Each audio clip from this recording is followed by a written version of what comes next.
it's racing day, so loud out here I can't hear a thing. Man, the fans are going wild.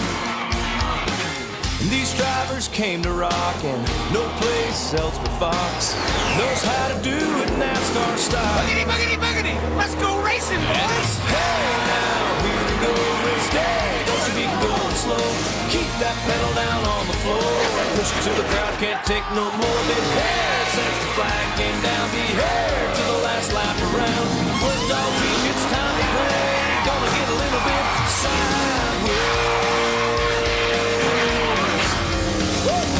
Hey, since the flag came down. Be here to the last lap around. Worked all week, it's time to play. Gonna get a little bit sideways. This is NASCAR's shortest and oldest track, Martinsville, Virginia. And time for the NASCAR on Fox pre-race show, delivered by Pizza Hut. There's a reason people keep coming back, drivers included. This season, the first 5 races, we've had 5 different winners. Which driver will step up today and steer his way to the front? Today, the racing could get down and dirty. And over the past, it's been tough to win here. He won 15 times, the king. The weather, terrific, sunny with temperature in the 60s. There is a little breeze kicking around, not as bad as it was yesterday, as we welcome you, located on the track in the middle of it all. And we're glad you're with us for NASCAR on Fox. Hi, I'm Chris Myers. It's the place where America gathers every weekend for NASCAR with the driver, Darrell Waltrip, Jeff Hammond. Of course, Darrell, you won here 11 times. I know today you're excited, but a little upset about your Kentucky Wildcats losing. Yeah, thanks for bringing it up, Chris. The tournament went to the Dogs. That's all I can say. It went to the Dogs. The Bulldogs. Hey, but I know that Denny Hamlin's upset that Virginia Commonwealth, his team, also lost. I know that kind of upset him a little bit. The main thing is right now, Chris, he's looking for another grandfather clock. He saw it the other day during an interview, and he said, "That's mine. I'm taking it home Sunday." He'll be tough today. No, he's worried he doesn't blow up like his VCU guys did. Or some engine issue. We'll talk to Denny coming up in just a bit, but let's cover today's headlines. And Roush Racing close to re-signing Greg Biffle to a new contract. He's 20th in points. He just rode by here. His teammate Carl Edwards, points leader, unsigned after this year. 2007 Formula One champion Kimi Räikkönen, considering coming to NASCAR, expected to make his Truck Series debut in Charlotte. And Jamie McMurray on the pole, his first pole of the season. The driver starting first has won here 19 times. And the 2 drivers who've won the last 9 Martinsville races not starting among the top 4 spots. Denny Hamlin 5th. Jimmy Johnson is starting 17th. So how will that, with 4 guys up front who haven't won before, Jeff, how will that affect the early going of this race? I think it's going to be fine. I think that the fact that, that Jamie McMurray, he's very smooth. Ryan Newman, very good at doing these things. Both these guys are great road racers. I look for them to be leading this race pretty early and being pretty much a factor all day long. Well, I go back in the field. I mean, the guy that has one of the best average finishes here, Jimmy Johnson, starting deep in the field, but he'll be at the front before the day's over with. And it's tough to win here. We've got 8 former champions, guys like Bobby Allison, Ned Jarrett. They were never able to win on this track.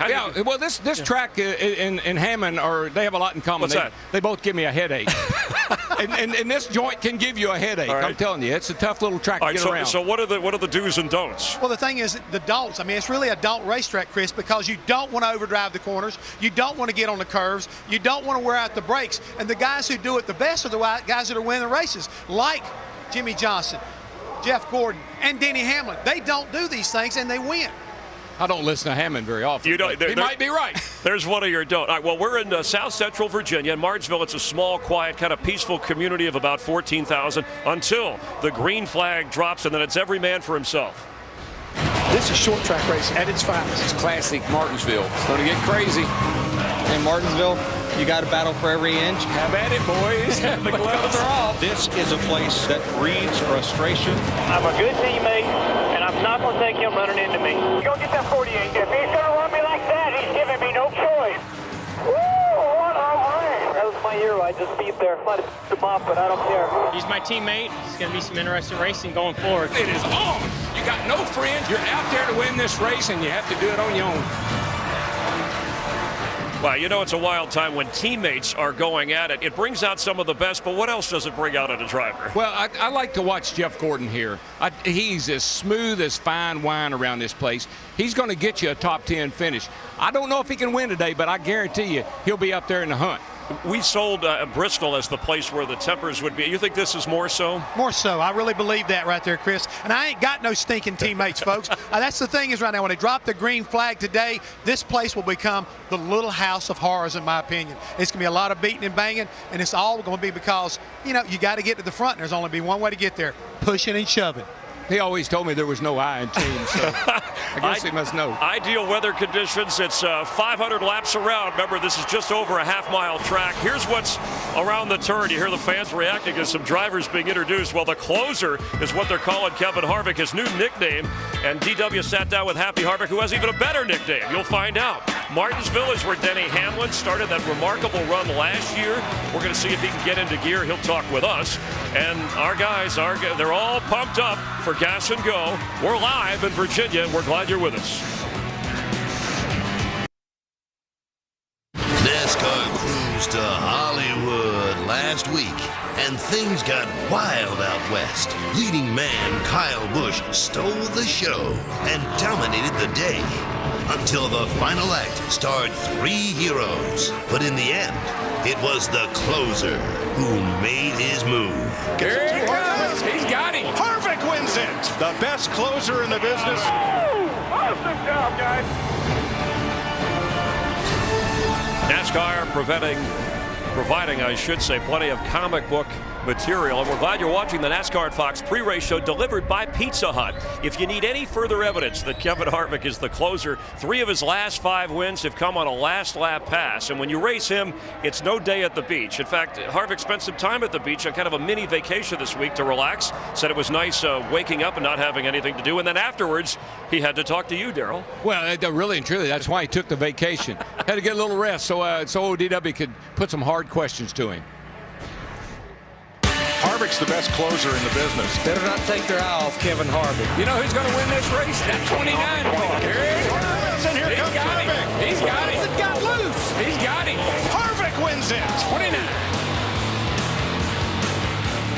That was textbook, at least in your textbook. Yeah. Where do these last lap passes come from? I don't know, but I wish we could just go out there and just, you know, dominate one day and not have to worry about all that last lap stuff. But it always seems like we have that little flair for the end of the race. You have a number of nicknames, but Mr. Where'd he come from? And Happy. Right. Which, that's kind of a contradiction. Right. But my favorite is the Bakersfield Basher. Oh, man. Well, you know, a lot of that came from a few instances at the end of a few races where kind of the same deal. You kind of show up, and the next thing you knew, the guy that was winning was wrecked or spun out or something. So I had a few incidents in my younger days. At Dover, Hamlin has a press conference, talks about your teammate. They were warned, and they were warned before Richmond. So everyone in the garage knows that. I think they're just trying to salvage their season. Now, you don't have a dog in that fight that I'm aware of. And the next thing I know, you're out on the racetrack running all over Hamlin. Somebody has to step up and do what they have to do for the organization, whether it's your car or not. And those people expect somebody to protect who they are because they would do the same for you. Well, they're really good, but really lucky, too. They have a golden horseshoe stuck up. I had a golden horseshoe for you. Yeah. I've got a whole office full of them. People been sending them to you? For a year now. Yep. Well, you made a big deal out of that, and what do you think? You think he's dropped it this year? I hope so. I hope it's wedged up. Then I hope I can carry it, wedged up wherever it needs to be. Are you obsessed with beating Jimmy Johnson?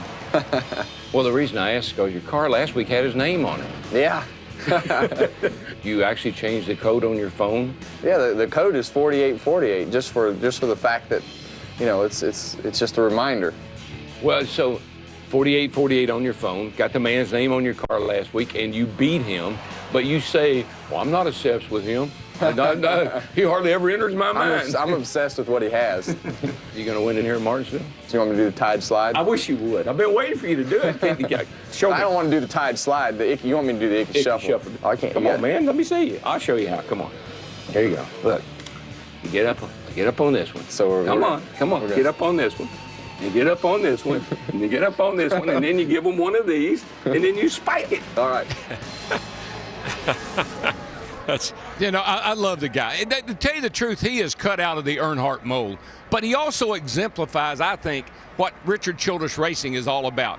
They're a bunch of junkyard dogs, and they'll get after you, and they have fun doing it, and that's what I love about Harvick. Yeah, he does have that intimidator attitude. He's walking right by the set where we are here down on the track. You know, what a turnaround. Last year, of course, he was the regular season points champ, got the new contract. He's bounced back, third in the championship picture. Yeah, the thing is right now what's amazing is the fact that, just a year ago, he was almost getting ready to leave Richard Childress Racing. They basically mended the fences. Now he's back out there. Like Darrell says, he has definitely got RCR attitude right now. And Darrell, he's already looking at you and saying, hey, you guys are on the same page today. So, he was just walking by. He gave me one of these. And by the way, the Bakersfield Basher, who was the first one? That's the first thing he said.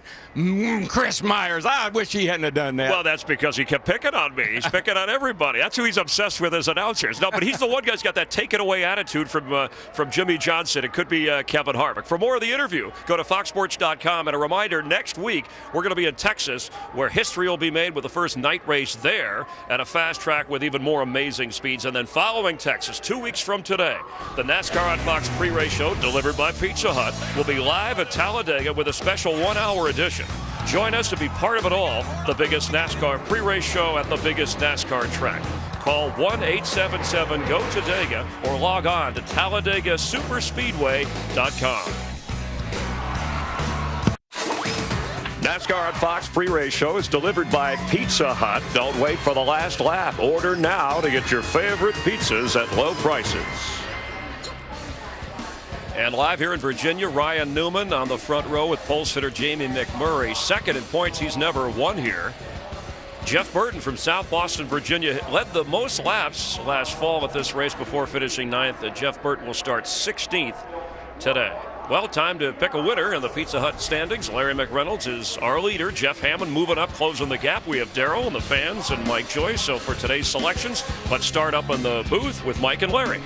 Yeah, Chris, they think they're closing the gap on old Larry Mack, but I think another winless streak will come to an end here today. Keep an eye on the driver that qualified third, Casey Kane. Well, I'm close to getting out of the cellar, Larry, but I need some expert help, so I brought my expert to make this week's pick.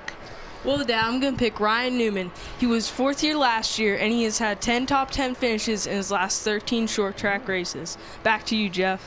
Well, Scott, that's a bold pick right there. I like what you're thinking, but I'm going to go with a guy who's been getting it done 3 in a row, could make it 4 today, Denny Hamlin.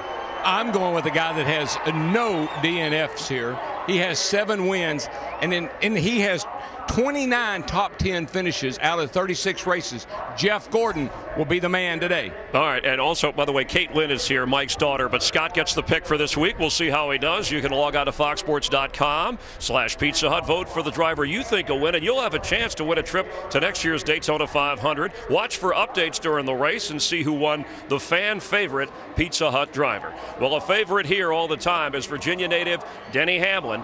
And he stated that his favorite movie is The Shawshank Redemption. Last week, the blown engine on his car resulting in a 39th place finish in California. So maybe today, Denny has a little redemption of his own in store. After all, he's won the last 3 Martinsville races. The new leader is Denny Hamlin. We knew he was going to be a player. He knows what it takes to get to Martinsville victory lane. Denny Hamlin cleans everybody's clock at Martinsville. Because this is his house, and we know that.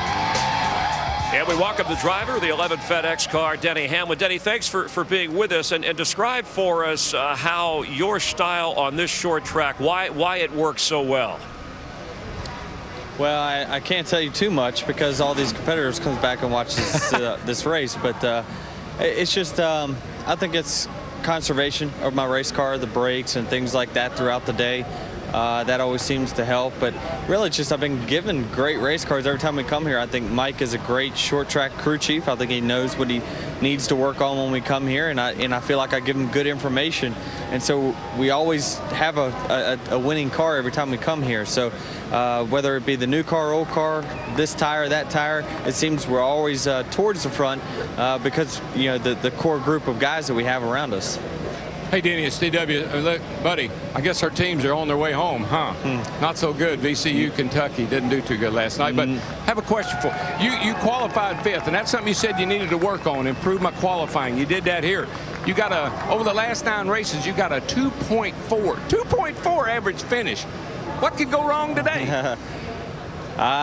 There's a lot, which is amazing that, myself and Jimmy have had so much success here at this racetrack because there is so much that can happen. There's wrecks at every corner we just don't necessarily spin out. So it's just crazy the stats that's happened over these last 9 races. And I don't know what to say. I just hope it just keeps going today because we obviously need to kind of kickstart our season. Denny, this is Jeff. A lot of fans are wanting to know, have you guys got your engine problem fixed? Because they know how good you are here today, and they don't want to see anything get in your way, get in the victory lane. Well, there's some things that we worked on over this past week to try to fix our engine issues. Obviously, it's not going to be truly fixed until we run 500 laps or 500 miles and we don't have a failure. So we're not going to know until that happens, and obviously we're keeping our fingers crossed today. So I'm proud of everyone here at this FedEx team for working as hard as they have on those engines, and we're going to just keep digging. I mean, this is where we kicked our season off last year, and hopefully we have that same success this year. All right, Denny, good luck. We hope you get it going today. All right, we'll talk to you later. Thank you.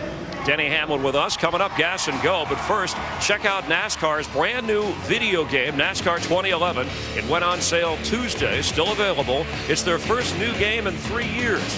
Here's a preview with Carl Edwards behind the wheel.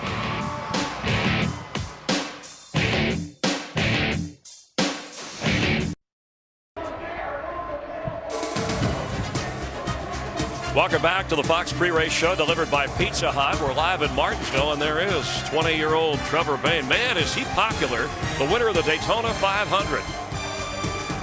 On Friday, Bayne signed autographs. The Wood brothers, of course, own his car, and for years, Stewart, Virginia was the Wood brothers' home base. Trevor was supposed to sign until 9 o'clock. He stayed until midnight, signing away. They haven't ever done an event like this here at their shop and museum. So, I mean, I don't know how long it's been since the whole family was gathered together kind of around a racing-centered theme. This is definitely one of the coolest events we've done all year so far. What a likable kid. Time for Gas to Go. We ask the questions, they provide the answers. You're on the clock. It's for both of you. Darrell, you go first. Trevor Bayne, since the Daytona 500, best finish is 20th. Will his struggles continue today? I believe he'll have a good day. I'll tell you why. He likes this little short track. The Wood brothers, it's a home track, as we said. And let me tell you, he's been going around talking to everybody in the garage area. Jeff Gordon, Jimmy Johnson, Tony Stewart. The kid's soaking up a lot of information. It'll pay off today. I don't think so. Rookie is going to have a rookie day here at Martinsville. He's going to wear his brakes out. He will not have the day you're looking for. Oh, all right. We're hoping to see him at Talladega, maybe the All-Star race. All right, for you, Darrell, Jeff Gordon dropped to 16th in points after the win in Phoenix, but he's won here 7 times. I know you picked him. How does he turn it around here? Well, he's so good here, Chris. He will finish this race. We know that. And that's the first thing you got to do. In order to finish first, you got to first finish. He will be there when it's over with. As you said, he's super smooth. Jeff, is it a good idea for the frustrated Tony Stewart to get more involved in late race decisions? Remember, he led 11 laps last week but wound up 13th. No, stick with what you do, Tony. Drive the race car. Tell Darian he needs to get his job done. You've been doing yours. Darian Grubb, the crew chief. All right, for you, Darrell, Carl Edwards has never led a lap at Martinsville. He's the points leader. Is this place not conducive to his style of racing? Carl's an up. I talk about it all the time. Up on the wheel, up on the wheel. That doesn't pay off good. This doesn't pay off here. You got to be smooth on the gas. He's an old dirt track racer. Likes to throw it around too much. Don't think he's going to have a great day. You used to call him Kirby when he first showed up here. Looked like he was dancing there with all those moves. All right, for both of you guys, 2 guys that haven't worked together before on this track, but they've had success. Dale Earnhardt Jr. and Steve Letarte, crew chief driver, but they start 26th today. How do they work to the front? I think they're going to be fine. I mean, they'll be patient. I think Dale is good here. Steve will make the right calls. They'll get track position. That 88, I think, is going to be a handful before the day's all said and done. He'll be a factor. Too deep in the field. Okay. I don't like that. The key word, body damage. All right, we got to wrap it here, but what did you do with all those 11 grandfather clocks that you won here here at Martinsville? Gave most of them away. Hammond's got one. Most of the owners I drove for got one. Mom's got one. Sister's got one. Attorney's got one. Accountant's got one. Banker's got one. That's not a write-off on April 15th. All right, Daryl, you sound revved up already. What does it take to get him revved up? How about a camera and a microphone? No, that would work, but let me tell you what I'm revved up about today, Chris Hammond. I'm revved up today about great racing. Best competition I've seen in years. 5 races, folks, and 5 different faces, including Trevor Bayne. He turns 20 the day before the Daytona 500, and what does he do? He goes out and wins it. Are you kidding me? That's like a kid from high school winning the Super Bowl. Now, did you see Kevin Harvick's bump and run at California last week? Folks, this season's been full of great finishes, last lap passes. These guys are more aggressive than ever before. It may be on the first lap. Hey, it may be on the last one.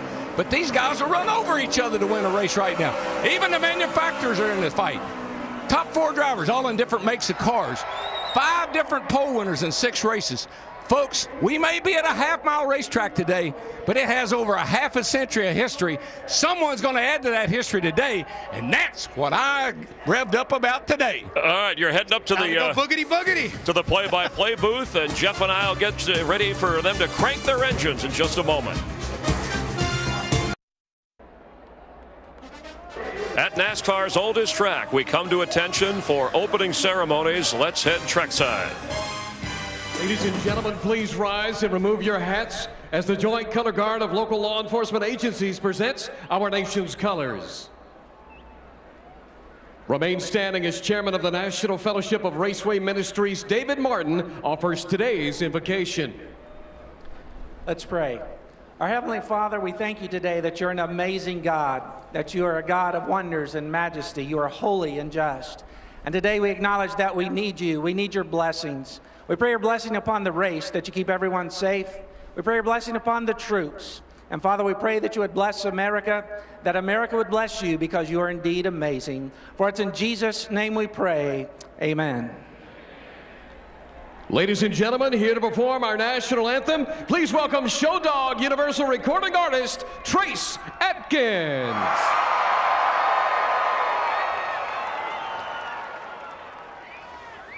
Oh, say, can you see by the dawn's early light what so proudly we hailed at the twilight's last gleaming, whose broad stripes and bright stars through the perilous fight o'er the ramparts we watched were so gallantly streaming, and the rockets' red glare, the bombs bursting in air, gave proof through the night that our flag was still there. Oh, say does that star-spangled banner yet wave o'er the land of the free and the home of the brave?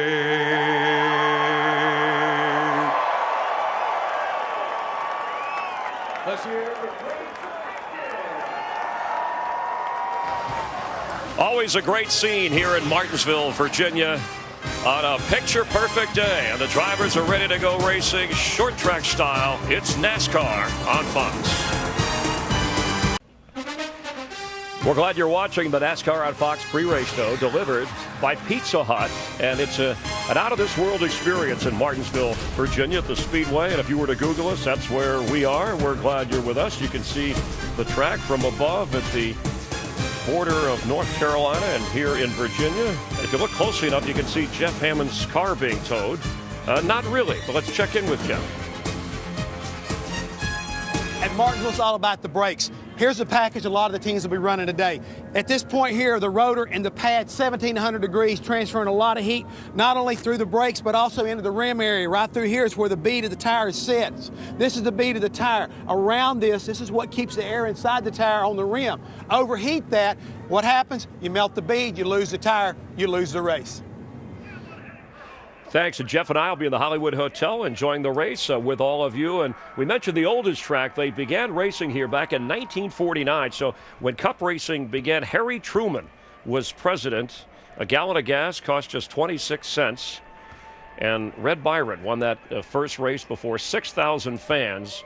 And we have almost quadruple the population of what Martinsville, Virginia would normally be if they didn't have a NASCAR race here in town. It's NASCAR on Fox, so let's head down there trackside. Race fans, it's time for the most famous words in motorsports. Here to give the command, please welcome representatives from the Wounded Warrior Project, Chris Bowers, Joe Brazel, and Rashi Hall. Gentlemen, start your engines!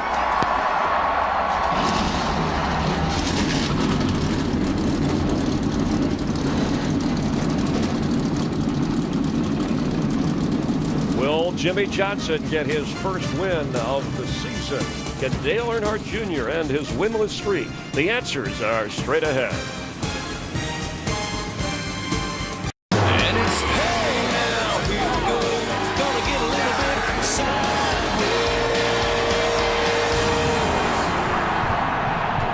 And in Martinsville, the crowd, after all the March Madness, anxious in April. Not sure what to expect today. And as we head upstairs from the Hollywood Hotel, we congratulate Mike Joy, who's been named winner of the Henry T. McLemore Award for Excellence in Motorsports Journalism. Mike, congratulations on that. We're all proud. Thank you, Chris.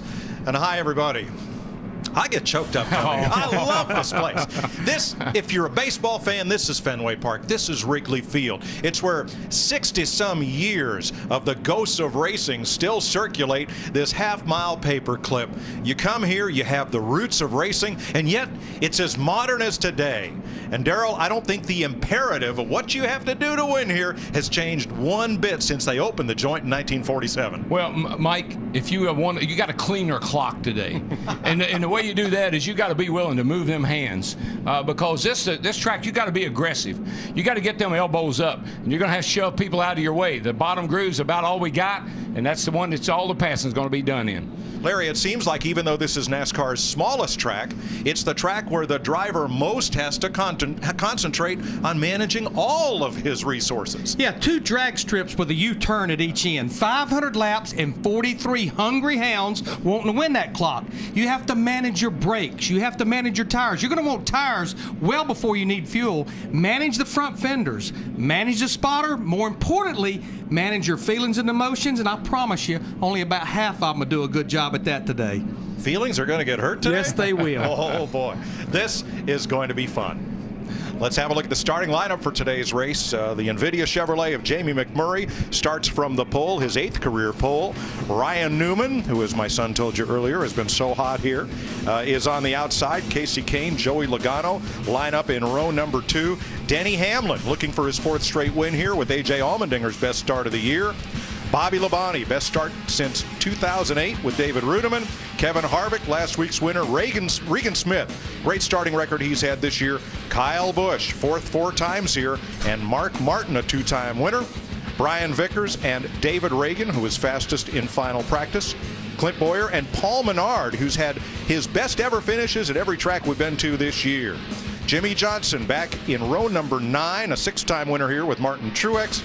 And Marcus Ambrose in the 10th row with Kurt Busch, who has 7 short track wins. And there's the track's all-time active winner, Jeff Gordon, with 7.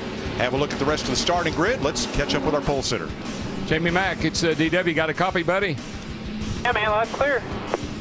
All right. Hey, 19 times this race has been won from the pole. Can you make it 20? Well, I thought we had the best car in happy hour. We qualified really well, so yeah, NVIDIA Chevrolet has been it's been one of those weekends. We've had a great weekend so far, so just have a mistake-free race. We should be there at the end. Well, I see a little theme here for you. It could be an omen. The one car starts first. Put her in victory lane there, buddy, and get you one of those big clocks. Yeah, Tim, I appreciate it. This race is brought to you by Budweiser, the beer that starts with full flavor and ends with a crisp, fast finish. Great times are waiting. Grab some Buds. Downstairs to pit road, beginning with Matt Yoakum. Mike, Ryan Newman second on the grid and in points. He told me today would be more like an old school type short track race where the top wheel man best displays his technique of conservation, patience, and survival. He says there's going to be one guy today, and he hopes it's him who knocks it out of the ballpark setup-wise. So he also told me, when you keep in mind that the guy who best backs it down is probably going to be the guy that goes to victory lane. To Dick Berger. Joey Logano has had a tough start to his year. 23rd is his best finish. A tough start to the Martinsville weekend when he wrecked his primary car. But the backup car was fast enough to let him qualify 4th for today's race. That's the best he will ever start here at Martinsville so far. His best finish last year, right here. Steve Burns. Well, thanks, Dick. You heard DW say that Jeff Gordon has won here 7 times. Check this out. He's finished in the top 5 in 11 of his last 12 races here. He's led nearly 3,000 laps, but he has never started this deep in the field. Today he rolls off 21st and won a race. Crew Chief Alan Gustafson said they do have some scenarios to gain track position, but he's going to have to be patient and see how this race plays out, which should be an aggressive one, Chris Devoda. Well, Steve, Martinsville, Virginia is a long way from Bogota, Colombia, yet Juan Pablo Montoya took to this track from the very first time he came here. He also starts deep in the field, though, so what to expect from this team? Well, they may go with a 2-tire change to gain some track position. Brian Patty says the only way that'll work is if you have a good car, a car that can hold on, and he thinks they do. Mike? Thanks, Krista. On speed, the opening to the race day show this morning had a fella sitting at his desk working hard, working late, and he spills a box of paper clips. And he looks at one, and the paper clip becomes Martinsville Speedway. And then he's all full of energy. He's up on the chip. He's getting his stuff done. You know, to add to what Chris Devoda talked about, I think it's up to a driver to be able to hang on to just changing 2 right side tires. That'll be the key. 500 laps around the shortest track on the circuit. Pit road speed, you'll feel like you're crawling when you stop under green, 30 miles per hour. Fuel window, Larry? About 125 to 135 laps. You will want tires well before that.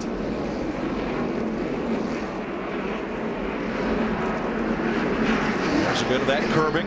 You can see the tire marks on it. The drivers sometimes will give a little hop over that. They've softened those up a lot over the last few years. Used to be straight up and down. Now they got a little bit of a softness to them. Martinsville opened in 1947, a dirt track, 750 seats. NASCAR came along in their first season 2 years later. Well, Red Byron won the opener. They paved this joint, and there are still times when it felt like a dirt track. But you do slide around this place, I'll tell you. Say that will exist today, probably. I think it is, Larry. There's an over-under online on how many references we'll have today to the famous Martinsville hot dogs. There's another one. There should also be an over-under on how many times we say or look at bump and run. Because this could be big. Jamie McMurray and Ryan Newman will bring them to the line as we get ready to race. Here they come. Boogity, boogity, boogity! Let's go racing, you bunch of hot dogs! 2.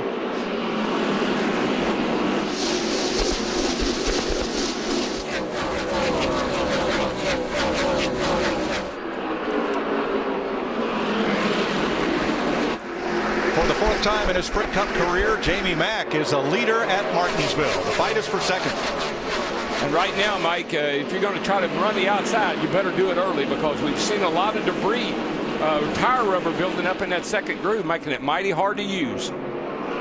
Ryan Newman started outside pole and has not been able to find a place to get in line. And that's a good example of how important it is to get to the bottom. There's just no 2nd groove here so far. He had to shut the door on that 11 car, Denny Hamlin, that time to get to the bottom of the racetrack. Well, I think Hamlin will be pretty nice at these guys early on, Larry, because he knows he's got a car that can win this race. You don't want to knock front end in early on in the race. You can't get much earlier from the start of the race. Watch Clint Boyer and David Reagan get after it there. Now, that's a good pass at Martinsville. Excuse me. Excuse me. Yeah, Clint Boyer said, I'm going to take advantage of this right now. Gotcha. There's been a lot of gotchas here today.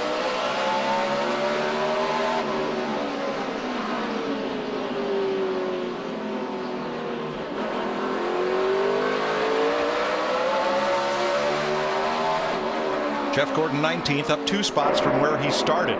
Kind of funny that the car right behind him is Matt Kenseth. Those were the two that dueled on the last lap here in the spring last year, and both lost to Denny Hamlin.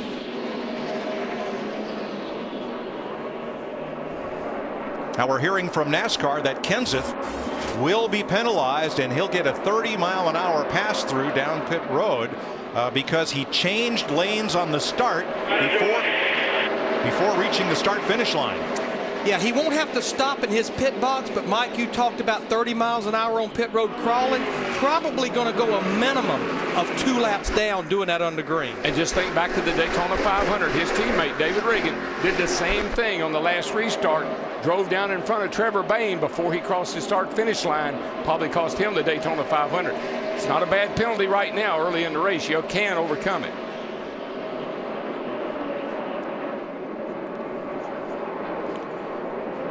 Let's have a look at it, Darrell, as they came off turn 4 for the green. Watch for that purple number 17 of Kenseth.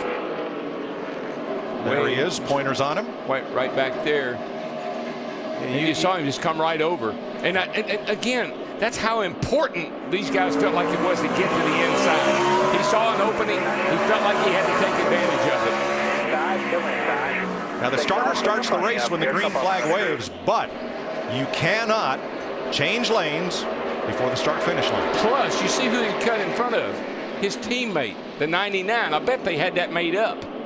But they just did it too soon, just like David Reagan did at Daytona. And what he did, he went about a lap and a half down. What Matt Kenseth would love to see is a caution quickly, because he would get that free pass. He's the only car a lap down right now. Denny Hamlin, who's been so successful here. But how about Joey Logano? Great qualifying run for Logano. Started 4th, runs in 3rd. Think back to where was it at the 17 car? Was it Vegas where he got a lap down? He couldn't. He kept trying to get it back, Same thing's going to happen to him today. Jamie Mack is going to be at the rear of the field here in about 10 laps. He will start lapping guys, and that's going to make it hard for Kenseth to get that lap back. The car got stuck on the outside. We got a little beating and bang between Vickers in the 83, Kyle Busch in the 18. This is a battle for 10th right now. You're going to have, that's short track contact. You're going to have that, but you don't want to have too much of it. I'm not sure if you want to aggravate Kyle Busch this early in this race. Here's a look at it. He got a little nudge getting in, and he gives him a nudge getting off. Yeah, that might be excessive. You know, Darrell, what I've seen here early is everyone has realized the way I'm going to be able to make a pass is dive bomb them, getting in the corner and get that right front fender right to that left rear quarter panel. Got to get under a guy. Either got to get under him, getting in, or getting off, one or the other. Look at the lead that McMurray has built up. Darrell, this isn't a tough track to drive when you're out there all by yourself, is it? Oh, no, it's fun. I mean, it's real challenging. It's a, you know, it's a short straightaway, long straightaways with a lot of straightaway speed, but you stop in the middle of the corner. But you work hard, man. You work hard on this racetrack. Braking, steering. Jamie Mack's car it's perfect. You never want to turn to the right. The good race car, you're always cranking that wheel to the left. What I see with him, he has built up almost a 2-second lead. If we stay green, probably in another about 5 laps, he'll catch the tail end of the field. That will pull Casey Kane, Logano Newman right back up there to him. Missouri's Jamie McMurray won a couple of big races last year. He's out in front here from the pole.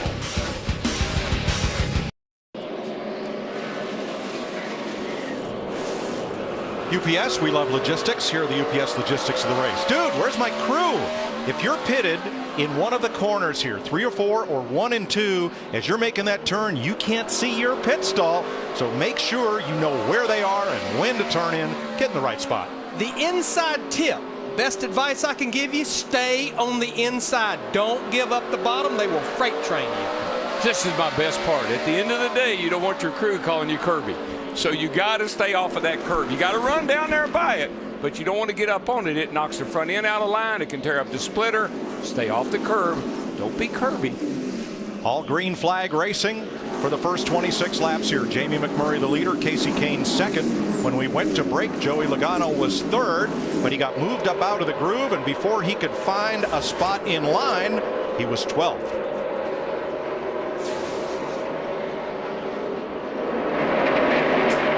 Get in front of Allmendinger. No, excuse me, pardon me. Not now. Well, Logano was really kind of holding a bunch of cars up when he did. That's how he got shoved to the outside. He just had to wait for the big opening behind the 33 of Boyer to get back in. Already got a lot of damage there to the left rear quarter panel. Watch that gas filler neck back there. That gas filler hole, you get that messed up, trouble. And they flirted with distorting that hole back there with that little lick. They did. And you know how sensitive this new probe is, Larry. Get that thing distorted a little bit, could have had trouble getting fuel in that car.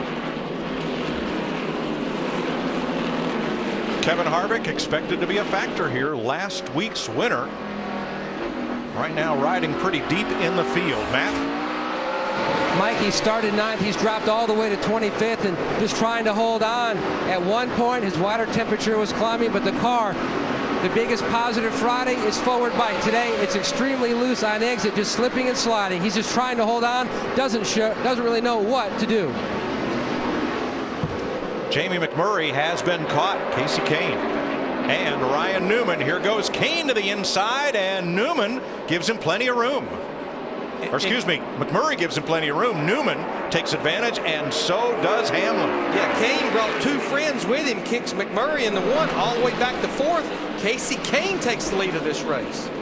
Dick, problem on the one? Not really a problem, Mike, but the car has gotten looser as this run has gone along. He'd had good drive off earlier and then reported later that the car just plain got loose in the back. And now Newman moves to the inside for the lead. Newman's bad fast, but the guy right behind him, that 11 car, hello. Mr. Martinsville is in your rearview mirror there, Mr. Newman. Look at tires.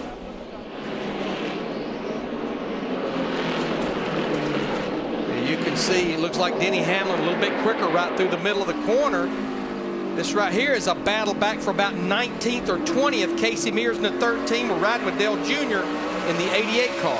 They lap past J.J. Yaley, who is headed for the garage. And for the lead, here comes Hamlin. That 11 car, oh my, that thing is on a rail. Looks like a rock on a rope right now. You know, going back to what Matt Yoakum said and Dick Berggren, because of the schedule here, these guys really, they have not had any practice time since Friday. All they did yesterday was qualify. Track temperature much warmer today than it was on Friday. They're not different. I think that's going to help tire wear too. I mean, I think the tires are going to slip and slide, but I think the wear is going to be better than we anticipate. The two big winners here recently, Denny Hamlin and Jimmy Johnson, who finds himself up from his 17th position. Steve? 17th to 6th in just 33 laps, Mike. Now, Jimmy's saying the car is really good off the corners, good forward bite. He is still, though, a little snug in the middle of the corners, particularly when he gets back to the gas. I'm not sure being a little snug is not a bad thing right now. That will keep from spinning those rear tires under acceleration.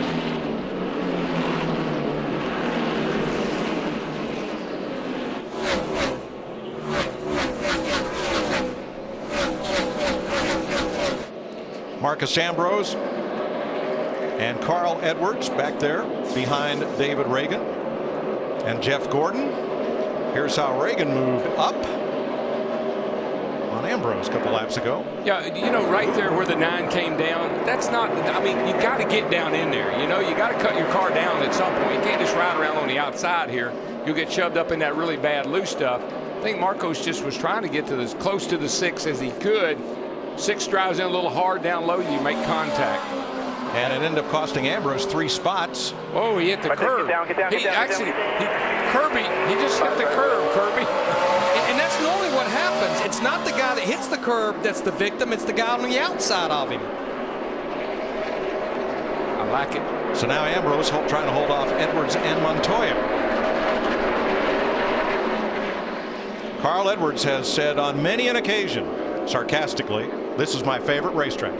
He's run well here from time to time, but just doesn't have the finishes to show for it. When you go to a racetrack where you've never led a lap, it's not going to be your favorite racetrack.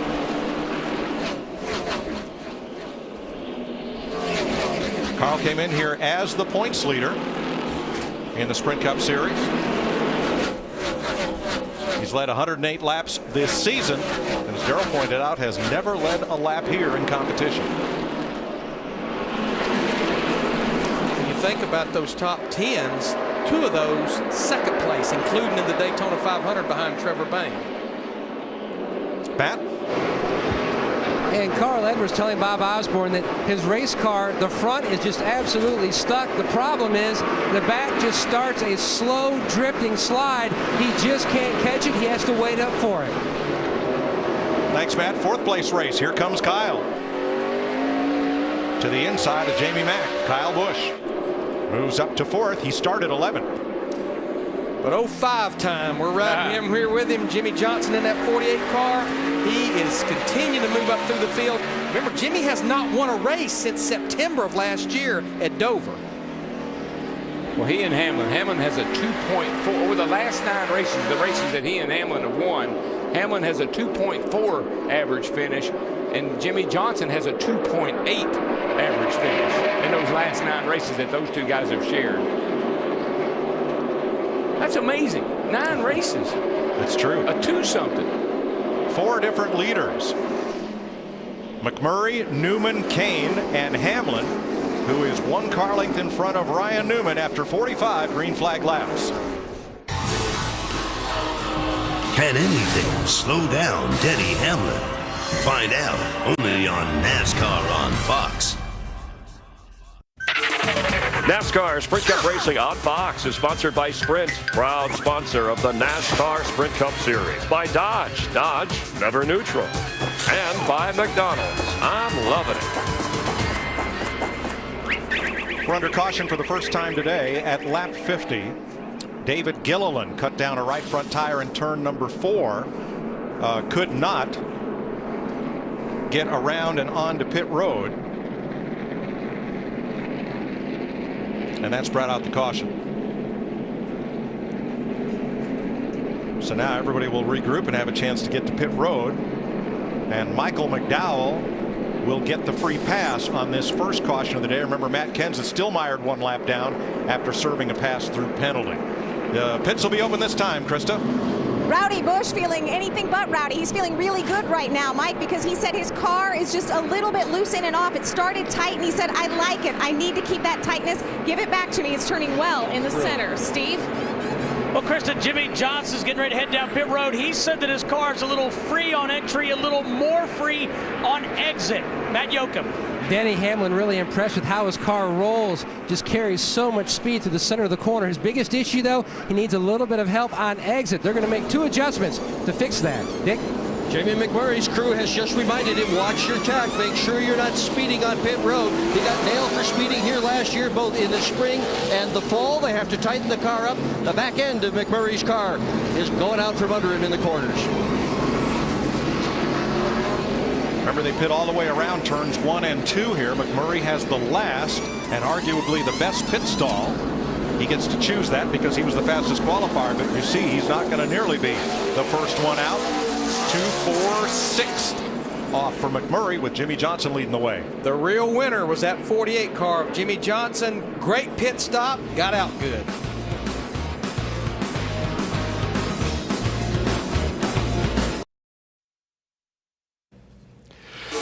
NASCAR Sprint Cup Racing on Fox is sponsored by Budweiser. Great times are waiting. Grab some buns.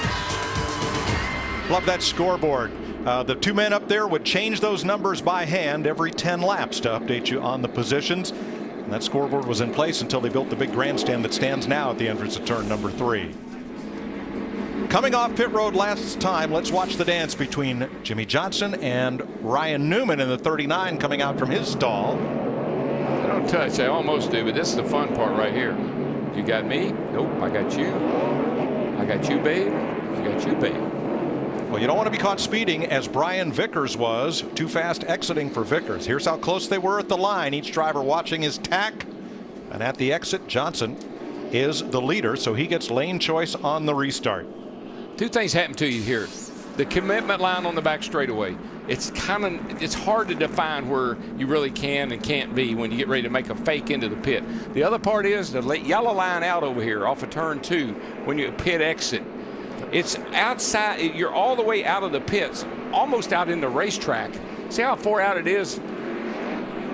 There is that yellow commit line right there.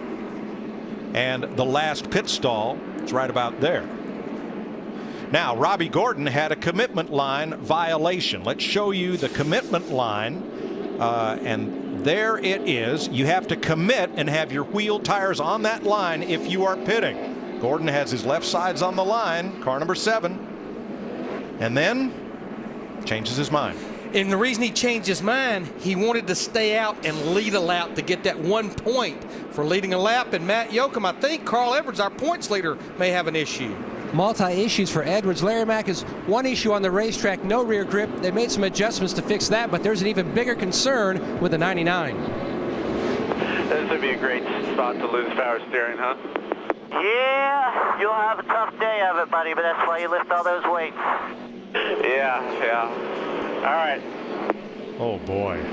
Not unusual for that to happen on a track where you get these big rubber build-up balls like we've seen. That'll fly up under your hood, knock that belt off. You see something laying right there in the track, it'll knock that power steering belt off. It's even been known to knock off the dry sump belts, blow up the engine. So we used to put a screen around all that stuff when we had a track condition like we got here. Safety car dives for pit road. We've completed 60 laps. Finishing up the first caution of the day when David Gilliland cut down a tire in turn 4.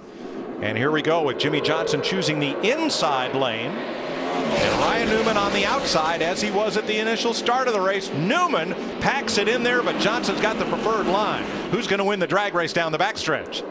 I'll take the guy on the inside every time, because even though Newman is trying that outside, I just don't know if that's the hot tip or not. You can see right there just how slow he was in the middle of the corner, and he's not going to be able to get down. It doesn't look like in front of Kyle Busch, the 18, maybe behind him. That's what happens when you get out there. We've seen the little bit of rubber that's flying off the cars, off the tires.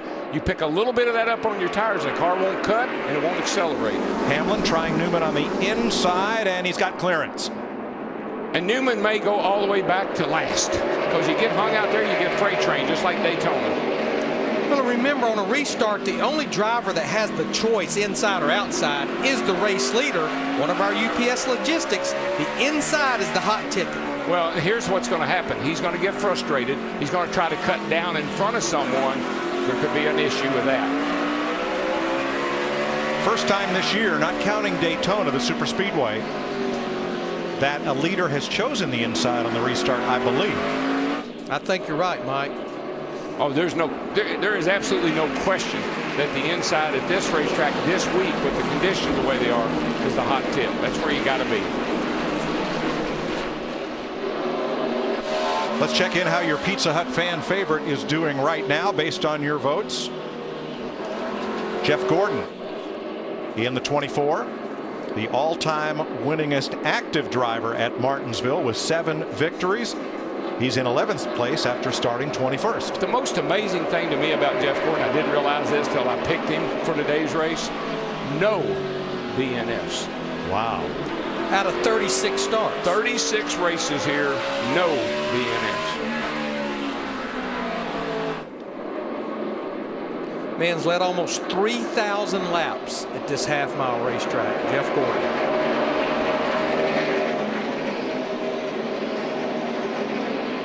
And what I like about him, see where he's riding right there? It's not there's a little gap between the guy in front of him, a little gap between the guy behind him. He never gets his car beat up here like a lot of guys do. He gets him in a little position where he can take care of that car, hang around, work on it, be there at the end.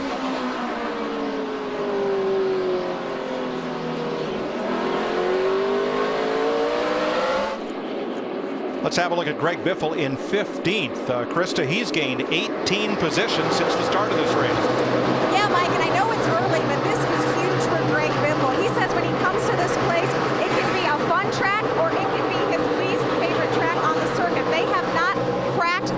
as Greg Irwin told me, but right now he is happy with his car. They did not make any adjustments on that last stop. A number of times Greg's been running pretty good here, and he'll have brake problems. And, you know, once something probably wrong with the brakes, but when it's a consistent problem, you may want to think about how much you're using them.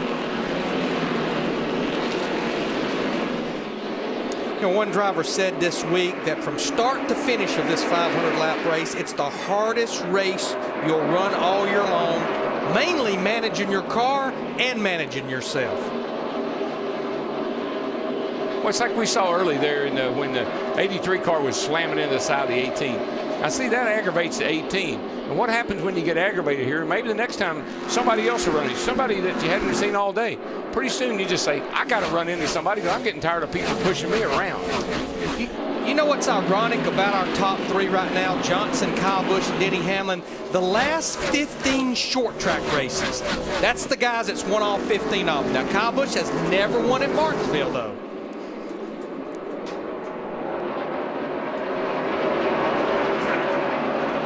There's your top three. They've won 21 of the 25 races between them since we switched to the Car of Today platform. Behind them is Jamie Mack, the pole sitter, and here's David Rudiman in 5th place after starting 8th. Dick? And David Rudiman has taken care of his tires. There has been so much concern here about tires, particularly the right rear. And the right rear that came off Rudiman's car still had some rubber on it. His crew chief, Rodney Childers, on the radio keeps telling Rudiman, take care of your tires, take care of that right rear. And the major adjustment they made to the car this morning was to preserve that tire.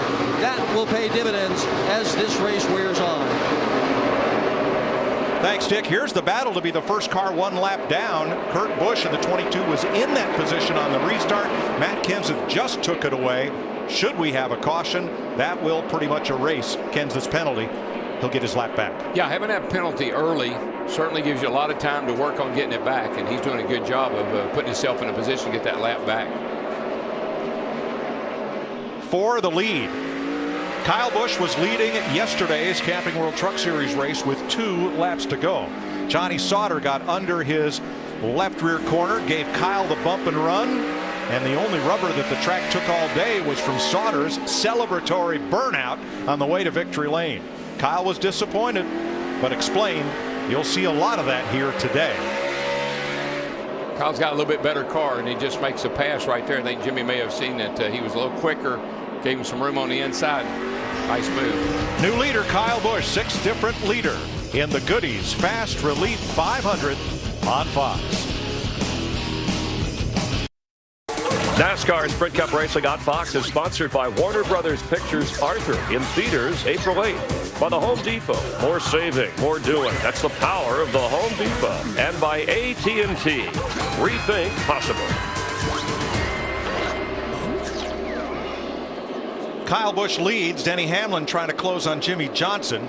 Busch gets a good launch off the corner.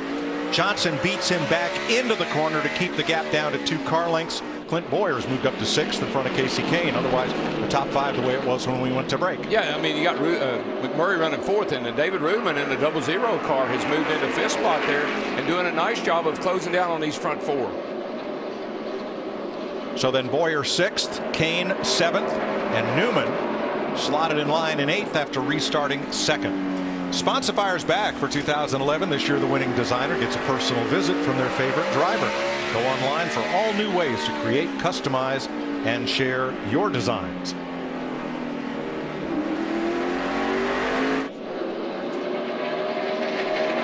So Ryan Newman 4 seconds off the lead in 8th after starting side by side up at the front row, but in what we've seen to be the wrong lane in the early running of this race. Yeah, and Kane had a really bad pit stop. He lost a bunch of time on the pit road, so those 2 guys are trying to overcome bad situations.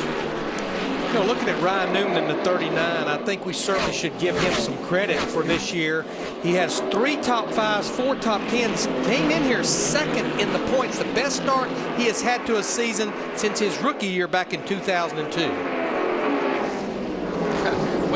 Tony Gibson calls him the old man. Of course, I know where he got that from. When Tony worked with Mark Martin, and he called Mark Martin the old man. But Newman said, remember what Newman said about Tony Gibson when he was at home? Called his wife the old man. He calls everybody old man.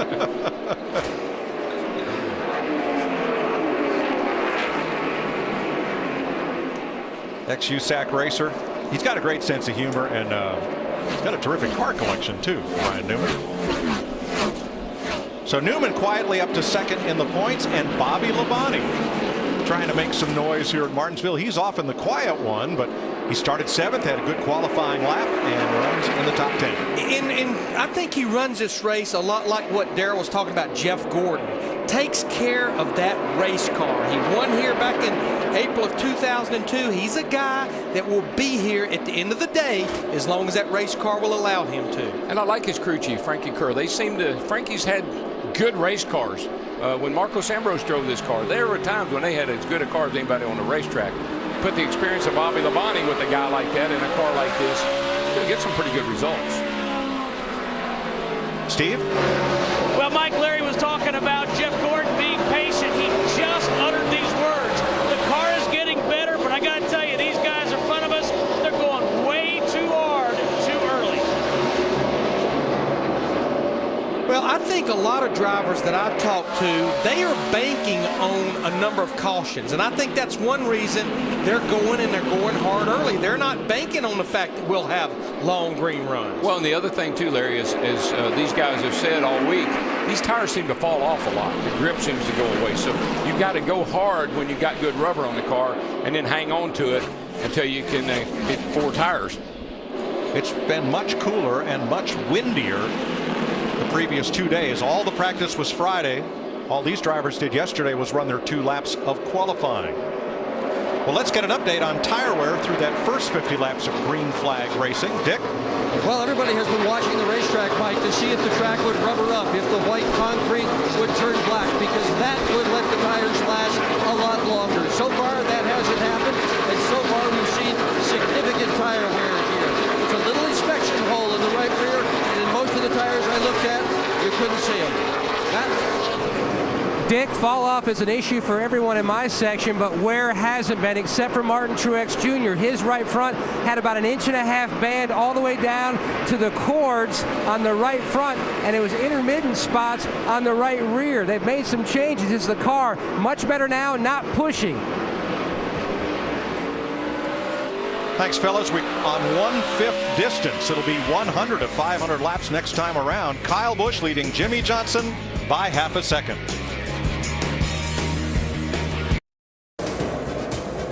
Six leaders, 5 lead changes. NASCAR on Fox Live from Martinsville. Kyle Busch, Jimmy Johnson, Denny Hamlin. Those 3 have won the last 15 short track races, as we have a caution flag out on the track right now. Dave Blaney with the problem, so let's rejoin Darrell, Larry, and Mike. Blaney got up way up in those marbles, ended up stopping at turn number 2, and apparently could not make it down to the pit road entrance in turn 3, so he draws the second caution flag of the day and goes a lap down. You'll see him in front of Jimmy Johnson here. Now Blaney had just gone a lap down, and up he goes. Clear. Definitely right front tire. See it drop down and take off. Pit road's open, Krista. Kyle Busch telling his team, I think the track is starting to rubber up on that run. I start a little tight and I go loose, but I like it. I don't think we really need to do much at all. Steve? Jimmy Johnson said the same thing, Chris. He said from the center off, the track is starting to rubber up. Short or quick chassis adjustment, rather, 4 tires, Matt.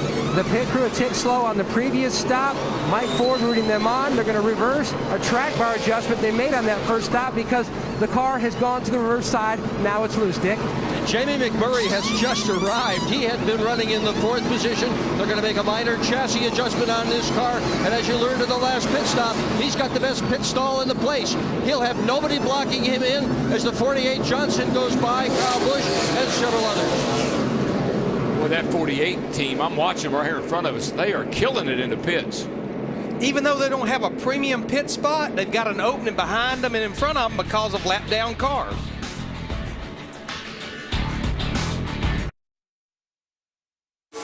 NASCAR Sprint Cup Racing on Fox is delivered by Pizza Hut. Don't wait for the last lap. Order now to get your favorite pizzas at low prices.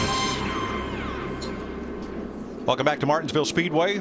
111 of 500 laps complete.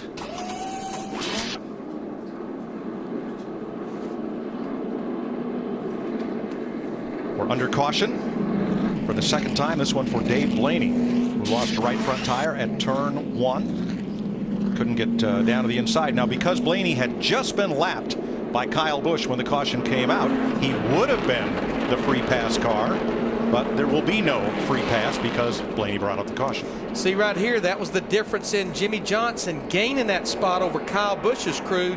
You see it right there. 2 seconds difference in the pit stop itself. Everything else pretty close as far as the driver time on pit road.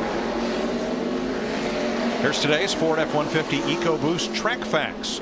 Martinsville is the only one of the original 8 tracks that hosted a cup race in the inaugural season, 1949, still on the schedule. It's the shortest track on the Sprint Cup circuit. And from 1963 to 65, driving for factory team Holman and Moody, Fred Lorenzen won 4 straight races.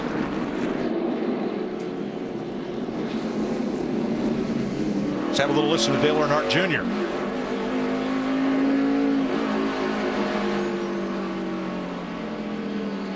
Let's get fired up on the back here. We got all the talent in the world. Let's get it done. He will restart 18th. Jimmy Johnson elects the inside against Kyle Busch. Now remember, last time the outside front row starter Ryan Newman, when the dust settled, ended up in line back about 9th. See all this stuff out here. That's the problem with that outside lane. You get shoved up just a little wee bit, you get that on your tires, you're done. Carl Edwards took 2 tires on that stop and moved up 11 positions from 20th to 9th. Kyle's going for the lead. Johnson doesn't want to let him have it. It's hard to get a bite, get that thing to accelerate off the corner on that high line in the second groove. Well, I've never seen anybody that can restart with Kyle Busch. He is unbelievable on restarts, but today it's just there's just not enough room on that outside right now. However, he finds a spot in line, perhaps because the next car on the inside was his teammate, Denny Hamlin. Teammates working together. I like that, Larry. Right now, Casey Kane in that 4, he's the one that's trapped on the high side. Can't get down. Back to 8th, and he'll drop in just in front of Carl Edwards as we give you a Martinsville hot dog loaded NASCAR on Fox style. Crank it up.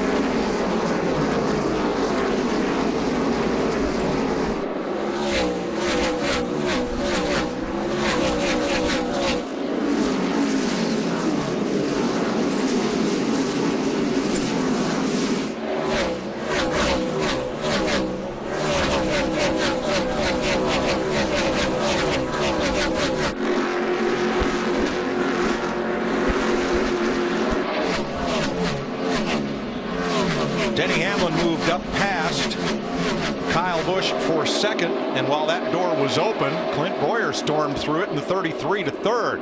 So Busch now 4th, David Rudiman 5th, then Newman and McMurray.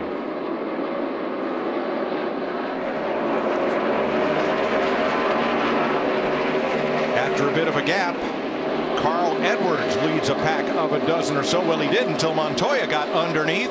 As Edwards went up the hill, he'd been having power steering problems, Matt. Definitely working on the intermittent power steering problem, Mike. They also made a call in the pits, right side tires for track position. His only issue, he told Bob Osborne, the car was just a little too snug at the 2/3 mark in the corner. He wanted one adjustment. He said, I feel like at that point, we are going to be good to go. This is a great test for Carl Edwards and for other drivers to find out just changing 2 right side tires, what it'll do. It's a test of temper for Casey Kane because he got caught up on the outside barrel. He's got nowhere to get in, nowhere to hide. He keeps getting shuffled. Don't have any buddies right now. Can you help me? But I was going to say about Carl's power steering that you run so low air pressure in the left side tires here. 8 pounds. 8, 9, 10 pounds. Sometimes that makes the power steering feel like it's trying to lock up because that's like having a left front tire flat and you're trying to turn it, but it won't because you have to wait for that air pressure to come up. That may be why they only took 2 tires. Maybe. Here comes Hamlin once again. Takes Jimmy Johnson for the lead. Hamlin has led twice for 21 laps. Johnson twice for 38.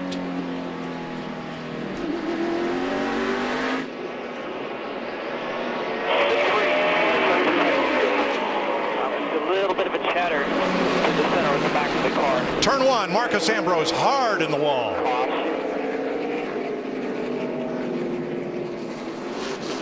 Ambrose scoots away. That car a lot shorter in the back than it was a lap ago. And Darrell talked earlier, there's no way they would be able to even get gas in that car right now. Marcos has been stuck on the outside here. I think he gets a little frustrated and tries to come down in front of the 66 car there. And man, now he was trying to stop it. His brakes are working good. Michael McDowell in that 66 just kept pushing. There was no more room for Ambrose to go. McDowell said, "I saw Kevin Harvick do that last week." Man,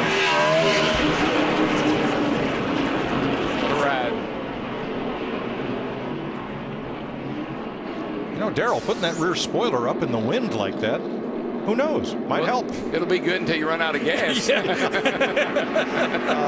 This is true. No gas. Yeah, the gas hole is closed on that one.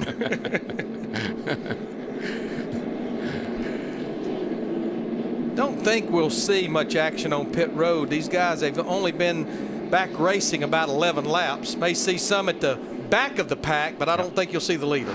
Pit road's open. One I'd look for might be Casey Kane, who restarted 8th. But fell back to 20th, largely just from being shuffled on the outside. Yeah, I don't think there's anything wrong with his car, Mike. He just got stuck on the outside and couldn't get down. Kane is coming. So is Brad Keselowski, Brian Vickers, Kevin Harvick, Tony Stewart, Joey Logano, and others at the back of the pack. NASCAR Sprint Cup Racing on Fox is sponsored by the new 2011 Ford F-150, built Ford tough. By Frost Brewed Coors Light, the world's most refreshing beer. And by Cobalt, the next generation of tough tools. 130 laps in, time for the headlines. This AT&T race break from the Hollywood Hotel trackside with Jeff Hammond, Chris Myers. We've had over the first 100 laps, 6 leaders, 5 different lead changes. The big 3 have all led today, including Denny Hamlin. Remember last year in about the same spot, here's where he triggered his win of 8 races over the entire season. And engine problems for Joe Gibbs Racing so far, not an issue. Yeah, a year ago we found out the mental toughness as far as Denny Hamlin's concerned, and this year we're finding out the toughness as far as Joe Gibbs Racing is concerned. Last weekend when they lost the engine, the owner, Joe Gibbs, went to TRD, which is basically the main headquarters for Toyota out in California, stayed there to help try to figure out the problem. We talked to Denny at the beginning of the race.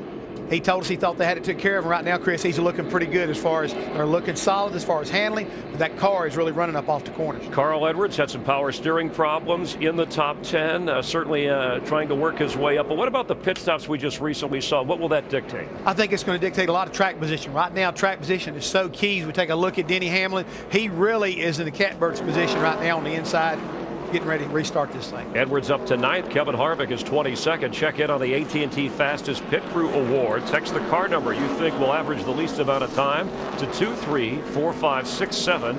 AT&T, the nation's fastest mobile broadband network. And Mike, in each of the races last year in Martinsville, we had 24 different lead changes, 1 away from the record as we just watched Trevor Bay. Back up to Mike.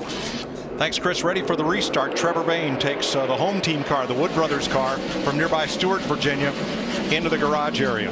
As Denny Hamlin is the leader, Clint Boyer's in a great spot with that 33, second row inside. He'll take second place on the backstretch. Johnson got a great break there by being able to get down in front of 00 of David Rudiman. Here comes Kyle. He's trying that outside again. It's so tempting to get out there. You said those guys are stopping in front of me. I'll go right around them. And Boyer wants the lead on the inside. He'll get it. First time one of Richard Childress's cars has led today. Clint Boyer told me this morning when he looked at this place for the first time, he said, this will be pretty easy. He said, it kicked my butt in the beginning. Krista? That's exactly what he told me, Larry Mack. He said, when I came here, my head was so full of confidence. This track humbled me, but he said I've gotten a lot better, and I needed to. I feel like I've come a long way. First time Clint Boyer has led here. This is his 11th trip to Martinsville, and I understand, Darrell, you walk in here and this looks like all the short tracks you grew up on until you have to climb in one of these big heavy cars and make it go around here. Yeah, you look at it and say, man, you're not even going that fast. I mean, what could be hard about going down the straightaway and turning through the corner and accelerating up off the corner? It just takes so much finesse. Well, let's go back to the caution that just occurred. This number 66 team, Phil Parsons and Randy Humphreys, sometimes they're not able to run the whole race. They will start and park to conserve their funds, but they came in here saying, Martinsville, we're here to race, we're here to go the distance. And here are Michael McDowell's comments after this altercation. I'm not going to take it, man. This ain't my game. They're not messing with me. I got one race a year. I'm going to make it count. I'm here to race. I'm here to go the distance. Don't mess me around. I love that. The four most famous words in racing. Boys, have at it. Yeah. I'm on the outside. Or don't mess with me. McDowell in 27th. He is on the lead lap. By the way, the free pass car last time, Martin Truex Jr. back on the lead lap. And how about last week's winner, Kevin Harvick, in 22nd. This is a group of cars, Harvick, Stewart, and the 14. They pitted on that last caution. What they'd love to see is a quick caution. Then maybe all the drivers up near the front of the pack would pit. They could get that track position from making that off-sequence pit stop. The Wood Brothers Ford is in the garage, Dick. And it's got the hood up on that number 21 that Trevor Bayne was driving, Mike, and apparently they have punctured the radiator. A new radiator is here. The nose is pushed in a bit. Overheating on the Bayne car. Break for our Daytona winner. Yeah, and Jimmy Johnson just got by Denny Hamlin there just a second ago to move back into second place. Johnson's car looks like it's coming alive after a few laps.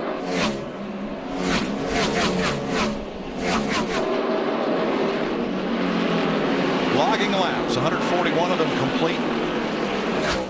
Jimmy Johnson has led the most of them, 38. Murray 31. Hamlin 31. Kyle Busch 30. Kyle had only led 4 laps in the last 6 races here entering today. This is when you can really use up your stuff. Right now, when you got cars pretty much freight trained around this joint, you racing somebody trying to pass them, use a whole lot of brake trying to move forward here, and sometimes you're better off just holding your position. Kyle in 4th.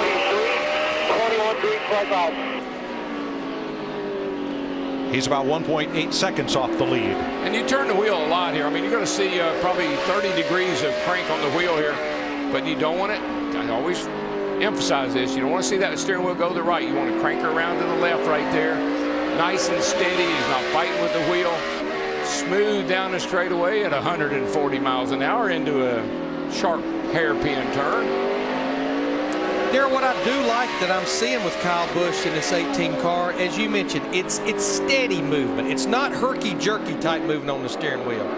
That's one of the characteristics that I think I've noticed in Jeff Gordon through the years is he's very smooth like that too. That's why he's always around at the finish. Now the curious case of Carl. At lap 138, 7 laps ago, he ran his fastest lap of the race. 7 laps after that, after taking on just those 2 tires, he's backing up. It was only a short-term game. The long runs we're getting here, I think now he's paying the price for just having the fresh rights. Well, it might be Bob Osborne's chance to mess with Carl, because with power steering problems and only 2 tires, Carl's going to have to do a lot of hard driving right now. Here are your front row starters. Last year's Daytona 500 and Brickyard winner Jamie McMurray, who you're riding with, and Ryan Newman, who started outside pole and stands second in the Sprint Cup point standings entering Martinsville. That's 2 drivers that did not make the chase in 2010. The way the new point system is structured, they would have made the chase because McMurray won 2 races in the first 26. Newman was the highest in the points of the drivers that only won 1 race. Both of them would have been in by the new system.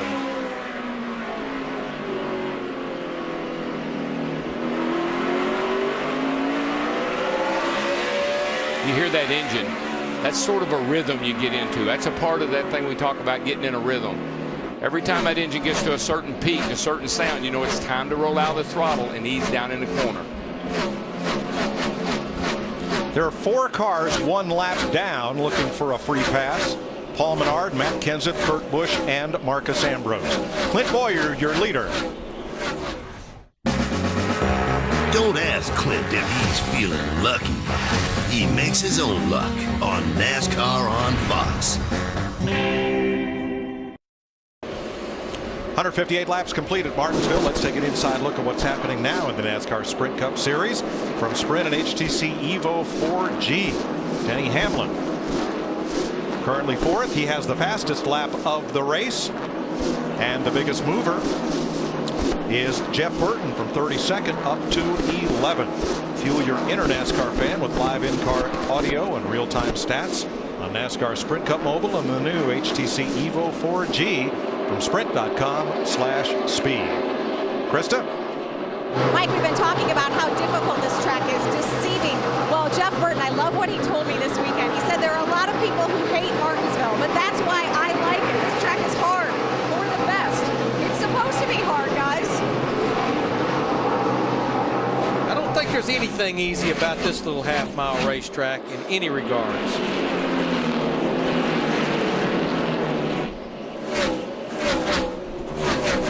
One driver who's really running hard is Paul Menard. And he has to, because he is in the free pass position right now. A couple laps ago, watch Joey Logano, Brian Vickers, and Menard gets in there. A little bump. Instead of the bump and run, it became the bump, thump, rebump. Logano was beating on the back of the 83 of Vickers, and he was getting beat on by Logano. Now this was a lap later. Joey Logano pays Paul Menard back. Not a lot left back there to pay back. Always told me when your right side is all caved in, you've been racing hard. When your left side is all caved in, you've been in the way. Back when these cars used to have chrome-plated steel bumpers, we called that using the chrome horn. Beep, beep, out of my way. Great start to the season for Paul Menard. He's had a career best finish at every track we've been to so far. And here's Jimmy Johnson eating into Clint Boyer's lead. It was almost a second, Steve, but Johnson is closing in. Mike, interesting to listen to Jimmy Johnson. He's so precise. He just told the crew there's a certain patch I hit in the corners, actually in the middle, and it shoves the nose. His spotter, Earl Barber, said, you're right. Kyle Busch moves a half a lane to miss it. So very precise by Jimmy Johnson. Thanks, Steve. Left of the screen, you saw Trevor Bayne back in the race for the Wood Brothers, but 35 laps down. And I see it with Jimmy Johnson. He's moved up just a little wee bit, not riding the curve, more in the middle of the turn, which tells me that he's trying to straddle that dark spot that we see building up in this racetrack, which is rubber buildup. That's just another role that the spotter plays, though. Earl Barber was able to give Jimmy that information about a driver that's behind Jimmy Johnson to tell him what he was doing on the racetrack. That's what, Larry, that's part of that managing your resources. But drivers sometimes feel like it's all on him. You know, I got to get the front. I got to do this. I got to do that. You got a pit crew. Use it. You got a spotter. Listen to him. You got a crew chief that can help you. Manage all your resources and you'll have a good finish. 13th place battle. Dale Earnhardt Jr. passed Brad Keselowski and brings the 16 of Greg Biffle along. This is the only track on the Sprint Cup Series schedule that Greg Biffle in that 16 does not have a top 5 finish. I think Chris DeVoto talked about him earlier. I know it's straight off the corner.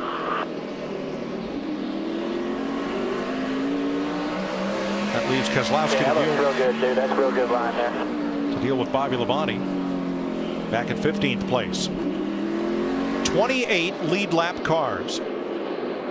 Menard, the first car 1 lap down, as now Jimmy Johnson gets a mirror full of Kyle Busch for 2nd place. And David Rudiman, who had run in the top 5 most all day, is backsliding. Dick? Well, several cars just got by Rudiman, Mike. His problem, the car has gone tight in the center. They need a pit stop and new tires on the double zero. I get a feeling that these concrete corners, they're starting to take a little bit of that rubber, and that's why these cars are starting to tighten up and not turn. Here you see Jeff Burton in the 31. That would mean that you're in the way because your left side's getting beat up. That's right, and you can also see how far out that left front tire was turned, Larry, on Ruderman's car, saying that the car really is snug. It won't turn.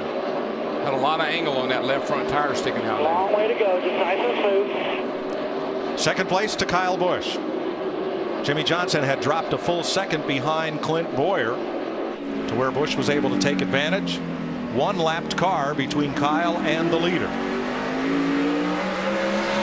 Boy, does he get a drive off the corner. And it seems like that 18 car has really got a good long run package, because this car has been clipping away here. He got by Jimmy Johnson, and now he's closing down on Clint Boyer up there in the 33.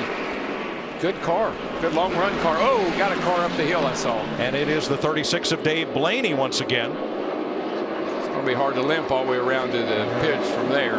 Well, he's got a right front tire down. Go back to what Jeff Hammond did in the pre-race. Caution is out. I would say these guys are cooking the bead of that right front tire from brake heat. Probably what happened. That was about a 50-lap run right there since the last caution.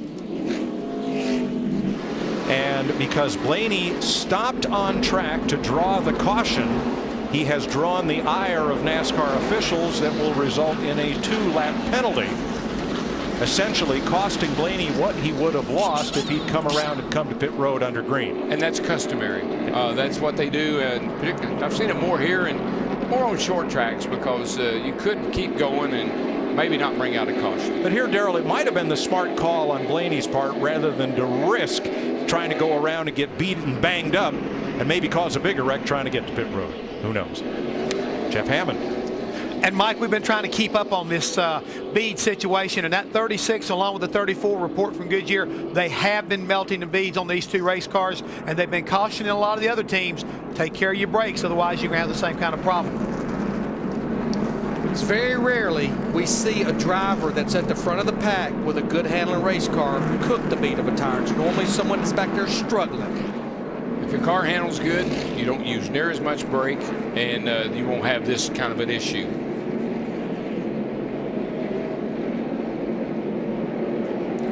We'll show you Blaney getting the flat here, and of course the splitter ends up being the track scraper. And that's some of that rubber debris. And that's the issue, Mike, when you get out there. That stuff that you see flying up in the air right there will stick to your hot tires, and you'll think you got a flat sometime. It gets so bad. Oh. Pits are open. Krista. Well, Clint Boyer is extremely cognizant of where Jimmy Johnson and Kyle Busch are behind him, which line, which groove they're in. As he comes in, Nick Terry goes around to jack the car. He says, boys, it's good. It's really good. No changes. Steve? Small chassis adjustment for Jimmy Johnson. Krista, he says the chatter has gone away, but the front is still a little snug from the center off, Matt. Steve, Denny Hamlin fourth as the racetrack is starting to rubber up, which is changing the handling in his car, making it tight in the center and extra free on exit. Combo adjustments to fix his combo problem, Dick. Jamie McMurray started on the pole, has been running in the top 5 all day. Only minor adjustments to this car on each of the pit stops. This time, park a little bit further away from the wall to give Jack Van Tracy Duncan a little bit more room. Crew is happy with that pit stop. Yeah, and he got a good launch, Dick. He came out fourth. Jimmy Johnson, the big winner on that one. And let's show you Kyle Busch's pit exit. You may have seen it on the split screen. Clint Boyer coming along, and he fires out from the pits and squeezes past Boyer, then hits the brakes before he gets to the next timing line, so he won't be caught speeding.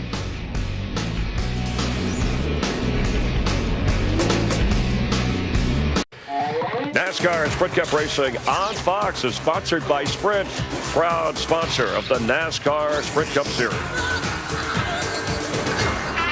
H. Clay Earls, founder of Martinsville Speedway and its longtime head with, gosh, Jimmy Spencer there. On the restart, Jimmy Johnson holds Kyle Busch at bay. Clint Boyer is right there. McMurray and Newman, who had an interesting pit stop, along with Denny Hamlin.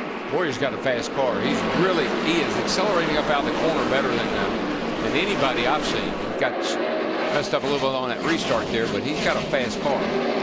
And a look and a bump to Kyle Busch. Here comes Boyer for second. That wasn't pretty. That isn't going to go over too well with the young man in the 18 car. No, it will not. And that's the Martinsville bump and run right there. Still there. That's a red. There's a red flare just went up out of that 18 car. He's trying to get back to the rear bumper of that 33, but Clint Boyer gets off the corner so good. He's bad fast up off the corner now. He's putting the power down. Marcus Ambrose had a long pit stop, lost, I believe, 2 laps with extra work on the left rear. Of course, remember from the big bash that he had into the wall, courtesy Michael McDowell, they had trouble fueling that car. Mark Martin will receive a pass-through penalty for changing lanes before the start-finish line on that restart. And the reason these drivers are doing that, just like Matt Kenseth at the start of the race, they know how important it is to get to the bottom of the racetrack before you get to the corner. And if the guy in front of you doesn't go, and you don't have much of an option, you either got to go around him or run into him, and that really puts the driver in a bad spot. Mark making his 800th career start today, only the 8th driver in NASCAR history to reach that level. Richard Petty with 1,185 career starts. Explaining to Mark that he changed lanes before the start-finish line. Plenty of time to make it up. We're only 187 laps in. But look at how slow he is at 30-mile-an-hour pit road speed as the field trains by. Matt Kenseth at the start of the race lost about a lap and a half because of the pass through that he had to make. Looks about what Mark Martin in the 5 is going to lose here. And Kenseth is still a lap and a half down. By the way, Paul Menard being up on the wheel during that last green flag run paid off. Menard got the free pass on this last caution, so he is back on the lead lap, one of 28 cars there. Stewart almost lost it up in turn number 4. Gosh, Darrell, he got way up in the high stuff and got everything but the fence. Yeah, he's got a problem, and certainly he has buildup on his tires right here. Take a lap to get that knocked off, but Smoke not having a very good day. You can see the rubber clunks just flying back off the tires because when he got up there, those hot tires just pick all that rubber up. They're like magnets. And then after about a lap or two, those tires clean themselves of that debris, and you can get back up to speed. Now, we talked about Ryan Newman having an interesting pit stop so that one crewman can make adjustments. The carrier up on the right front has to wrestle 2 tires. But Casey Kane comes along and sideswipes one of them, sending it off into the next pit. Or excuse me, sending it into Casey Kane's pit. Yeah, he was trying to dribble 2 tires at once. So someone else can make an adjustment on the right rear. Hard to dribble 2 tires at once. Now, because the tire getting away was the fault of the car passing along the pit lane, Newman was not penalized. But this is something that teams are still wrestling with since the rule change for 2011 that eliminated that catch can man. Last year, that catch can man would have been making those adjustments. And that's the other thing with some of these restarts and problems that we're having on the restarts. That's a fairly new rule that the guys just haven't really, you don't understand. Back in the day when the green flag came out, you could pass to the right. You know, if you could get by a guy up on the right side, you could go on. You can't do that anymore. Look who's appeared up in the top 10. Big Daddy, I believe, has made it there. Jeff Gordon in the 24. Your Pizza Hut fan favorite for the day, Jeff Gordon, up to 6, Steve. Mike, he's been saying one thing consistently since the drop of the green flag. He said this car is cutting very well. On that last pit stop, he said, I don't want to change much. He said, we're not rolling as good as others, but man, this car cuts. Just a little tight in turns 1 and 2. Thanks, Steve. What happened to Kyle Busch? That car just jumped out of the lane, and he loses position. I know exactly what happened to him. It was our pole sitter, Jamie McMurray, in that 1 car. Oh. And Kyle's going to go back.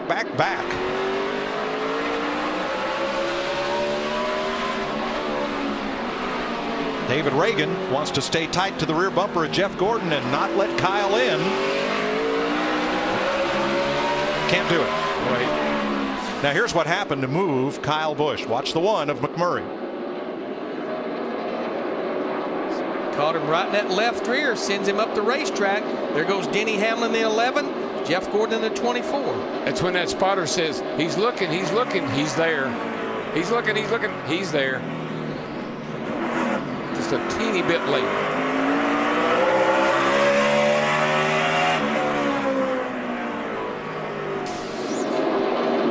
So Kyle Kyle Busch slots in line in 6th behind Jeff Gordon. Jimmy Johnson out front by almost 2 seconds over Clint Boyer. And oh, here comes the 11 under the 1. McMurray's got to give way this time, and he gives Hamlin plenty of room. So 3rd place changes hands behind Clint Boyer. Let's check with Krista. Mike, we just saw where Kyle Busch got shuffled back. What was interesting is just seconds before that, Clint Boyer told his spotter, Kevin Hamlin, I'm holding him up. Should I let him by? Kevin said, I can't talk to his spotter right now. Clint says, I don't need you to talk to the spotter. I need you to talk to me. Clint was going to give him that position right before Kyle got loose. I'm just not sure anybody's going to give anybody anything here today, what I'm saying. It's a really good story, though. I was going to give it to him. Sorry.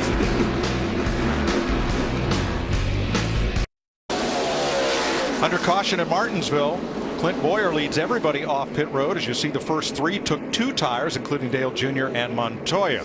Hermie Sadler coming off the corner, bounced off the wall on the back straightaway, cut down a tire, and that's what's put us under the 4th caution flag of the day. Watch that blue and green, number 71. That's Sadler from Emporia, Virginia. A little too high on exit, and the right front suffers. I think it may have been a right front problem. Of just tire maybe was down the way it looked. So let's check up on what they did on pit stops, beginning with Steve. Well, Mike, Jimmy Johnson said, I definitely don't have anything to complain about. This thing is really turning well, but they did have a little trouble on pit road.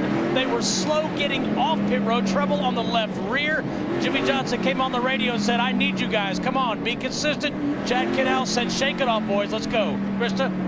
Steve, the decision to take 2 tires for Clint Boyer was a last-minute decision, and to clear up what he meant by letting Kyle go, he just didn't want to get out of the groove. He said, I'd rather let 1 car go by than get shuffled back and lose 4 positions. Matt?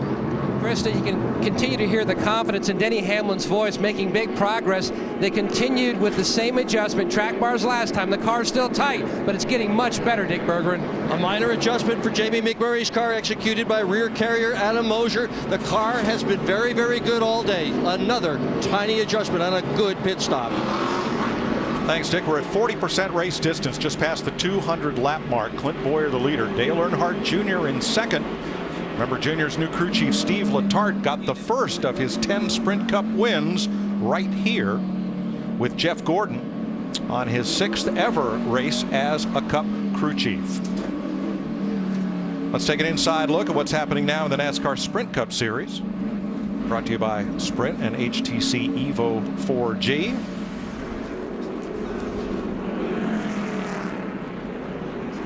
Denny Hamlin still has the fastest lap of the race, set at lap 123, 20.09 seconds.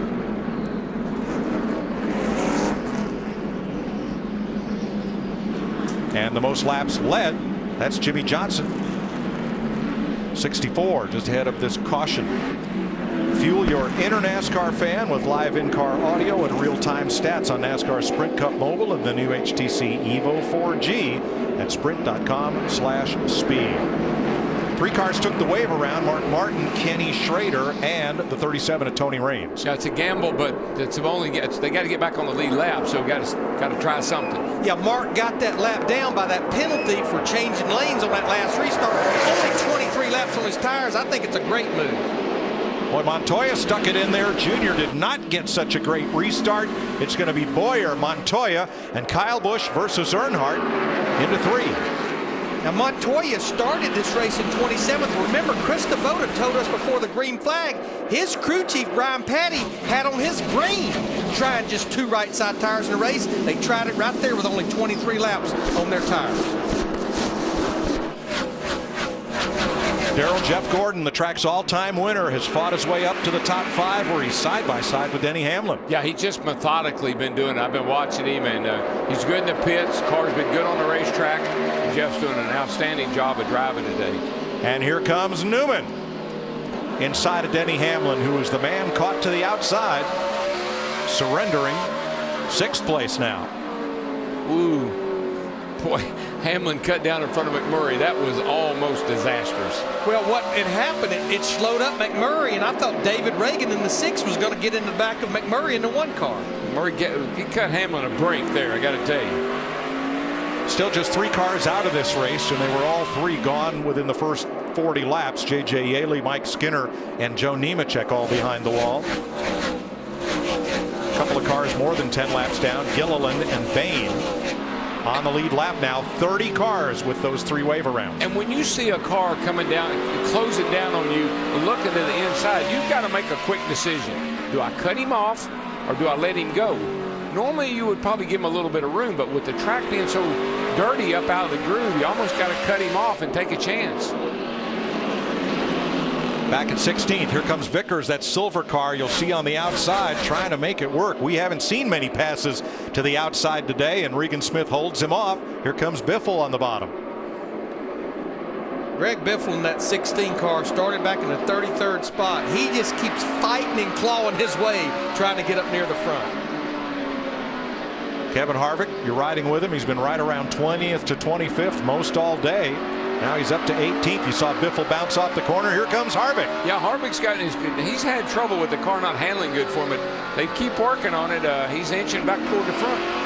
But Greg Biffle definitely got all up on that curb, and that kicked him all the way up to the 2nd groove, and now they're freight training him. Keselowski right behind Harvick. Then comes Logano, and at 2nd, 3rd, 4th, Montoya, Busch, and Gordon. We talk about it every week. Juan Pablo Montoya in that 42 car up there, as Jeff Gordon's going to just drive underneath Kyle Busch to take 3rd away. Montoya has the 2 road course wins. The man's won at Monaco in Formula One, the Indy 500. He wants to win so bad on an oval in NASCAR. Wouldn't it be ironic if he won on the smallest one we go to? After having no short track experience before he came to the Sprint Cup Series. He's the guy that said, though, he explained Martinsville. He said, what I figured out about this place, you have to go in like a gentleman, into the corner like a gentleman, but you got to come off like a lion. Yeah. Which is a little bit what I think he's used to doing on road courses. You know, a lot of these drivers have private jets. Montoya's, though, one of his is 5 feet long with a 4-foot wingspan, and he flies it. Radio control. Loves doing that. He doesn't love this. Here comes Jeff Gordon, Martinsville's all-time active winningest driver. Moves himself up to 2nd place. In the wall hard goes Casey Kane. Hold the brake, buddy. And Martin Truex. Hold the brake. Wow. That was huge. Look at that car. And you think we're not going fast here. Martin's all right. Unhooks his cool tube. Look at that thing. What a hit.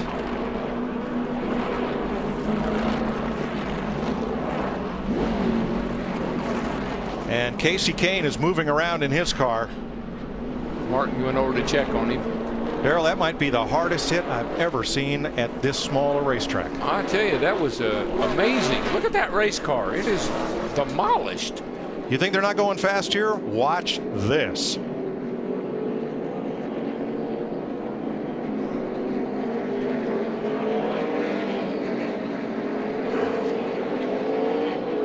I get a feeling something happened to Martin Truex Jr. in that 56 as hard as he was driving it off in that corner. Sure does. I mean, he wasn't even able to slow it down, it didn't look like. I bet, well, it's hard to say about brakes, but that looks like a car that lost its brakes.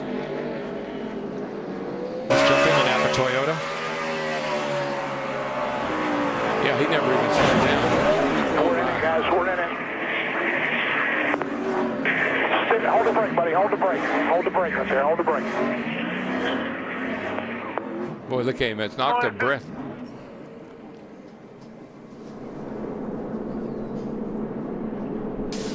Martin Truex was on the lead lap at the time. And you see he is okay. But that was a vicious crash. Every day these guys get up, they ought to praise the Lord for those safer walls, those soft walls, safer barriers, because now he has dropped a lot of fluid on the racetrack, radiator, oil cooler, everything into the wall. So NASCAR is going to bring this to a halt while they clean up from Casey Kane, Martin Truex. NASCAR Sprint Cup Racing on Fox is sponsored by McDonald's. I'm loving it. By AT&T, rethink possible. And by American Ethanol, American grown, American made, powering NASCAR. 222 laps in, and it was a throttle problem for Martin Truex Jr., who had been running in all 10 of his previous Martinsville races. Apparently is okay. Walking away, heading to the care center as we're looking in at the American Ethanol in-car camera with Jeff Gordon. Time for our AT&T race break. And the headlines so far, Clint Bowyer leading Jeff Gordon and Juan Pablo Montoya. 278 laps to go. It's NASCAR on Fox and from the Hollywood Hotel live here in Martinsville, Virginia. Just a quick recap of how things have gone. The big three, we've had 7 leaders and 13 lead changes, but Denny Hamlin, who came in winning the last 3 of these races, has led 33 laps. Jimmy Johnson's led the most, 65 laps, hustling off pit road. But moments ago, Jeff Hammond. Yeah, it looks like the throttle hung on this 56 car Martin Truex Jr. And unfortunately, he takes Casey Kane out. But fortunately, the 4 car was there to kind of slow this car down and lessen the blow a little bit. You see Martin getting out of the car and running over to Casey Kane to make sure he's okay. For Martin Truex Jr., he appeared to be all right. Spectacular pictures. Amazing that both drivers are in good health. Yes, Chris. I mean, I just walked outside to check on some things at our pit box, and I was on top of the pit box when these 2 guys crashed right down in front of me, and I'm telling you, it sounded like a huge explosion when the 2 of them got together and then hit the outside safer barrier. On the Fox Exmo camera, you watch it that slow, you wonder what's going through a driver's mind as he's going through that as they are working on the safer barrier here at Martinsville. Yeah, you can see the damage right there. They're having to replace some of the plating right there that looks like has been penetrated. In behind that is where the blocks go that allows the wall itself to give, with hard impacts like this. So they'll replace those blocks, make the repair to the wall. We'll be ready to get back to racing here in just a few minutes. So we're under the red flag. Meanwhile, Clint Bowyer, for the first time in his career, leading a race in Martinsville, and he's done a pretty good job in terms of holding on. By the way, the last Richard Childress car to win here, Dale Earnhardt in 1995. Of course, Kevin Harvick coming off the big win last week. Yeah, big win for those guys last week. But it'd be I think even bigger for these guys because really Welcome, North Carolina is right down the road from Martinsville. It has been a long time since an RCR car has won here. Obviously, Jeff Burton has run well here, as well as Kevin Harvick. But for Clint Bowyer, I mean, he's really starting to show some muscle. The guys in the booth have been watching him. That car is really rolling through the center and making a lot of ground up on the exit, a lot of drive off the corner. And as we welcome back Larry, Darrell, and Mike, Jeff, your thoughts, handing it off to them on the pace of this race so far and the fact that Bowyer is hanging in there with guys like Jeff Gordon, who has had success. Kyle Busch, all his short track wins, yet none of them have come here. Well, guys, the one thing I've been noticing, and Larry, I'm pretty sure you have too, is that as the races progress, we've talked about the track taking rubber, we're seeing faster and faster lap times the deeper we go in the race. Well, and what we're also seeing is guys getting a little bit more of a gambling mode to them. When you look at, while ago on that, after 23 laps, guys like Montoya, Dale Earnhardt Jr. taking on just 2 right side tires, trying to get that ever important track position. Right, because at the start of the race, we didn't think anybody would make a 2-tire stop. But Darrell, how about the aggression level in this race? We've seen it up and down, but generally, I think people look pretty well behaved. Yeah, so far, but there's still a lot of sand in the hourglass. So as it trickles down, the tempers will flare up as we get down the end of this race. But I've been surprised how good the tires are holding up because we thought that might be an issue. So far, I don't think it has been. All right, Dick Bergman. With Casey Kane, who has just emerged from the care center. You okay? Yeah, I'm fine. It was our biggest problem is we got behind at the start with the tire. It started laying rubber, and then we were fighting the car, and we got too far back, and that was once I got hit, usually you get hit here and you spin out if somebody's mad, but that was where I knew that the throttle or something had stuck on Martin's car because he drove me through the wall and then, he followed. So it was a pretty good wreck. This is a bad day. I thought we were going to at least try to salvage something. Most important is you're okay. Thank you. Chris? Thanks, Nick. And a couple of top 10s before this year for Casey Kane, so turning things around this year. Unfortunate today for him and Martin Truex Jr. And Martin had led some races a little bit earlier. Currently, Jeff, the top 5 drivers as we stand, they all started outside the top 10. It's Bowyer, Gordon, Montoya, Kyle Busch, and then Dale Earnhardt Jr., who started 26th. Yeah, I think for Dale Earnhardt Jr. and Steve Letarte, they've been basically being very patient, decided to do the 2-tire changed this last time in, got some great track position. But for, the rest of that group right there, especially Jeff Gordon, I think that they're starting to show their muscle right now. And, I'm not really surprised about that. Dick Berger, I think, is caught up with Martin Truex. Yeah, indeed. We are so glad to see you walk out of that care center. You all right? Oh, I'm fine, yeah. Stuck throttle? Yeah. What was it like inside that car? What was it like when you saw that wall coming and you knew you were going to hit a ton? It was, oh man, this is going to hurt. But it didn't. No, didn't hurt at all. Unbelievable, isn't it? It is indeed, but we're real glad to see you're okay. Yeah, just again, thanks to NASCAR and everybody that all the guys that built the safer barriers in these race cars and everything, they're unbelievable. Just 10 years ago, I wouldn't be standing here, so thankful for that, and thankful for everybody working on Napa Toyota. Just it's a rough day right there, but we started off pretty bad, and we were working on it and getting better, and we're just trying to survive. And we sure didn't need that, but it is what it is. We'll go on to next week and fight hard. Is there anything at all you can do when you feel that engine running wide open and you don't want it to be doing that?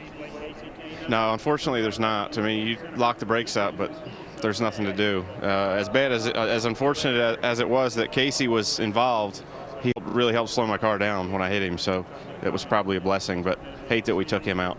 Glad you're okay, Chris Myers. Thanks, Dick. And of course, he ran over to make sure Casey was okay, and probably glad Casey's car was in the way, or who knows. His really answers at first were very short, and it's almost as if, Jeff, he's still kind of catching his breath saying, man, I can't believe I walked away from that. Again, you have to experience something like that, and unfortunately, neither one of us have had to do that. But for these drivers, even when you talk about this being the smallest racetrack on the circuit, you carry so much speed. I mean, that's over 100 miles an hour down in these corners, and he's got all four tires locked up. He's trying to hit kill switches. He's trying to do everything he can to get that car stopped, and you see the end result. So, I mean, helpless is the only thing you can say for Martin Truex Jr. He was helpless. Truex Jr., Casey Kane done for the day here on the short track. But next week on Saturday night, first night race at the Texas Motor Speedway, you can bet the speeds will pick up. The plot thickens on NASCAR on Fox. You put your work clothes on when you go to Texas. So that's big boy racing down there. Sprint Cup racing from Texas Motor Speedway. Looks like he messed with the bull and he got the horns. He's trying to hang on like a wild bucking bronco in Texas.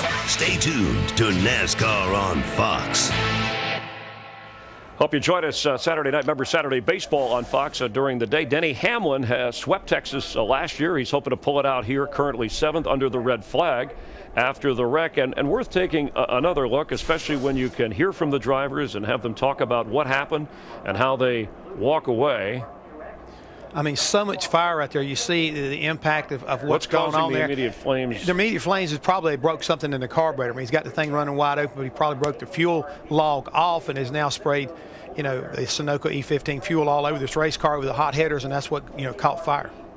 And on our Exmo again, you heard Martin Truex Jr. saying, he was sorry that he wrecked Casey Kane in the 4 car, but he's glad. He said it helped slow him down, or who knows, with the throttle problem that he had, what would have happened next. Well, let's hopefully, the good thing about it, we don't have to discuss that. These two guys, both of them been able to walk away. Unfortunately, the cars are definitely destroyed, but, the cars can be rebuilt. And Martin Truex Jr., a driver who had been in and out of the top 10 in points, had stumbled back the last few races. And for Casey Kane, we mentioned some of the top 10 finishes this year, and was the pick of Larry McReynolds in our Pizza Hut prediction selection earlier on the pre-race show. Let's take a look at the current standings for the fastest pit crew and how the fans have voted so far. And thanks for getting involved with AT&T. You can get in on the action by texting the car number you think will average the least amount of time on pit road. AT&T, the nation's fastest mobile broadband network. Clint Boyer, your leader over Jeff Gordon, 222 laps in under a red flag after the wreck. But a lot more to come. It's NASCAR on Fox from Martinsville, Virginia.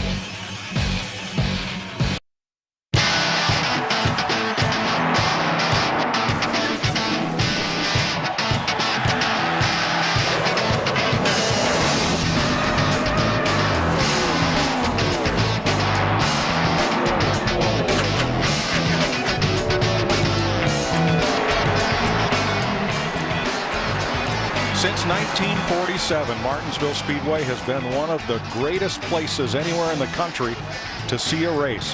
You saw where the azaleas and the boxwoods used to sit outside of turns 1 and 2. The little hand-operated scoreboard up outside of turn number 3, where right now we sit under the red flag, closing in on halfway to go because of a vicious crash caused by a stuck throttle on Martin Truex's car that also took out Casey Kane. Both drivers are okay, but everyone else sits and waits under this red flag as they repair the barrier in turn 3. Let me see if I can raise up my buddy over here, Clint Boyer. Hey, Clint Boyer, it's DW. I'm not interrupting anything, am I? No, just people watching right now. Hey, buddy, you've been looking good today, man. You got that thing hooked up. How's it going out there for you? So far, so good. Just really proud of everybody on the BB&T Chevrolet. Worked hard. We've all worked hard on getting better at this racetrack. Certainly come a long ways, and we got to repay BB&T. We had a bad run for them at Bristol, and feels good to be up front for them. Clint, I know you like to race on dirt. That's actually where Richard Childress discovered you. Does this racetrack have any kind of characteristics like that? Man, you're spot on. I mean, it's a dry, slick, old dirt track. Just forward bite is such an issue with this tire. The marbles up top, you jump the cushion, get over into the marbles, you really got your hands full. The outside lane, patience is going a long ways here today. We're just trying to buy our time and manage our tires. So your car looks pretty clean. I don't think anybody's been beating around on you much, doesn't look like. I've been lucky enough to be out front. They're supposed to be this way. I brought home a lot of tore up stuff this year, so hopefully we can keep it this way. All right, well, I'm going to finish my hot dog. You finish your nap, and we'll get going here in a minute. In 4, I see they tried to knock the wall down, so hopefully we can get going here and have some more fun.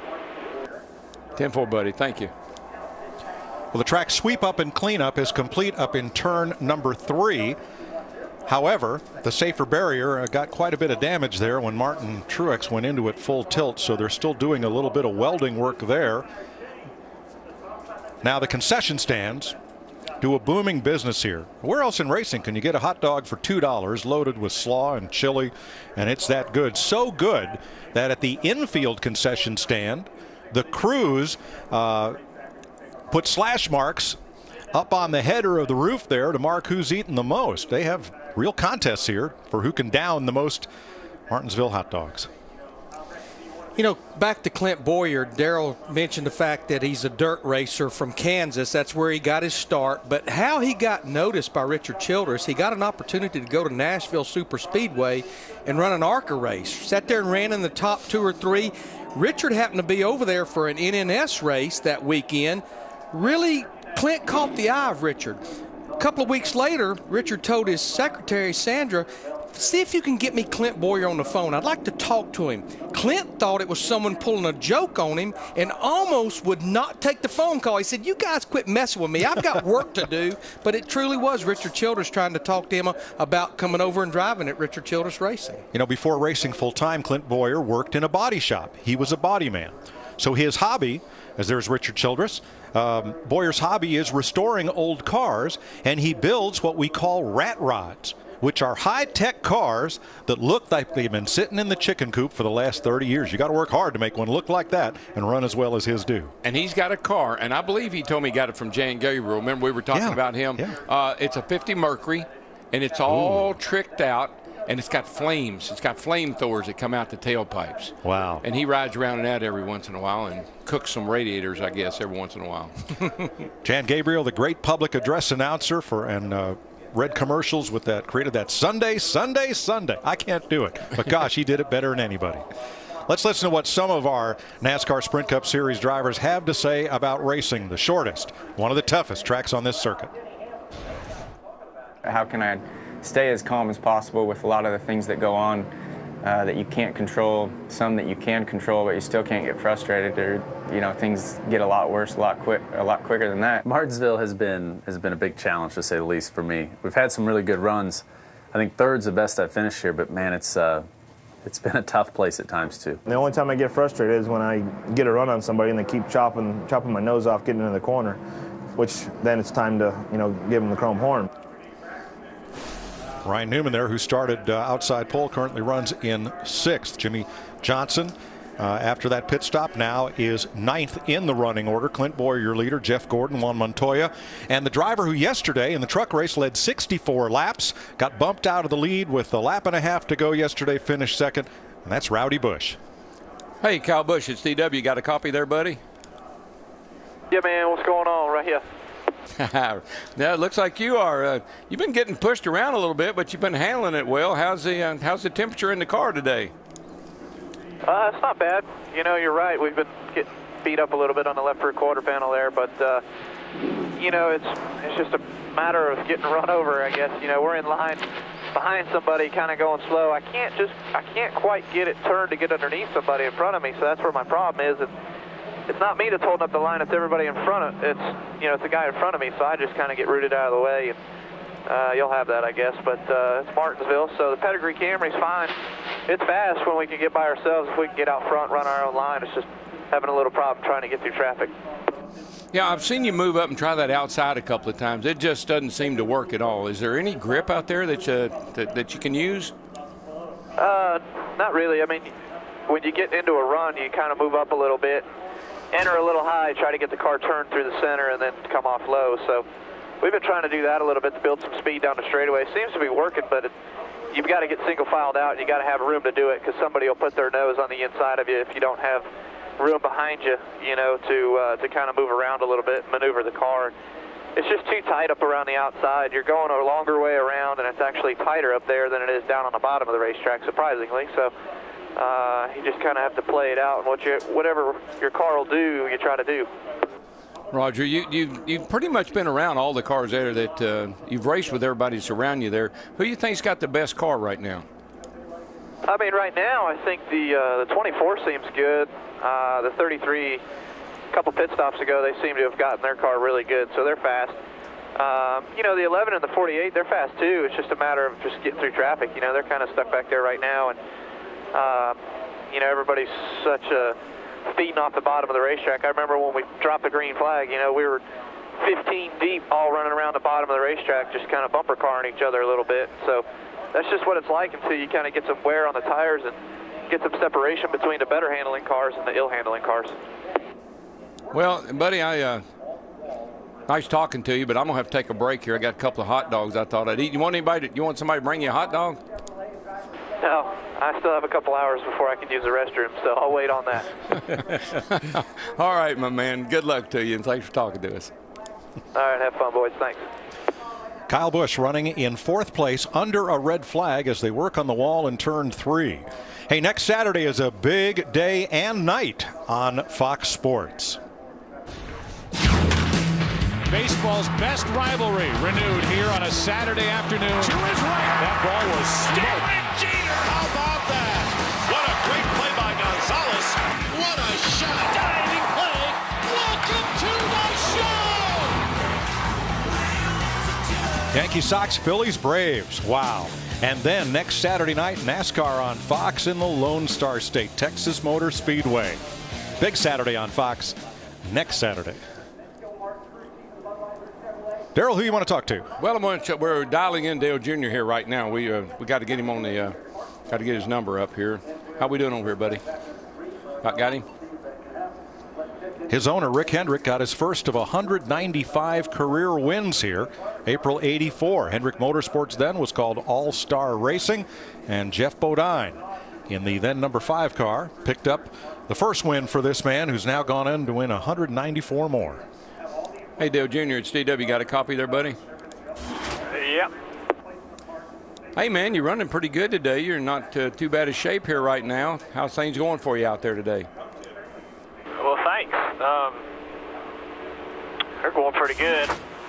We got a pretty good car. We just didn't qualify good, so we'll just have to see what we can do. We're on these 2 tires. I think we're a little quicker than the 42, maybe an 18. I don't know about these guys behind me. The 11's probably pretty fast. The 1 looks good all weekend. So let's see what we can do with the AMP National Guard Chevy. Well, you've been inching up on it, buddy, a little bit better every week, and you love this joint, so you're getting ready to roll off here. Thanks for talking to us, and good luck. All right, take it easy. Let's say hey to Mama. Mama. That would be Mama Brenda. Crew Chief Steve Letarte. You know, Mike, you talked about Hendrick Motorsports winning that first race here back in 1984. They really didn't have a sponsor, and they had really struggled those first few races, and Rick was about ready to fold camp. And Harry Hyde, who was a crew chief, said, you know what? We have Jeff Bodine. Martinsville's next. Let's go there. Let's leave this one sponsor on the car that we had at Darlington when it was a complete disaster. They came here and won the race. And I think you can say pretty much the dynasty has been built. Yeah, a fellow named Bob Adams was in the stands, noticed what they were doing, and signed on a small life insurance company as Rick's first sponsor. And the rest is history. A little company down in Winston-Salem, B&R. They did a lot of engines back in the day for Sam Ard and others. And Rick had a relationship with those guys through drag racing. And they built the engines for the cars there for a number of years and had great success. And I'm telling you, when you stepped in one of those babies, even back in the day, they would go. That was it. Ken Bingham and Ronnie Revis were B&R. Boy, they big steam. Engines have fired at Martinsville Speedway. We're ready to get back at it. Hope you enjoyed the halftime break. 222 laps are in the books, and the red flag caused by the Martin Truex Casey Kane crash up in turn number 3. The wall has been repaired. Kevin Harvick reaches for the switches and is ready to go racing. Our fans in the hot dog line right now are getting antsy. They heard the cars crank.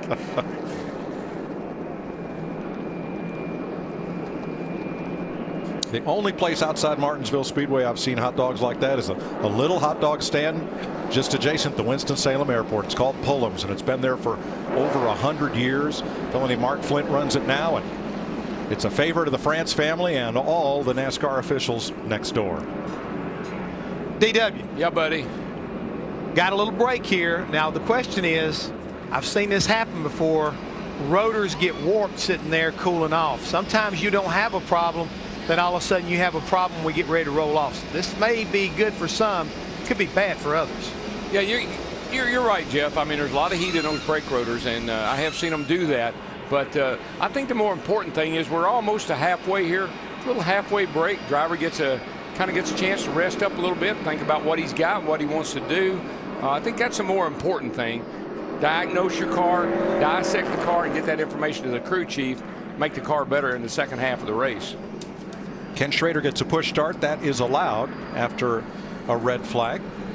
And to recap, after a 24-minute red flag, almost 25, Clint Boyer is your leader, the first of 28 cars on the lead lap. I don't know if the track's taking any rubber or not, but the old curb is. Yeah. Kirby's got a lot of rubber buildup on him. It's about to turn black. 6 caution flags now. And Mike, there's one of those rubber balls that we talk about, the buildup, that picks the tires pick up. And if you get enough of those on there at once, like you would do if you get up high, problem. And the big beneficiary on this caution is the number 22 of Kurt Busch. He will get the free pass and be back on the lead lap. Don't think we'll see. Excuse me, that was the caution to go was Kurt Busch. This time around, it's Matt Kenseth, who got a penalty right at the start of the race and has been working for the last 222 laps to get back on the lead lap. Now he will. I don't think we'll see a lot of action on pit road because on that last caution they only have 11 laps on their tires. Like earlier, you may see some of the cars, some of the drivers at the back of the lead lap group come to pit road, but I think everyone else will stay out. Hendrick Motorsports trying to tie Petty Enterprises for the most wins by one team here. 19 for the Petties out of Randleman, North Carolina, 18 for Hendrick, and 13 for Junior Johnson and Associates. There's one of the King's cars, A.J. Allmendinger, running in 14th, or running in 10th right now after qualifying 6th. And there is the King. It's been real windy this weekend. Perhaps that accounts for the lack of the cowboy hat atop Richard Petty. Well, it'd be pretty hard to wear a headset. I guess you could wear it over a cowboy hat, but it seems to work better. Sure. Matt? Mike Carl Edwards, one of those drivers who elected to hit pit road. They wanted half and half, both a track bar and wedge adjustment, making progress, but the car still way too loose on exit for the 99. Brad Keselowski also stopped. Greg Biffle, Casey Mears have been on pit road during this caution. Joey Logano. You know, a driver that caution right there really benefited. We had talked about Mark Martin in that 5. Remember, he was penalized for changing lanes on that restart back on lap 181. Took the wave around, and we had a quick caution, so now he goes back to the lead lap. Mark currently 27th. Yep, that's a perfect scenario for the wave around. Get the wave around, and then shortly thereafter get a caution, and you're back in business. He's one of about 7 drivers that pitted under that caution right here. So when we restart, 29 cars will be on the lead lap.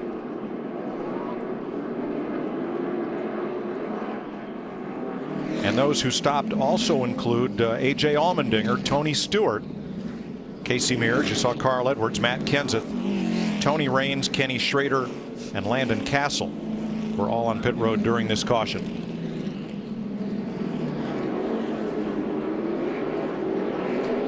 So Kenseth gets the free pass. Jeff Gordon, after getting a free pass halfway through the race in 2005, won here.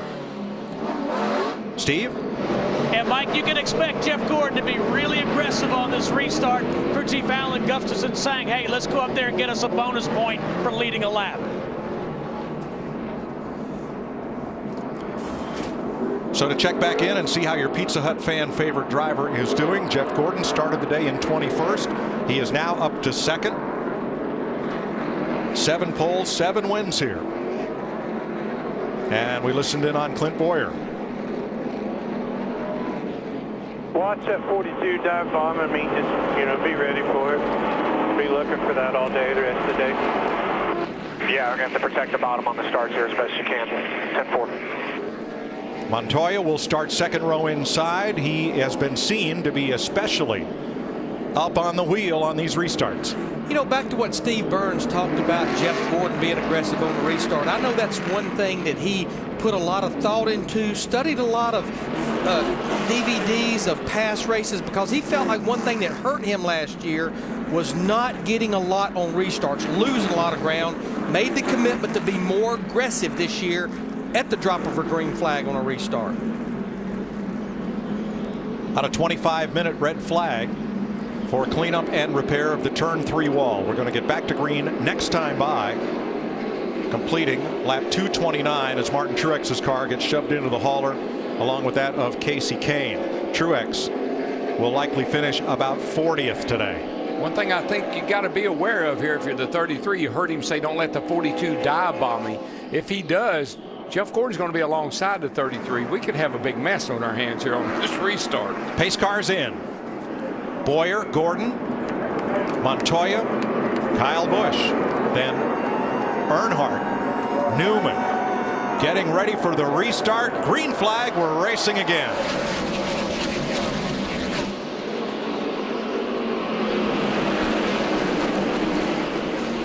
Boyer gets away clean. It's Gordon and Montoya for 2nd. Montoya trying to keep that 24 car of Gordon on the high side. Dale Earnhardt Jr. in the 88 trying to follow through. Can Gordon dip down in behind Montoya? Gets there. And here comes Kyle Busch. Now it's up to him to deal with the outside. Is he going forward or backward? It's so tempting to get out there. The guy slows down so much on the bottom, and you think, surely I can get by him.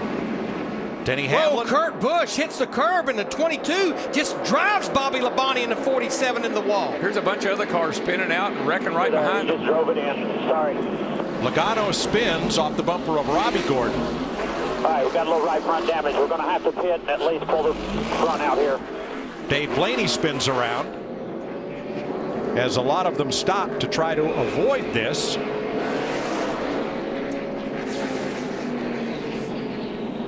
And have a watch there at Kurt Busch. Stuck up on the outside. Tough sledding out there. Whoa, whoa, whoa. 3 wide almost, but Brian Vickers got a nose under Kurt Busch, and there's what happened. I think Vickers also saw Harvick was making it 3 wide going down there into turn 3, and something had to give. Yeah, I mean, what? Yeah. that was not going to work. How you explain that? Let the pictures tell the tale. Kurt Busch bounces off the curb, and Bobby Labonte in the 47 is the innocent victim. Yep. He probably wondered what in the world. He's probably like Casey Kane was with the Truex wreck. What are these guys thinking? Caution is out for the 7th time today.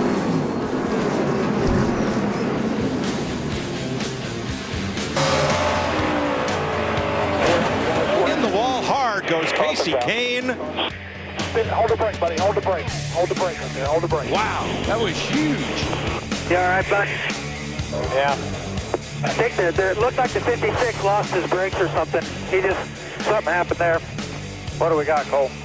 To the corner and looked, and we were headed to the wall. A hard crash for Martin Truex and Casey Kane. They are both okay. And shortly after the restart, a pileup in turn 3 when Kurt Busch got turned around, jumped over the curb, and right out into Bobby Labonte's path.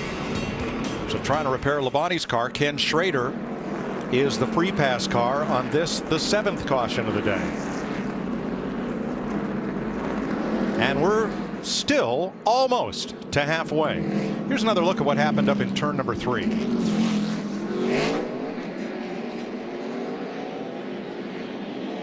Boy, I'm like Larry. I have to look at this more than once. I'm not sure where he was going. I don't think he was aimed there, but I think he got a little help and got maybe a little turned there. He had to get turned to get down. Somewhere back here, somebody's got to get into it. See a little contact there with Vickers in the 83. Right there. Oh, the 83 gets in him and man sends him into the grass, over the curb.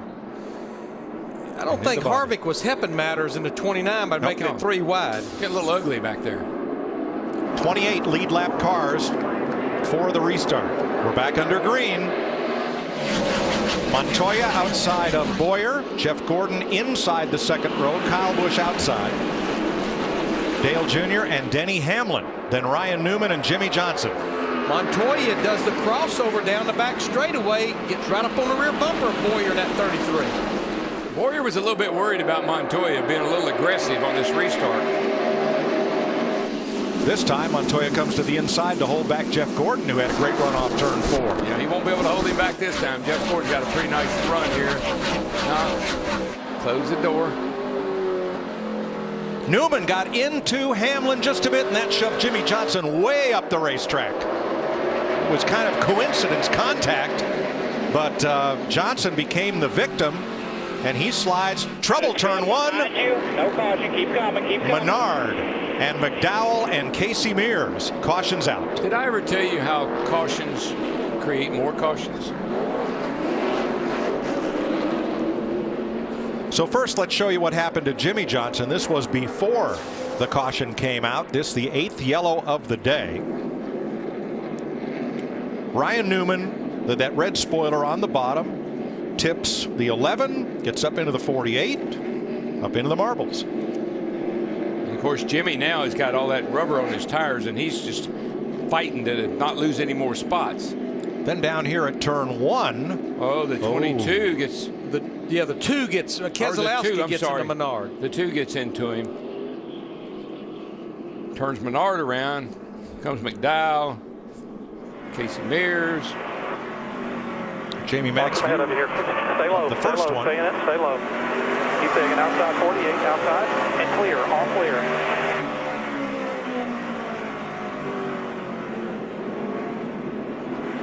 And let's ride with Kevin Harvick. Check out. Brad Keselowski into Paul Menard. That brings out caution number 8. This 8th and most recent caution in the Goody's Fast Relief 500. Once again, Clint Boyer, your leader. Montoya on the outside now. Jeff Gordon in 3rd, which has been the position to pounce from. Kyle Busch 4th. Earnhardt Jr., Newman, and they're going to wave off the restart for 1 lap. Piece of debris on the backstretch. And as these cars get more and more bent and banged up, Loose pieces tend to fall off. Yes, they do. Bumper bars, sheet metal, just like you see here. Bear bond tape. A lot of stuff flying before this whole day is over with. Tempers. A few of those too. Steve.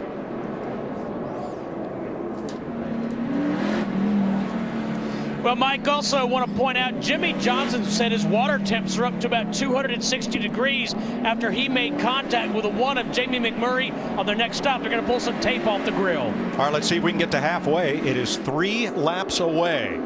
Boyer and Montoya. Green flag.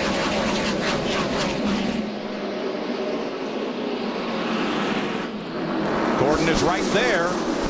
And again, he and Montoya will duel for second. Dale Earnhardt Jr. in the 88 trying to follow Jeff Gordon through there, side by side with Montoya in the 42 for third. Kyle Busch on the outside, his teammate Hamlin inside him, then McMurray and Newman. Rudem and Reagan, and Jimmy Johnson and Jeff Burton. Boy, did you see Montoya? He tried to come down. He faked him out. He said, I'm coming down, dude, but then he went back. Denny Hamlin shuts the door on him. Here comes Kyle Busch in the 18. Montoya just cannot get down. It's a helpless feeling. You're out there in no man's land, can't go anywhere, and they just keep going by. And his teammate will not give him a break. McMurray in the 1, he's not going to let him down either. You just got to make a hole. Maybe behind the 00 there. If I was the spotter, I'd say, get out now, get out now. Here comes Big Daddy, Jeff Gordon to the lead. Corner, clear, you're clear. Tony Stewart's tough day continues. He'll get a pass-through penalty because he changed lanes before the start-finish line. It's the third one of those today. Including Matt Kenseth at the start of the race. Larry, just think about when they restart these races, the leaders are up here on the front, on the straightaway, but a lot of guys are back in the turn still. So when you come off that corner and you got nowhere to go, the cars are out next to the wall, you got no option but to go up the middle. Kyle Busch had a choice, throw his car sideways or slam it into Dale Jr. He tossed it sideways, caught it, and moves on in 5th. Junior's car is getting a nice launch off the corner here, getting some good forward bite. Stewart comes in to serve his penalty, and as Matt Kenseth and Mark Martin before him, he'll go a lap and a half down by driving around at pit road speed. Let's show you the restart and what happened to the 14 of Tony Stewart as he serves out his penalty. Yep, moved down to the inside before the line. And back for the lead comes Boyer. Remember, the last time these cars were on pit road, Clint Boyer's crew took 2 right side tires. Jeff Gordon as well as Denny Hamlin's crew took 4 fresh tires. What kind of tires they put on that 33 car, but they're looking like they're working pretty darn good. Jeff Gordon has now led in his last 10 starts at Martinsville. In his career, 37 races here, he's led 29 of them and won 7. Boy, he's fighting hard on that outside. That's as good as I've seen anybody be able to hold their own when they get hung out there like that. I think Boyer's being pretty nice to him also. Right now, there is a line of about 7 cars lined up behind Boyer that will not let Jeff Gordon in the 24 down to the bottom. Steve? Mike, the problem is he just said he got loose, and you see he's trying to jump back in line now. Got loose. And his teammate lets him in, or does he? Oh, no. Here comes Junior. I don't see teammates letting anybody give them anything. We saw it with McMurray and Montoya a while ago. We saw some give and take at the start of the race, and there we see some paint traded between Earnhardt and Gordon. We saw some give and take between Busch and Hamlin early in the race, but that was very early. Yeah, and once you get out there like that, even though you're almost clear, you cannot take a chance on forcing your way in, or you'll be backward into the wall.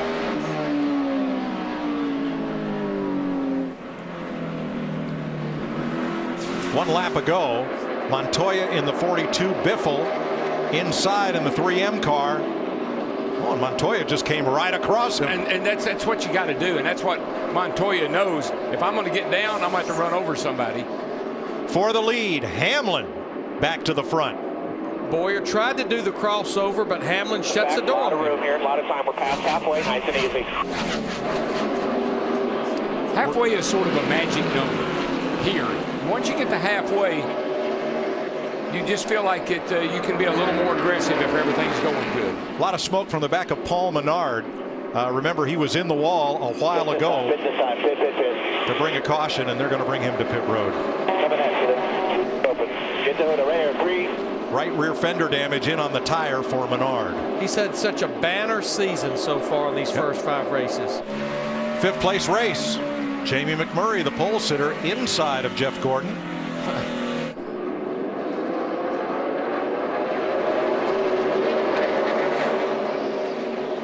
Another car, another driver keeps hanging in there. David Rudeman in that 00 car up there near the top 5. Started the race back in 8th position. I'm just not sure why Jeff Gordon continues. He's had a couple opportunities to get down, but he seems to be trying to run that outside, making it work. Maybe he thinks he can one man and clean it off. I don't know, but it sure is costing him dearly right now. Maybe his car's not handling that good. He needs that outside line. Jimmy Johnson now right behind him. Remember, Johnson reported that overheating problem.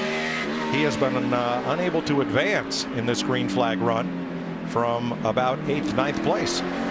What'll be anxious to see is if he can get that car cooled down now that we're back into a long green run. I think when he was complaining about it, we'd run 2 laps, have a caution, run 2 laps, and then we had that red flag.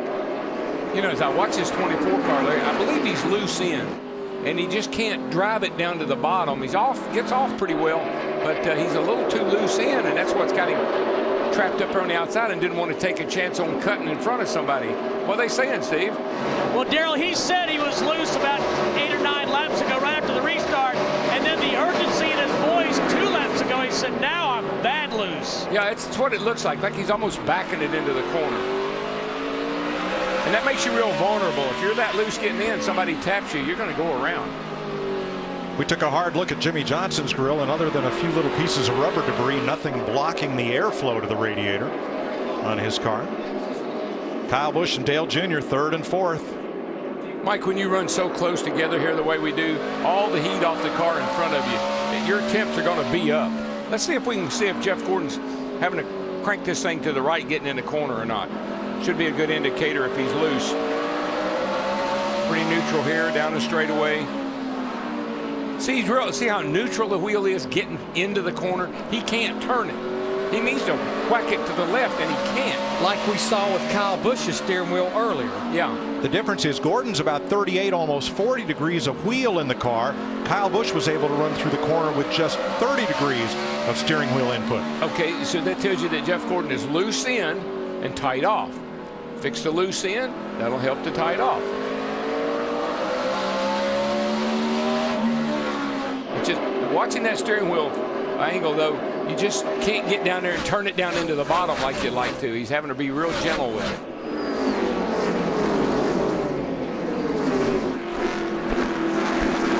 Bobby Labonte a little slow off pace off turn 3, and boy, a couple cars had to jump up and down to get past. Now there's Labonte. Vickers, oh, he got into Brian Vickers. That was a little bit of payback for the damage on Labonte's car. And look who paid for it. Yeah, Jeff Burton in the 31, all that damage on his right front. You can see the hood buckled over there. She's just right for Martinsville now. Yeah, no tire rub, so that shouldn't hurt anything. Brake duct's intact. Don't lose sight of Burton. He started 32nd. He's come up to 13th and flirted with the top 10. We had talked about Paul Menard having the issues. He's actually in the garage area. They've got a hole in an oil line they're going to have to repair.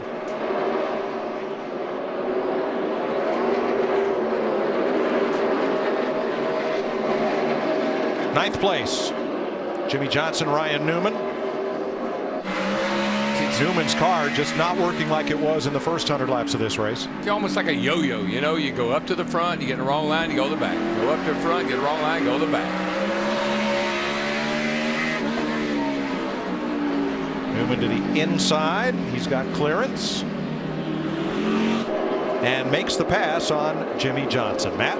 Mike, still extremely tight. The issue for Ryan Newman, they're looking to make a big adjustment on their next stop. They just feel like they haven't made a huge adjustment enough to keep up with the racetrack change, and that's the game plan for the 39. Darryl, what's that feel like when you go down in the corner and the car just doesn't want to turn? Well, have you ever had to hold your steering wheel with both hands and you turned it as far as you could and your arms got crossed? And nothing else happened? And it still won't turn? Right. That's pretty much extremely tight. The front tires were not grip. The front tires are just sliding. That's it.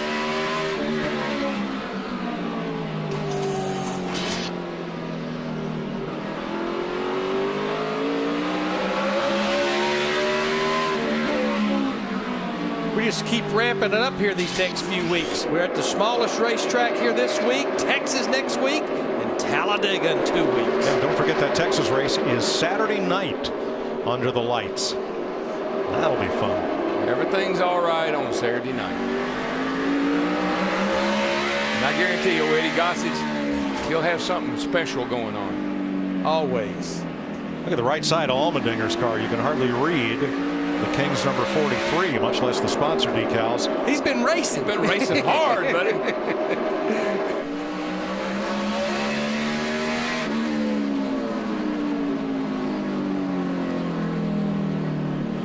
Sprint users have spoken. We're going to ride shotgun with Jimmy Johnson. Brought to you by Sprint and HTC Evo 4G. Try to get off that rubber.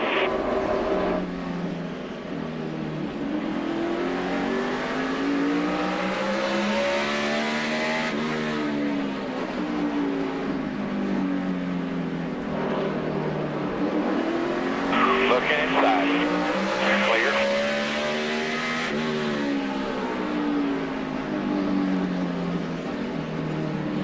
Inside, clear.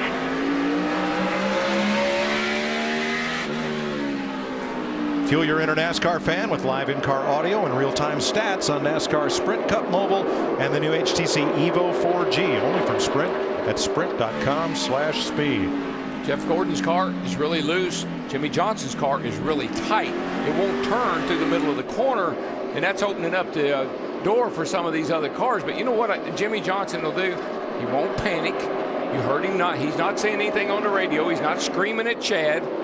They'll get it fixed.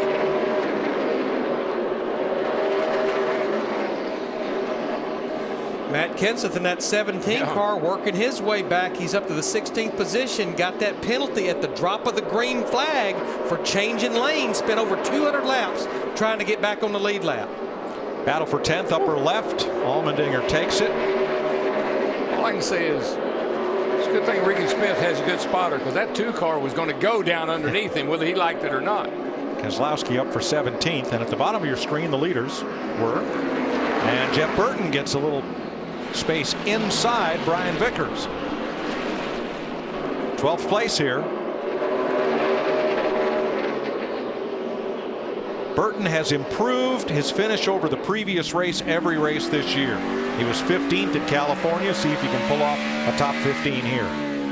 And looking at Brian Vickers in that 83 car, first 5 races of 2011 when he has not been involved in a wreck, he's finished in the top 10, including last week at Auto Club Speedway. 216 laps to go. Denny Hamlin leading his teammate Kyle Busch by 0.7 of a second. Coyote tractors are now here at American Equipment. Glad you're watching the Goody's Fast Relief 500. It's NASCAR on Fox, and Denny Hamlin, who's won 5 of the last 6 races run in the state of Virginia. He's from Virginia, is your leader. Kyle Busch, Jeff Gordon following with 207 laps to go. Clint Boyer has led the most laps, 91. We might have the 6th different winner in the first 6 races this year. And so far, we've seen changing lanes around the start-finish line. Drivers taking a lot more of a chance as we rejoin Darryl, Larry, and Mike. Thanks, Chris. Denny Hamlin has now led this race 6 times for 68 laps. And remember, Denny Hamlin, this is where he felt like he jump-started his season last year coming out of here. So pretty good start to jump-starting this year, looks like. His teammate Kyle Busch holding station. Busch has led once for 30 laps today after starting 11.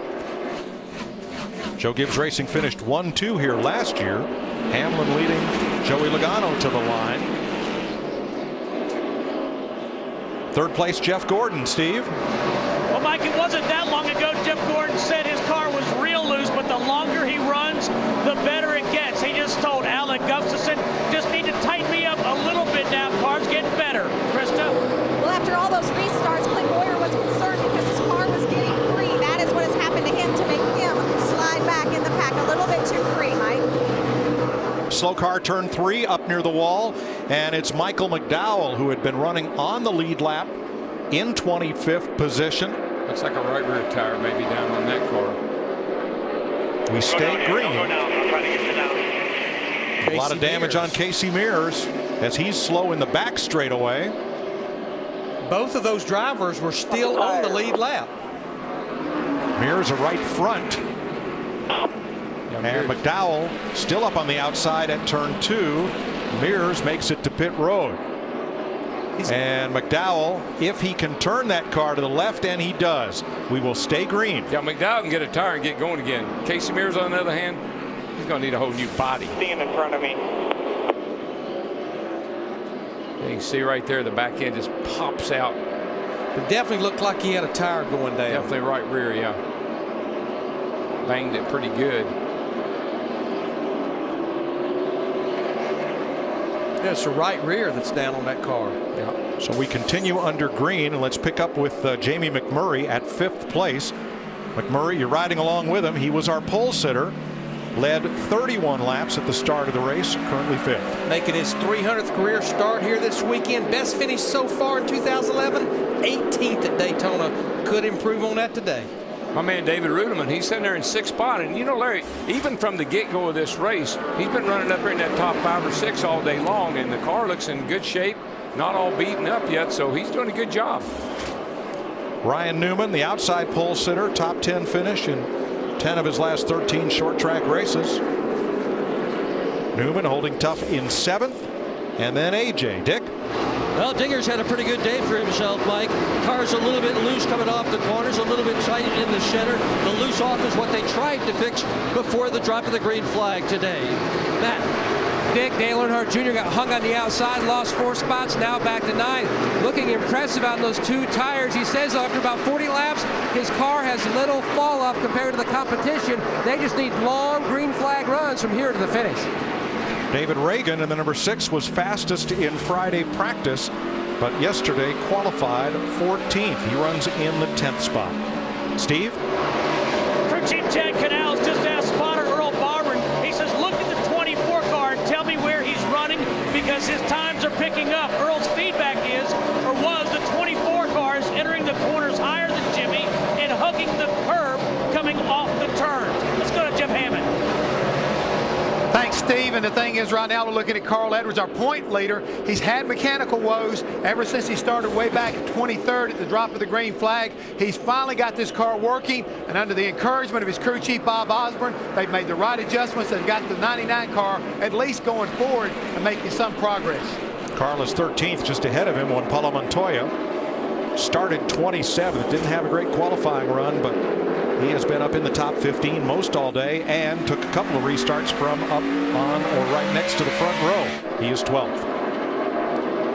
Allmendinger passes Rudeman. That's for 7th place. Yeah, I don't think Rudeman's real happy with Allmendinger. Allmendinger got into David going down the front straight here last time by, turned him about half sideways, but Allmendinger's on the move. Or if there's 2 drivers that need something good to come out of today, it would be those 2 guys right there. As we see Denny Hamlin, our leader, about to put his teammate of one day, Tony Stewart, back in the day at Joe Gibbs Racing, about to put him another lap down. Remember, Tony has already went a lap down because of that penalty of changing lanes on a restart. So Stewart goes 2 down.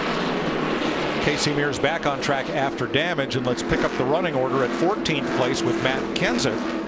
Kenseth was judged to have changed lanes before the start-finish line on the initial start of the race, and he spent the next 220 laps trying to get back on the lead lap and finally got a free pass. So he has recovered nicely. He has, and I've watched him do all that, Mike, and he's got a good race car. It's handling good, it's running good, and another car that's pretty good shape here. Brian Vickers today started 13th, running 15th, but he's been up on the top 10 on several occasions. And he's put the fender to a couple of fellas, as you can see from the right front. Brad Keselowski also brought out the 8th caution of the day when he got into the back of Paul Menard down in turn number 1. Brad started 22nd. He is 6 points ahead of that. Krista? Jeff Burton right now is sliding back. He said his car will not turn, but not because it's tight, but because it's loose. But despite their qualifying position, Richie Todd Barrier said, we have one of the best cars out here. Keep doing what you got to do.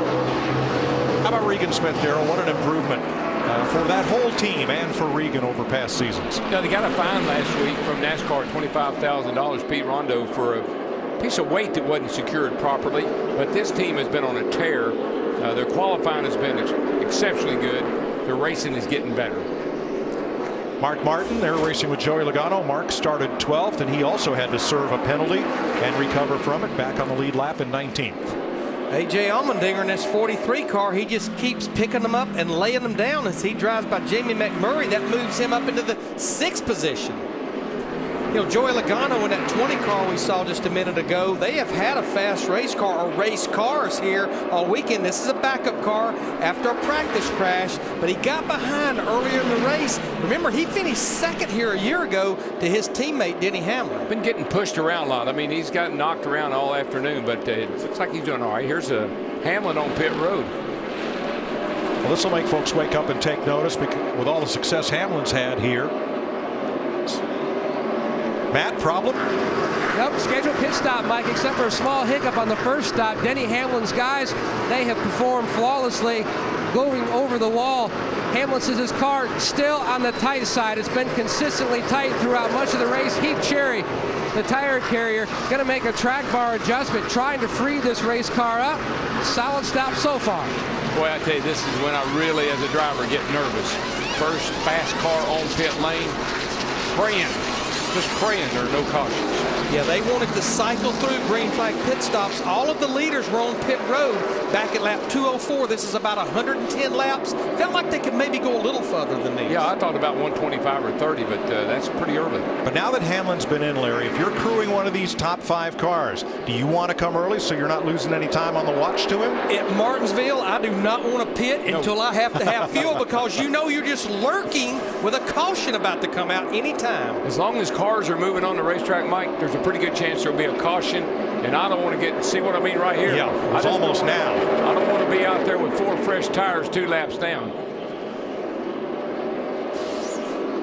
So getting bent up there was Jeff Burton quite a bit, and Kyle Busch, your leader. Jeff Gordon now 4.6 seconds back in 2nd place. But who's the guy that we all stood up here last year and said, you can't do that at the end of the race?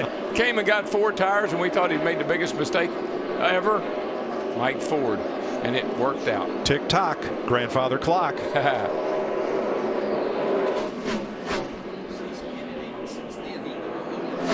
So Denny Hamlin is pitted. The race rages on. Now I want to add to this story. You look at A.J. Allmendinger in the 43 car running in the 5th position.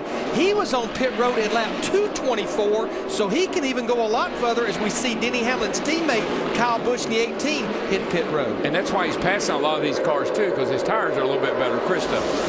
Yeah, Kyle Busch, they had planned to come in after Denny Hamlin, their teammate. They said their car's a little better, a small adjustment. They wavered on this. They said, should we go track bar? Kyle said, I'll go whatever direction you want me to. Dick? Well, Jamie McMurray's car has been loose in, loose off, tight in the middle. He's lost his drive off, so they're going to pit and try to fix that. Krista.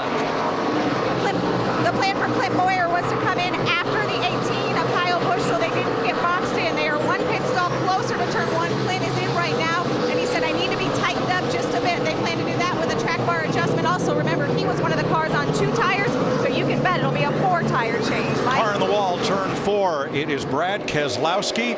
He's going to try to limp around to pit road. Everybody who's stopped is hoping this stays green. This is what we were talking about, because not only are you lurking with a caution, you're working with cars, drivers that are out there that may be losing that right front tire. David Reagan had to jump the curve because he was inside Hermie Sadler trying to miss Keselowski. Did it, got away with it. We're still green as Brad tries to fight his way to pit road. He's going to make it. Wow. There were about 6 drivers absolutely holding their breath right there. Well, that's when the driver says, I knew it, I told you. All right, Jeff Gordon's the new leader. And Larry, looking at the watch, Denny Hamlin, the first driver to pit in this sequence, he's 0.4 of a second faster than the leader. Does that matter? If it cycles all the way through, sure it does, Mike. But the question is, will it cycle all the way through? Steve. Jeff Gordon's going to get a small wedge adjustment, but heads up by his spotter, Jeff Dickerson. When the 2 cars slowed, he said, do not pit. Do not pit. He went around one more time to see if the caution came out. 4 tires and a wedge adjustment, Matt. 39 of Ryan Newman came on the radio and told his team, I may be out of fuel. And then he said, check that. I may be blowing up. His team up on the wall waiting for Newman to make his way all the way down this pit road. His car extremely tight. They're going to make a big adjustment on this stop. Kurt Busch is in, David Reagan, Greg Biffle in for service, Dave Blaney. As green flag stops continue, Bobby Labonte's in. Jimmy Johnson, Brian Vickers, and Joey Logano all making pit stops. A.J. Allmendinger's the new leader. Steve. Mike, Jimmy Johnson told Chad Canals that red flag killed us. This car just has not been the same since. 4 tires for Jimmy Johnson. They're also going to make an air pressure adjustment on that number 48. And Hammond was talking about the brakes, rotors may be warping from the heat. I have seen the tires sit there, get cold, cool off. When you go back to running, it just doesn't. The car doesn't like them. Allmendinger the leader, Matt Kenseth in second, Montoya, Edwards, Martin, and Harvick.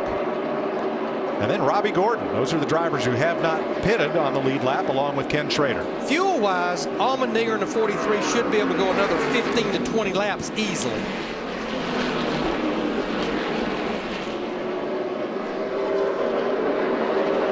A.J. Allmendinger from out of open wheel. And here is Robbie Gordon.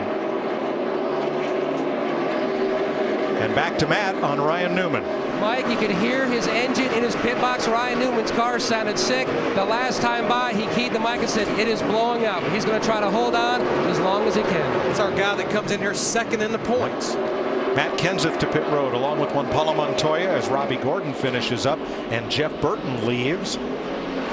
Krista. Juan Pablo Montoya has a good car despite falling back after not being able to get back to that bottom line. His car was good, and moving forward, they were also one of the cars on 2 tires, so it's a 4-tire change for Juan Pablo. Nick? And A.J. Allmendinger coming down pit road. This is the first time Dinger has ever led at Martinsville, having the best run of his career at this little paperclip speedway. Crew at the ready for him. Minor adjustments on the number 43 car. Nothing major for Dinger on this pit stop. And for the first time in his Sprint Cup career, Carl Edwards is going to lead a lap here. I bet he's really happy about that too, because he won't have to hear that anymore. Fighting the power steering, never led a lap here, and now all that changes as Edwards stays out to the end of this green flag sequence. We have 3 drivers that's not pitted yet. Carl Edwards in the 99, Mark Martin in the 5, Kevin Harvick in the 29 car still out there. These are cars that pitted later than some of the drivers that's been leading this thing of late. And there comes Mark Martin hitting pit road now. Add to that list Ken Schrader, who had been at the tail end of the lead lap, but with all these stops moves up to 6th. Schrader's been running, he's right around 21st to 2nd, 3rd, right along in there. Doing a nice job in Frankie Stoddard's number 32 car. Dick Berggren. Well, Mark Martin has had a really tough day, Mike. He started in the 12th spot this morning. They thought they had something for everybody here, but not today. The car has just not been good, and they've also suffered a penalty. Matt? Bob Osborne telling his guys just a nice, consistent, smooth stop for Carl Edwards. Edwards said he hit pit road this time. The right rear was starting to come apart, worn out. The car was free early in the run. Right near the end, he said it's the best it has been all day. He hasn't said anything, guys, about his power steering for about 150 laps. Kevin Harvick picks up the lead for 1 lap, the first one that he has led today, and now Harvick makes his way to the pit road, and we cycle all the way around to Kyle Busch, the new leader. He's going to have almost a 4-second lead on his teammate Denny Hamlin in that 11 as it cycled all the way through. Now Kenny Schrader is the only driver who has not stopped. He's now the 3rd place car. Now during the early part of this pit stop cycle, Brad Keselowski came very close to bringing out a caution with the blue deuce. You can see right there, right front tire down, up. I don't even know if he hit the wall or not. He may have kissed it a tad. Now watch Reagan. He has to curb hop and slide up into Hermie Sadler to keep from spinning out as they went off in that corner 3 wide. 2 of them at race speed, and Keselowski just trying to creep to the pits. NASCAR's been pretty hesitant to throw a caution today. Here's our buddy Kenny Schrader driving for Frankie Stoddard here. 5th place driver right now. Great effort. A little bit of ding on the right front corner, but that's okay. Much longer. We're going to have to come here a few laps here. You feel the right front a little bit? Yeah, I'm losing it some. It ain't terrible. Everybody get ready now. Everybody get ready. Now you hear Frankie Stoddard talking to Schrader, trying to keep him out there for track position should a caution come out. You know, they're a top 10 car. If they stay out too long, by the time they make their stop, they'll be a lap down. But he pitted under the last caution. He was actually on pit road at lap 244. And you know what? This is really not a gamble for Kenny Schrader and that team, because you know what? If they can catch a caution, they are sitting in the catbird seat as far as maybe staying on the lead lap. Schrader's a good guy to have in a car here. I mean, he had some good runs here earlier in the 2000s. Beth Ann Morgenthal's car, he rode a number of top 10 finishes. And Schrader's first 6 races here were for the Virginia gentleman, Junie Donlevy. Happy birthday, Junie. 87 years young next week. Oh, my. Happy birthday, buddy. Got a lot of drivers' careers started. Now, Denny Hamlin was leading Kyle Busch by 1 second before their pit stops. Hamlin is now 5 seconds back and seems to be fading a little bit. And he also had advantage of about 4 or 5 laps, fresh tires versus the 18. So there was a lot of ground lost somewhere in that transition. I tell you, Kyle Busch would make a great Formula One driver, because his in laps before he gets ready to pass a pit and his out laps on fresh tires are absolutely phenomenal. Good point. Now, Carl Edwards stayed out quite a while and is now 1 lap down as a result of this green flag cycle. But you saw how he just drove by Denny Hamlin. That's the difference in about 20 to 25 lap fresher tires on Carl Edwards in the 99. Carl stopped at lap 335. Hamlin was in at 315, a 20 lap difference as Kyle Busch leads the Goody's Fast Relief 500. NASCAR Sprint Cup Racing on Fox is delivered by UPS. Let UPS put the power of logistics to work for you. Caution flag number 9. Trevor Bayne cut down a left rear tire and could not get to pit road. So we're under caution for the 9th time today. Kyle Busch leads them in. Krista? The 18 Kyle Busch saying, I don't know, guys, it's not bad. Maybe just a little bit more of what you gave me before. So just a quarter round on the track bar and the 4 tires. Matt? Over at his teammate pits, Mike Ford told his over-the-wall guys, listen up, we have got to get it done right here. That's all I'm going to say about it. Then he says the car started off great, but now it's too tight. Steve? Well, Matt, they talked about making some changes on the 24 car. Ultimately, Jeff Gordon said, leave it the way it is. So 4 tires and fuel for the 24, Jeff Gordon. Dick. Jamie McMurray having a really good day for himself on pit road right now. The smallest of all the changes he's made all day. Right now, 0 changes on car number 1. He had been running in 5th and has a car that's capable of challenging for the win this afternoon. A slow stop, though. Kyle wins the race off pit road ahead of Denny Hamlin and Jeff Gordon. Jamie Mack picks up a spot.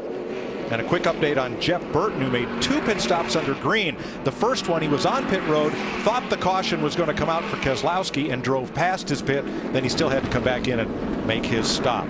Here's an AT&T race break. Down to Chris.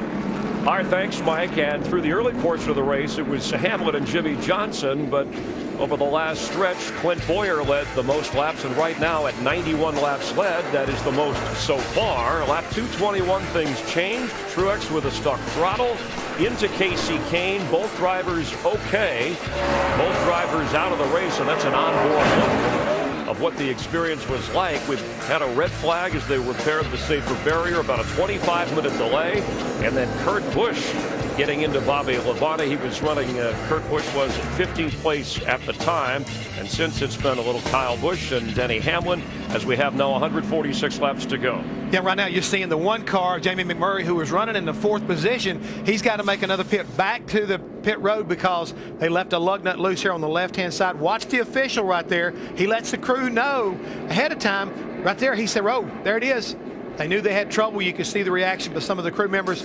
That's really going to hurt him. We've had 23 lead changes. 25 is the record for this track. Jeff Hammond, how about the Denny Hamlin pit stop? So the green flag stop, he was losing ground to Kyle Busch. Recently another stop for the 11 car. Well, they were a lot better this last time. The previous green flag stop, they lost 3.5 seconds to the 18, which really showed up dramatically when they worked their way back around. The 18 was in the leader. So this team, and I think we heard Mike Ford, tell the guys when he came down pit road, you have got to make it happen. You show right here, here's a pit crew comparison on those green flag stops. The crew, 13.7 on the 18 car, 17.4 on Denny Hamlin's number 11. Overall, the driver did a good job, but you see the total time, big separation as far as the track's concerned. These lead changes like scoring plays in football or baseball just had our 25th lead change, so that equals the track record for Martinsville, the oldest track in the business. Right now we're taking a look at Ryan Newman in the 39 car, who was their outside pole sitter. He apparently has got something wrong with the engine coming back down on pit road. They're going to try to do some work on this car to get him to the end of the race, because again, he's second to points and having a pretty strong run right now. That's his crew chief right there, Tony Gibson, talking to the guys from Hendrick to get Hendrick engines. So they're probably trying to figure out what we're going to do. And Kyle Busch leading Denny Hamlin. Of his 7 short track wins in Kyle Busch's career, Jeff, none has come at Martinsville. That's a tough racetrack. We talked about it at the very beginning of our pre-race. Not everybody can figure out how to win at this racetrack. And right now, Kyle Busch is trying to go basically to school on his teammate, Denny Hamlin, who has got this place figured out. He's won the last 3 races here at Martinsville. And Denny told us on the pre-race show, we said, what's the secret? He said, well, I don't want to say. That's right. Competitors are listening. All right, is it that big of a secret? He said, give me a good car. And he was complaining about some of the issues on the recent pit stop. You see right there, these guys here, that's part of the 39 team of Ryan Newman. They were discussing their problem, trying to figure out whether it's a valve spring, whether it's a spark plug, as we watch both the Joe Gibbs guys. And one thing I want to point out right quick, Joe Gibbs out front after having the problems they had last week with the 11 car as far as engine is concerned. So they got to be feeling pretty proud, at least at this moment, with 143 laps to go. Yeah, the first 5 races, they had 6 engine problems, 3 of those before the cars were even on the track. Current standings for the fastest pit crew and how you voted so far. You can find the final race standings as soon as the checkered flag drops. Text your crew, reply OK when prompted to receive exclusive updates. AT&T, the nation's fastest mobile broadband network. And we are under our 9th caution. Again, Mike, the record lead change mark equaled here in Martinsville, and we still have a few more to go, I'm sure. Thanks, Chris. What you're seeing is 14 cars take the wave around. If you elect not to pit under this caution, you can line up, stay behind the pace car, work your way around to the tail end of the lineup, gain back one of the laps that you were down. I won't run them all down, but 14 of them did it to try to overcome losing a lap during green flag pit stops. Kyle Busch gets the jump on Denny Hamlin. Here comes Jeff Gordon to cover the inside spot. Then it's Boyer outside, Allmendinger inside with Rudeman, Johnson outside with Logano, then Dale Jr., David Reagan, and Greg Biffle. Seems like there's a little bit more grip than there has been on that outside lane. Guys are able to hold their own out there. Denny Hamlin with Jeff Gordon right now. I think we're finally getting a little bit of rubber. You can start to see that second lane turn a little bit black now. But you can see what happens when Gordon gets a shot. He can clear the 11 car and pull away. Single file back to Greg Biffle on the outside of Dale Jr. Greg Biffle just drove it down into 3 and 4 on the outside, and he made it stick and made it work. The outside is definitely better than it's been all day. Seeing guys that, like I said, you can hold your own for a little while out there now. Biffle might be in the process of trying to make the first outside pass all day that didn't have some bump and run involved. I don't know if you can make a pass out there, but it's not as bad as it was. Reagan inside to cover. Biffle's got to look for a place to drop in line. And Jeff Gordon comes hunting the lead once again. I like the way Jeff's car looks. Watch how he goes in. He goes in a little high getting in right here, but he diamonds the corner right there, and then he really cuts it down. Gets a great run off the corner. Night race on the Texas Motor Speedway next Saturday night. NASCAR on Fox. Same players, whole different venue. As Gordon puts the bumper to Kyle Busch. Little bump on exit.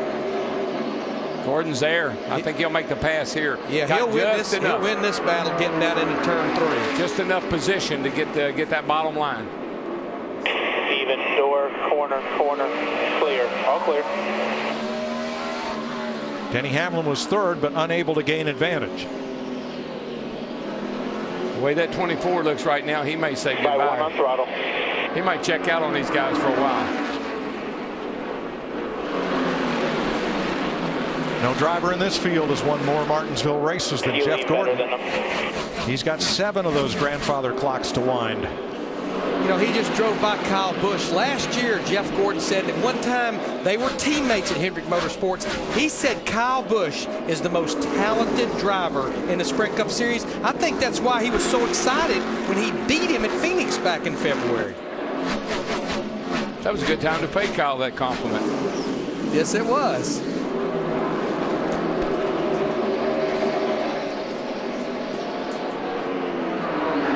Clint Boyer remains in the top 5, sits there in 4th place, lurking. He has led this race more laps than anybody else, 91 laps.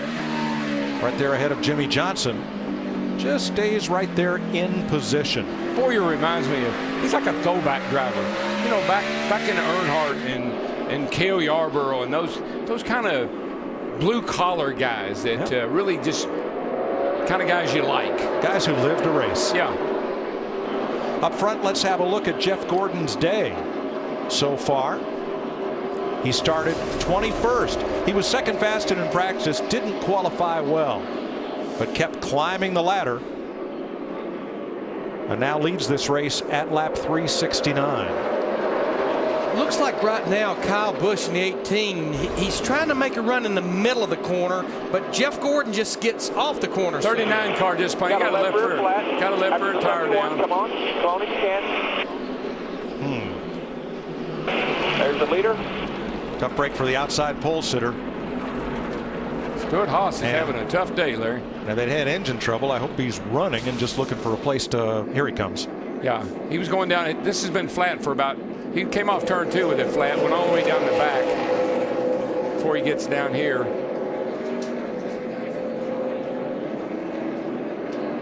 Round goes Newman. Newman started outside pole. This will take him off the lead lap.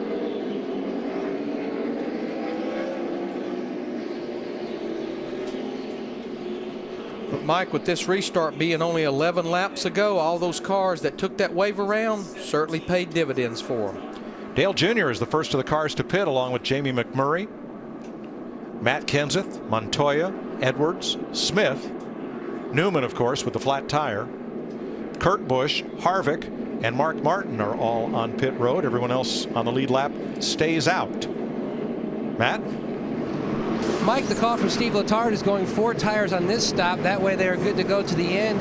If they have to pit, they've got the 2-tire option. His biggest issue, just forward bite on this 88 machine. Dick? Jamie McMurray on pit road right now in his green #1 car. The penalty from the last pit stop where they left the lug nut off didn't hurt him all that much. He is pitting out of the 10th position. Car still good. No major adjustments all day on Rico's car. Thanks, Dick. Let's take a look and see if the flat tire on Newman's left rear was caused by contact. It's usually a right front and a left rear that come together somewhere right about there. But Larry, I like the strategy of getting 4 tires right now. Get them now and you've got options. You know the other thing it does, by pitting here with 127 laps to go, if you get your fuel tank full, you don't have to worry about fuel no more. All you can worry about is tires and adjustments. It's a good move. There's your free pass car, David Reagan in the #6. And Newman goes a lap down as a result of the flat tire and the caution flag. Tony Stewart trying to overcome a penalty. He is 2 laps down in 26th. Bobby Labonte trying to overcome crash damage is 6 laps behind. I think Smoke, Tony Stewart, he's just looking for the checkered flag to wave on this thing. It has been a rough weekend for Tony Stewart.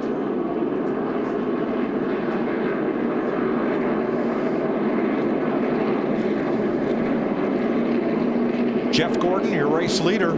He's been out in front 3 times for a total of 20 laps now. And Krista, how about the second place car?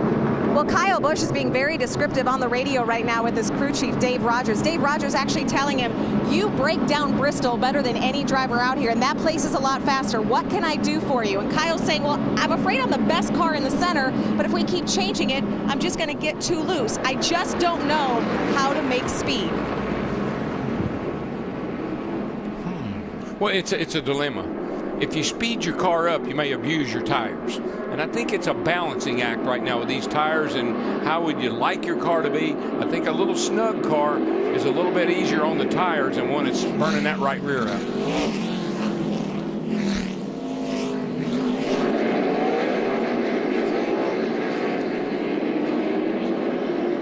Alan Gustafson, Jeff Gordon's crew chief. Mike Ford, Denny Hamlin's crew chief. Who you had on trackside Friday night on We skate. did. He did a great job, and I told him, I said, my favorite picture of you is from last year when you won Texas. Had that cowboy hat on. About 8 sizes too small. I didn't fit on him well at all. Jeff Gordon has now just passed Richard Petty for 4th in all-time laps led here at Martinsville Speedway as we get set for the restart, completing lap 376. Gordon and Busch, Hamlin and Boyer, Johnson and Allmendinger. Here we go.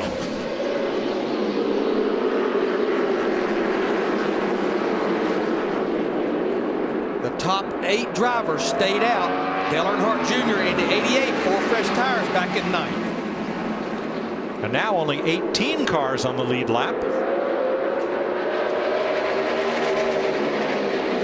Everybody sorts out single file, except Joey Logano. And Jeff Burton piled into somebody. Yeah, over in turn 3. I mean, he just drove the front end of the car right up in the air. You can see the hood. He can't even see where he's going. When you get to the yellow line, I'll let you know when you're there. Get left, get left, get left. You know, that started well in front of him.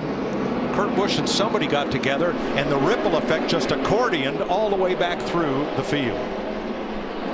His spotter was pretty much having to drive his race car, getting him on the pit road. I saw a guy one time that happened. He came on the pit road, and the crew member jumped up on the hood. It was like a sliding board. He went right back down on the ground. Darrell, I look at Jimmy Johnson in that 48 car running up there in 5th, and I think you said it earlier. That car was starting to go backwards. It was starting to overheat, and you said the one thing that he will not do is panic. And Steve, there he is back in the top 5. You're exactly right, Larry. And what Jimmy Johnson is saying is that the car is a little bit lazy in the center. He says, I have to wait an extra beat to get on the gas when I'm stuck in traffic.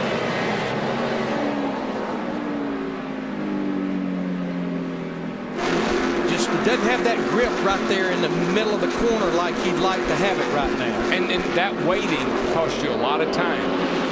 Look at the top of your screen. Those cars with the gray background, they are the cars out of the race. And only 6 of them, despite all of the contact and carnage, only 6 cars have retired from the race.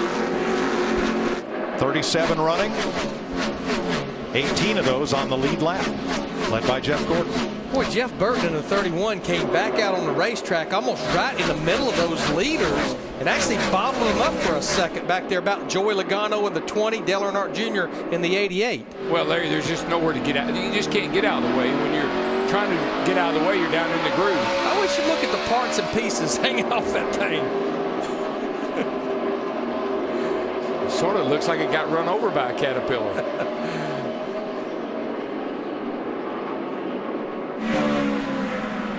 Mark Martin trying to pull alongside. You can see aerodynamics doesn't count for a whole lot here. Good thing. Visibility might help a little bit, but. Well, Jeff Gordon's your leader, but he's certainly not getting away from Kyle Busch and Denny Hamlin. A Chevy leading 2 Toyotas, 2 more Chevys in the top 5, Boyer and Johnson. Allmendinger is the first Ford in the race at 6th, and Kurt Busch is the first Dodge at 16th. Kyle has the gusto of a hungry hound, let me tell you, and he is tenacious. He will wear you out. You ain't going to get away from him. There's a look at Kurt Busch, first of the 4 Dodges in the race, while Kyle tries to overhaul Jeff Gordon for the lead. I think the guy that they better be worried about running 4th right now just went by Boyer. 5-time and slipping back in the picture. And you know, Allmendinger has driven an inspired race so far. He can't get out of that second pack perhaps to challenge these 3. But the Dinger's right up there in the 43. The King's 43 in the top half dozen. And you heard him in the pre-race talking about how with Morris Petty there and with Lee Petty on the side of the car for the 43 for the NASCAR Hall of Fame. I mean, Richards won here 15 times, so every time Allmendinger comes in here with that number, he's got to hear it from everybody. You know, it wasn't but about 200 laps ago we were saying, what is wrong with Kevin Harvick, our winner from Auto Club Speedway, and Jeff Hammond, the man has now cracked the top 10. Well, what did Mike Joyce say last week about Kevin Harvick? He is the greatest closer of all. Well, right now, he is up in the top 10. And guys, he just ran his fastest lap on lap 385. It's taken him a while, but finally, Gil Martin and this team, they're finally making it happen for the number 29 of Kevin Harvick, and they've been slowly but methodically working their way up through the field. And Larry, he was one of those drivers who took and benefited from the wave around. Took the wave around, that last caution, he was on pit road for 4 fresh tires. 111 laps to go. Jeff Gordon leading. NASCAR Sprint Cup Racing on Fox is sponsored by the new Chevy Silverado HD, Motor Trend's 2011 Truck of the Year, by Subway Restaurants, the official training restaurant of Carl Edwards, Subway, Eat Fresh, and by Sprint, proud sponsor of the NASCAR Sprint Cup Series. Just about 100 laps to go here at Martinsville, and 7 laps ago, Kyle Busch went past Jeff Gordon to retake the lead. From Jeff's on the generous. He's just running his left side where you were. Little run. Coming corner door. Just when you see him, 11's one back. There you go. So Kyle Busch to the front after a little wave from Jeff Gordon. Yeah, well, Jeff just doesn't want to run that hard. He still knows there's 100 laps to go. Got to save just a skosh. Earlier this season, what does Jeff Gordon have to say about Kyle Busch? Next to Jimmy Johnson, I think he's the most dominant guy in our sport. He's probably one of the toughest guys to beat in a shootout with 22 laps to go. Of all the tracks where the Sprint Cup Series competes, this is the one and only track where Kyle does not have some kind of NASCAR victory. Ran a great race yesterday, finished second, had a good truck at the end of the day, but not as good as Johnny Sauter, who passed him with 1 to go. And that was a bump and run. It was, and you don't see that very often, but Kyle was very gracious about it. He's been a very gracious young man this year. How about the second place car, Steve? Well, Mike, Jeff Gordon just telling his crew about Kyle Busch. He says the 18 is driving in about 2 car lengths deeper than I am. If he can keep doing that, well, I guess he's the man. And that's why he waved him by. I mean, Jeff Gordon has enough, he knows this joint well enough to know how hard can I push it and make it to the end. Third place car, or excuse me, he was earlier. Clint Boyer has now faded to 8th place and down to 10th. Krista, what's up? Yeah, Mike just trying to hang on to a top 10 right now. He's perplexed out there. The adjustment didn't work. He said, Shane Wilson, crew chief, said, just hold on to it. We'll get you fixed up. In the meantime, Clint's asking, well, should I move up the racetrack? Is there a better line? What can I do to not lose any more positions? Well, and Krista, one thing he had to deal with just a few laps ago were 3 drivers with 4 fresh tires like Dale Earnhardt Jr., Juan Pablo Montoya, and our pole sitter, Jamie McMurray. Boy, things keep getting heated, though. These are a bunch of lead lap cars. They have been most of the day, battling back and forth for position. Now, Biffle is a lap down. Reagan's on the lead lap out of that group. Yeah, David Ruderman, who has been running the top 10 most of the day, all of a sudden his car's junk. You see there, he gets run over again by Brian Vickers in the 83 car, but Ruderman's going backwards. Kurt Busch back up on the lead lap. And Jimmy Johnson in third place, 2 seconds off the lead, lurking. Yes, and Mikey is now almost within inside his average over the last 9 races here. 2.8. He's running third. Now I know Kyle Busch has a 1.5 second lead over Jeff Gordon, but he has caught the tail end of the field, and there is a bunch of race cars up there, a bunch of drivers he's going to have to deal with. This should close the gap for Jeff Gordon a little bit.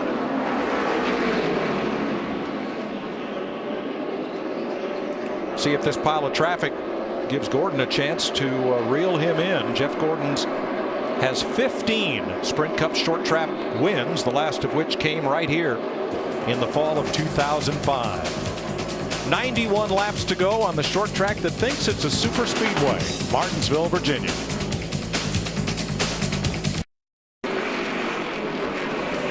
Jeff Gordon leads the league in short track victories with 15, his most recent coming here. 10 for Jimmy, 7 each for Kurt, Kyle, and Mark Martin. Denny Hamlin and Tony Stewart 6 apiece, and all but Stewart and Kurt Busch have figured at the front of the field. Mark Martin has run up in the top 10 here, but served a penalty, took the wave around. He's just one away in 11th right now. So Kyle leads by 1.4 seconds with 81 laps to go. You saw Jeff Gordon stick his hand out the window there to tell Kyle Busch to go on. Heard his radio say, you know, if he can go down in there that hard for the 100 laps to go, he's the man. So far, so good for 18. Jimmy Johnson no longer lurking, but now trying to charge that car to the front. He is 2 seconds off the lead right now.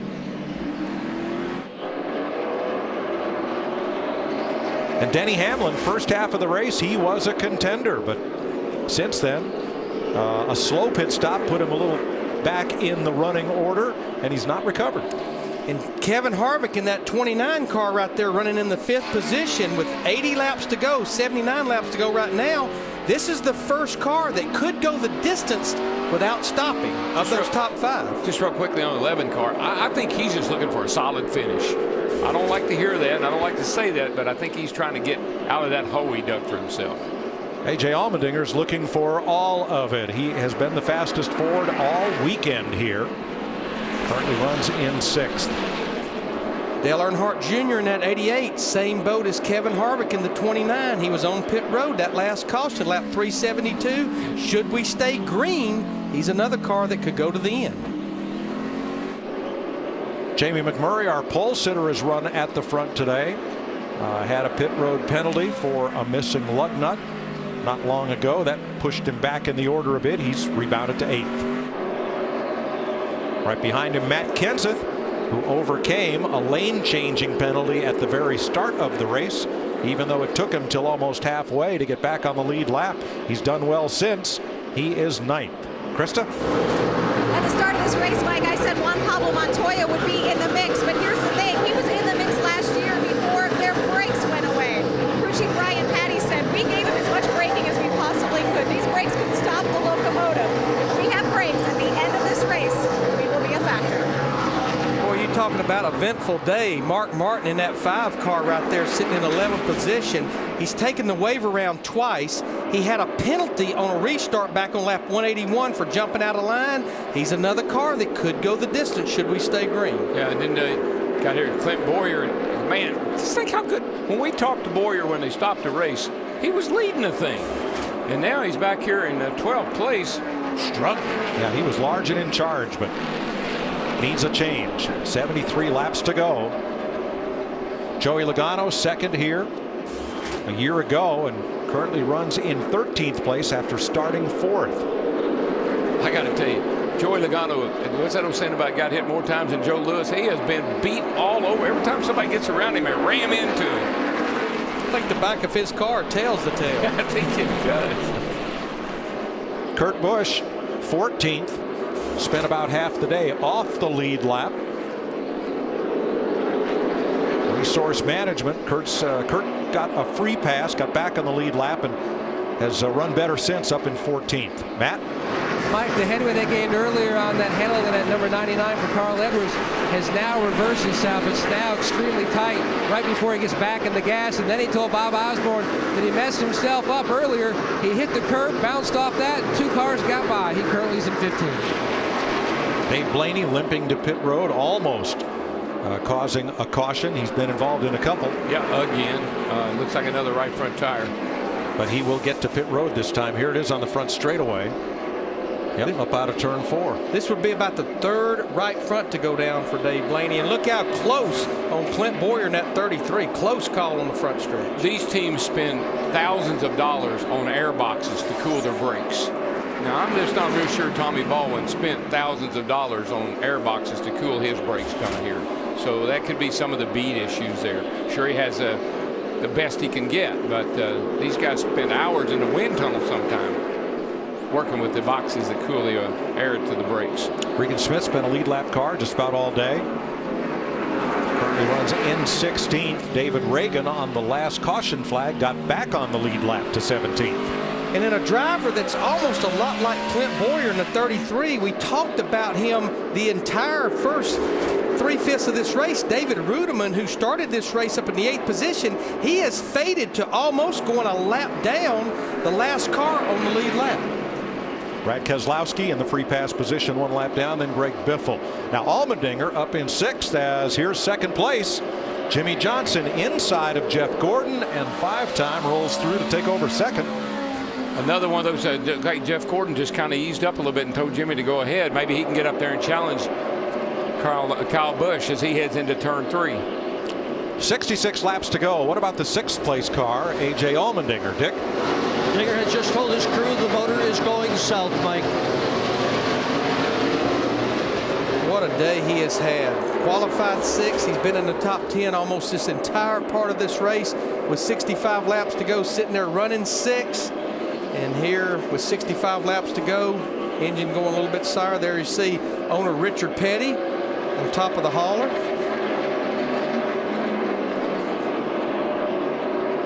And up front, Kyle Busch now leads Jimmy Johnson, and the gap is 2 seconds. There's a look at it. Not the length of the straightaway, but certainly most of it. Steve? And Mike, listening to Jimmy Johnson, he told Chad Canals, my car's a little on edge on exit, but snug in the center. Chad said, well, if you can, get up there and get that 24. It'll really help us if we get a caution. It'll help us on a restart. Jeff Gordon saying his car is loose in, loose off. Kevin Harvick in the 29 car drives around the outside of Denny Hamlin in the 11 car, and I think he's going to make it work, and he'll take the pass. Can't believe we talked about how many times did I poke you and say, what's wrong with Harv today? And here he is. Nothing. That is the first outside pass we've seen today of a quality pass nature. Matt? Kevin Harvick's car, Mike, has been loose all pretty much today, and that's what Denny Hamlin wishes that he was fighting, because it's been extremely tight. Right now, DW, he's just been riding the brake, trying to help get the car to turn in the center of the corner, and it hasn't really helped. No, there's not a whole lot you can do. When anything gets tight in the middle, it's just its tires. You can do all you want to, brakes or rear brake or whatever you want to, but those tires won't grip. You don't have a whole lot to work with. There's leader Kyle Busch. Next driver in danger of going 1 lap down is David Ruderman, who runs in 18th after having a top 5 run for a good part of the day. Over half the race, he stayed there in the top 5 or 6. Ruderman did in the 00. Faded here late, too. You know, go back to Kevin Harvick in that 29 car we talked about. He was on pit road at that last caution, lap 372, about 20 lap fresher tires. But unless he's working traffic, he is about a 10th and a half quicker than Kyle Busch, Jimmy Johnson, and Jeff Gordon.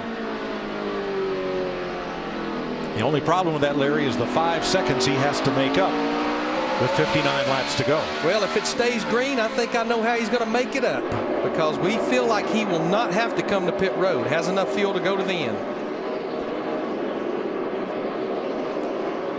Matt Kenseth up into the top 10, and that has got to be a relief after the way they started the day. Here's what he's had to say recently.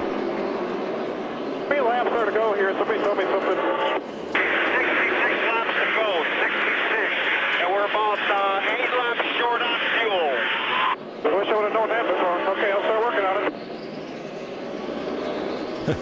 Now tell me some good news. Yeah, but you know what? A driver shouldn't have to ask that question. If you're going to be 8 or 9 laps short on fuel, I might be able to do that for you if I knew it sooner. That's what Matt is saying. Good time to tell me. So now he's in conservation mode. Let's check with Steve in the third place car. Well, Mike, remember, it wasn't that long ago, Jeff Gordon said if Kyle Busch could keep driving the car in that deep, he's the man. Just a second ago, he told his team, my car's good, but boy, listen to what he says about Kyle Busch. It works good. It's just that's what's preventing us from being better. I mean, that 18 is just driving so hard. I don't see how the hell he's getting away with it. And that takes us back to what you talked about at the start of the show, Larry, resource management. Jeff Gordon can't believe that Kyle Busch appears to be using up his stuff running the car so hard, and yet keeps going and going. Well, I think the thing he sounds the most amazed at is how deep he can drive the car off in the corner, still have brakes, and still make the car turn. Yeah, I've been watching, ever since Jeff Gordon let him by. I said, okay, let me see if I can see anything he's doing wrong. I really can't. I mean, he's just driving hard and going fast. Kyle Busch leads Jimmy Johnson by 1.5 seconds. Jeff Gordon a further 1.5 seconds back with 53 to go in the Goody's Fast Relief 500.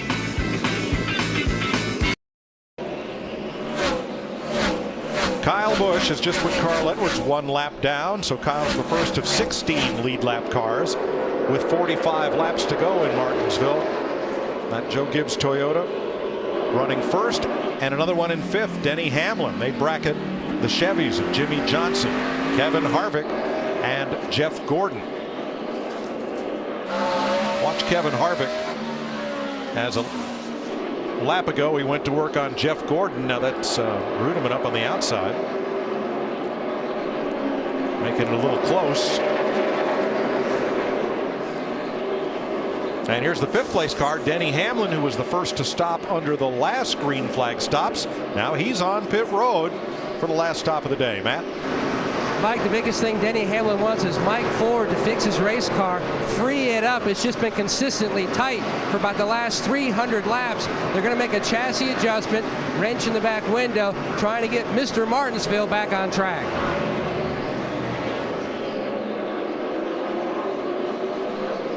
Robbie Gordon also on pit road. Many will stop, some may not, as we're just 42 laps from the finish. Yeah, and this would be a long time to run on a set of tires, Larry, and nobody's had any issues.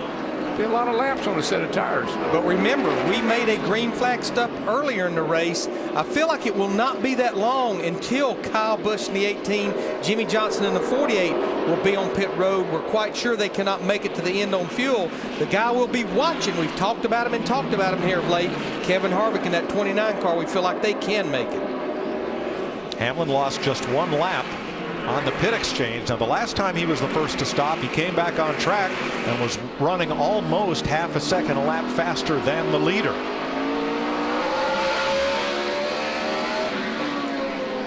Harvick keeps charging forward. We're in the last 10% of the race, and that's when he's at his best.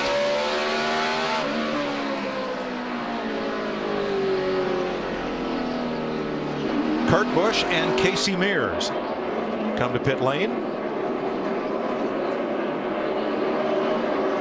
Busch worked himself back up onto the lead lap, and this will drop him from it. Tony Stewart also in, along with Joey Logano. Green flag stops with just 38 laps to go. Greg Biffle also in. See, thinking we know how once it cycles through. Right now, Denny Hamlin is about 1.5 laps behind Kevin Harvick with 37 laps to go. The only way he catches him is a caution. Here you go. Here's the 18's at the line now. 48's at the line now. 29 at the line now. They're pretty equally spaced out right now. Now Brad Keselowski is in, and A.J. Allmendinger has come to pit lane. Earlier we heard a radio transmission, Allmendinger complaining about a sour engine. It was not his engine, we want to correct. He was talking about when he passed Ryan Newman, how Newman's engine sounded sour. Dick? Trouble turn 2, guys. Uh-oh. Hard in the wall, Regan Smith. And caution is out. Now, Jeff Gordon is in the pit lane, so he will drive on through. Keselowski is done. He comes out. So it'll take us a minute to figure out who the winners and losers are on this, the 11th caution of the day. Anybody that just stopped before this, of course, you can take the wave around. That's one good thing. That's true. And there's no question that's what Denny Hamlin will do, because he's by far not the first car one lap down. Actually, it's a good scenario for the wave around. You've pitted, and you can wave around, and you got tires too. So let's look ahead from Kyle Busch's onboard camera. 138 ahead of top. Regan Smith just spun. Ahead. Stay low, stay low. Going to get a caution right here. And the reaction in Kevin Harvick's pit, his wife Delana looking on. Krista. Kyle Busch was okay if this stop came under green. He trusts his crew that much. He said, I just need to be freed up a skosh. How about 3/8 on the track bar? Kyle knows this is his chance. Steve? 4 tires for Jimmy Johnson. They've already made a chassis adjustment, Matt. Steve, the Bud team going to work. Left side on this 29 machine. No adjustments for Harvick. They finally have the car where he wants it. Kyle Busch at 18, he has this pit road speed system worked out. He speeds just enough in a segment to beat the 48, but gets slowed down to be 30 miles an hour, or you have up to 35 in that particular segment. Now there will be no free pass. Apparently Regan Smith, who brought out the caution, was the first car one lap down when that happened. Well, so at the moment we have 16 cars on the lead lap. That counts 5 that are in position for the wave around: Allmendinger, Rudiman, Edwards, Vickers, and Hamlin. Now, you talk about rare mistakes. Here's one. Jimmy Johnson gets a speeding ticket, too fast entering his pit. And here's going to be the problem. With 30 laps to go, with 37 cars on the racetrack, remember the penalty tail end the longest line.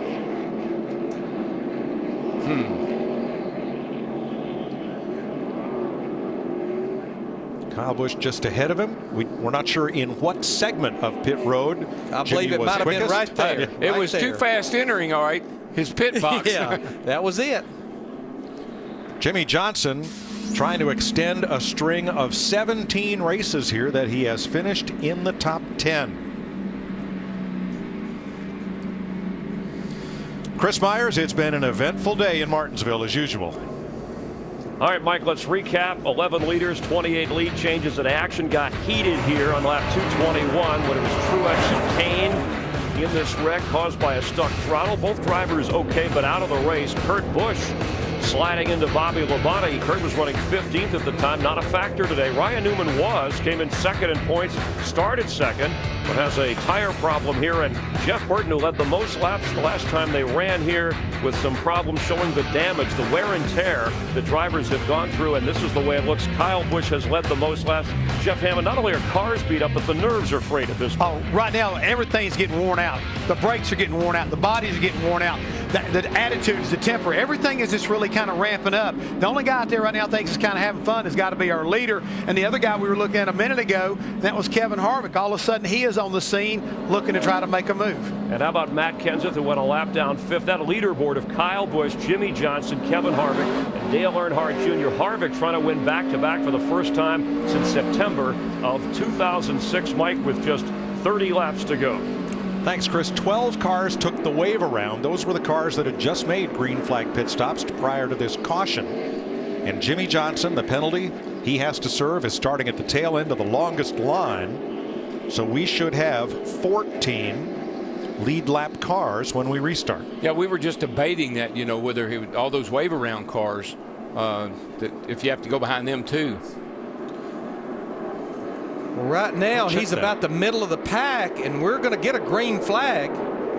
As the wave around cars catch up, Johnson was already at the tail end of what was the longest line. So here we go green. To settle it, short track shootout style, 30 laps to go. Kyle Busch trying to hold off Dale Earnhardt Jr. and guess who? Kevin Harvick. But Dale Earnhardt Jr. in that 88, he has the bottom line on Kevin Harvick in the 29. He'll take that second spot away, and here comes Montoya in the 42. Juan Montoya is there. He's under Harvick. Up to the door and gone. And now here comes Matt Kenseth. Harvick can't get inside. They did sweep this turn right here. They vacuumed the third and fourth turn. Looks like that helped that outside line a little bit, as Harvick is trying desperately to get down right there behind Montoya and in front of Matt Kenseth. From McMurray, the 6th place car. Kenseth and Harvick right there. McMurray still in it to win it. In 6th place, Mark Martin is 7th, Boyer is 8th, Jeff Gordon 9th, and Reagan 10th. The rest of the lead lap cars, Johnson, Edwards, Hamlin, and Vickers. Dale Earnhardt Jr., he is not letting that 18 car of Kyle Busch get very far away from him. Be 25 to go this time.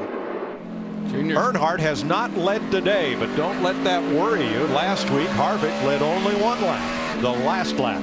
Just like the way he's getting up off the corner really well right now. And that's where the strong suit for the 18's been as well. So that's 2 pretty equal cars right there right now. His crew chief, Steve Letarte, has been to victory lane here with Jeff Gordon. Jr. is there. He gets right up against the back bumper of Kyle Busch. Yeah, he gets through the middle. Jr. gets through the middle really, really good. 2 pretty equal cars on exit. All race long, Kyle Busch has been the best at getting off turn 2, and he yards Jr. by a car length down the backstretch. Jr. makes it right up entering the corner, though. Yeah, I think right now, Dale Earnhardt Jr., he's having to slow his car down a lot in the middle because the 18's not going. But the 18 doesn't want to give up the bottom. Overdrive the corner, slide up a little bit, open the door, and that 88 will be by, and he knows that. So he's protecting that bottom a little bit right now. He took a look that time off turn 2, but here comes Montoya right up to the rear bumper. What Jr. doesn't want to do is get impatient here and try to make a move up on the outside. That is not a good idea.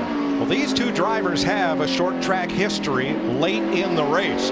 Richmond, May of 2008, they got together. Clint Boyer won it. I thought Jr. was going to have a look on the inside going into 3, but he thought better of it. He had a look, Darrell, but not the legs at the end of the straightaway. Not that time. You know what he's doing, Darrell? He's starting to diamond it just a little bit, like Jeff Gordon, getting it up a little bit. That lets him get that good run. Looks like he may get there this time. He's got a nose. He's got a look. He's got a look. Can Busch give him room? Yes. No, they touch, and Jr. gets the lead. Oh, that's not going to be. Clear. He's not a happy camper. And the crowd goes wild. I was going to say, Kyle Busch may not be a happy camper. About 90,000 people are right now here at Martinsville. And here comes the closer, Harvick on the inside of Montoya. He is up for 3rd. 20 laps to go. This is far from over. Jr. better drive it like he stole it right now. Out the windshield, right, not the back glass. Just remember, 98 races since Dale Earnhardt Jr. has won. He is pulling away too, Larry. That thing is scooting up off that corner. Last year, Steve Letarte was leading this race with a lap or 2 to go, and his driver, Jeff Gordon, got into it with Matt Kenseth. Neither of them won it. Hamlin did. So here is Letarte looking for redemption and for his first win as Dale Earnhardt Jr.'s crew chief. This thing is far from over, but Rick Hendrick swapping 3 of the drivers and teams around during the offseason. One of those combinations won Phoenix, Jeff Gordon, Alan Gustafson. Here with 18 to go, second one is leading the race. Look out now, there comes the 29, and Kyle's already a little aggravated. Got that push by the 88 getting into 3. Oh, by the way, 2 laps ago, Kevin Harvick ran the fastest lap of anybody in this race. Right now, Kevin Harvick may be Dale Earnhardt Jr.'s best friend because he's aggravating that Kyle Busch in that 18.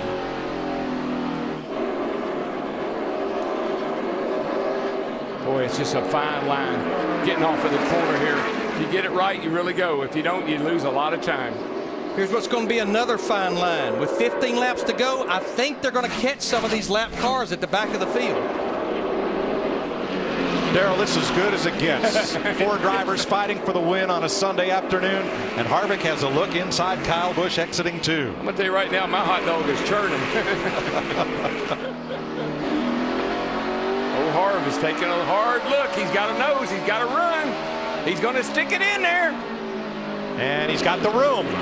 Kyle had to let him go, man. He couldn't afford to cut down. Harvick could take the position going down into turn 3. And Dale Jr. takes off. Yeah, but I'd be corner. Still hanging on the outside. I'd be worried about that 29 if I was Dale Jr. because he's coming. 13 laps to go. Dale Earnhardt Jr. clears Carl Edwards in the 99 car. Dale Earnhardt Jr. running from a 98 race winless streak. Kevin Harvick trying to win back-to-back races. And they are just 9/10 of a second apart with 13 to go. When that lap traffic is going to hurt Junior just a little bit there. Finally clears Newman down the back. But up ahead, where Brian Vickers is on the outside of Bobby Labonte, that's the log jam. Could be a now problem. Vickers gets in line.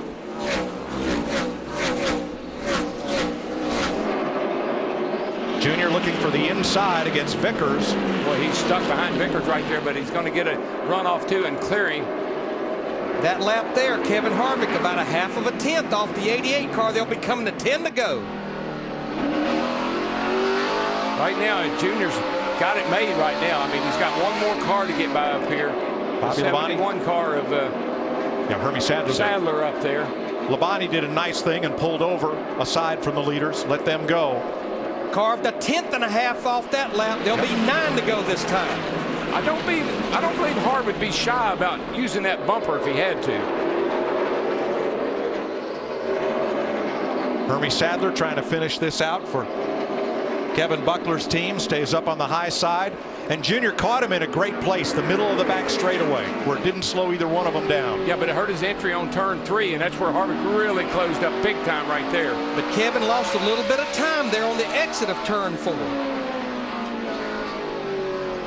8 to go. Pretty clean racetrack out in front of Dale Earnhardt Jr. now. Lost another tenth to Harvick. When you haven't won a race in 2 years, and you're looking in your mirror and there's a guy closing and you're looking at the scoreboard saying, come on, man, I can hold him off 8 more laps, 7 now. And Kevin Harvick winning at Auto Club Speedway, he knows if he can win 2 races here this early, probably put him in the chase in 2011. Those 7 laps might be 3 too many. Here comes Harvick.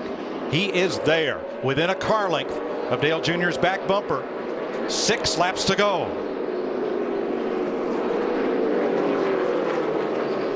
I think he can get there, but I'm just saying Junior's car just good enough on corner exit. It's going to be hard for Harvick to get a nose under him. Yeah, he really closes it up right there. Pulls within about a half a car length. But Junior is driving in pretty easy, and Harvick is overdriving, trying to get to him. 5 to go. And there's 2 lap cars out there that they may very well catch.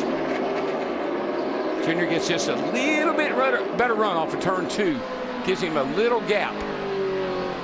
Harvick is there. He gets underneath, and Junior holds him off. No, I don't think so. He's going to take him right here. Position. There it is. Got him. Outside. Junior got loose down there in 3 and 4. Opened the door for Harvick. He's not going to give up. Here he comes back. Junior crosses under. He's got the inside. Eases into the corner. Gives Harvick a bump. Whoa, Junebug. But Harvick sticks to the bottom and holds Junior a car length back. 3 laps to go. And here comes Kyle. They have company. Yeah, but Harvick's car is pretty darn good. 2 laps to go this time. Kyle Busch right to the back bumper of Junior, who has lost a car length to Harvick. Junior's car just gotten loose on him. The last couple of laps, he's been a little loose off turn 4. White flag next time by. Harvick may catch the lap traffic of David Gilliland and Michael McDowell. White flag in the air. Tick-tock, grandfather clock. Harvick to the inside on Gilliland. He's Kyle Busch underneath Dale Jr. Did Junior give Harvick, did Junior give the 18 car a little tap there earlier? And here comes Kevin Harvick, the closer, clinches the deal 2 weeks in a row. Junior got him. And Junior holds off Kyle Busch. You guys amazed me. Good job. That was a lot of fun. Junior pulls up alongside Harvick. and gives him a wave. That was good racing, boys. It is Kevin Harvick. That's why these are 500-lap races, man. Got all day to work on them. Excellent job, everybody. Big crew, Billy. Excellent job. Calling out spotter Billy O'Day. And Dale Jr. comes so close. For Harvick, his 16th career win, second in a row. And his first win at Martinsville in 20 starts. Third Cup win on a short track. Seventh win here for Richard Childress Racing. The first came with Ricky Rudd back in the early 80s.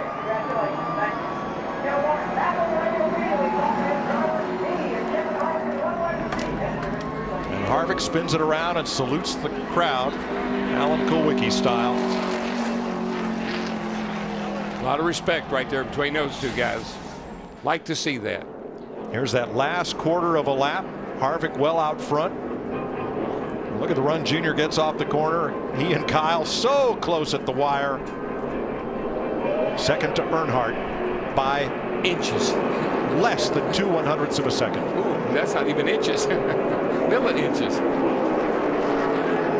Well, Harvick led more than the last lap today. He led 3 times for 6 laps, including the final 4 circuits. Kevin Harvick heads for victory lane in Martinsville.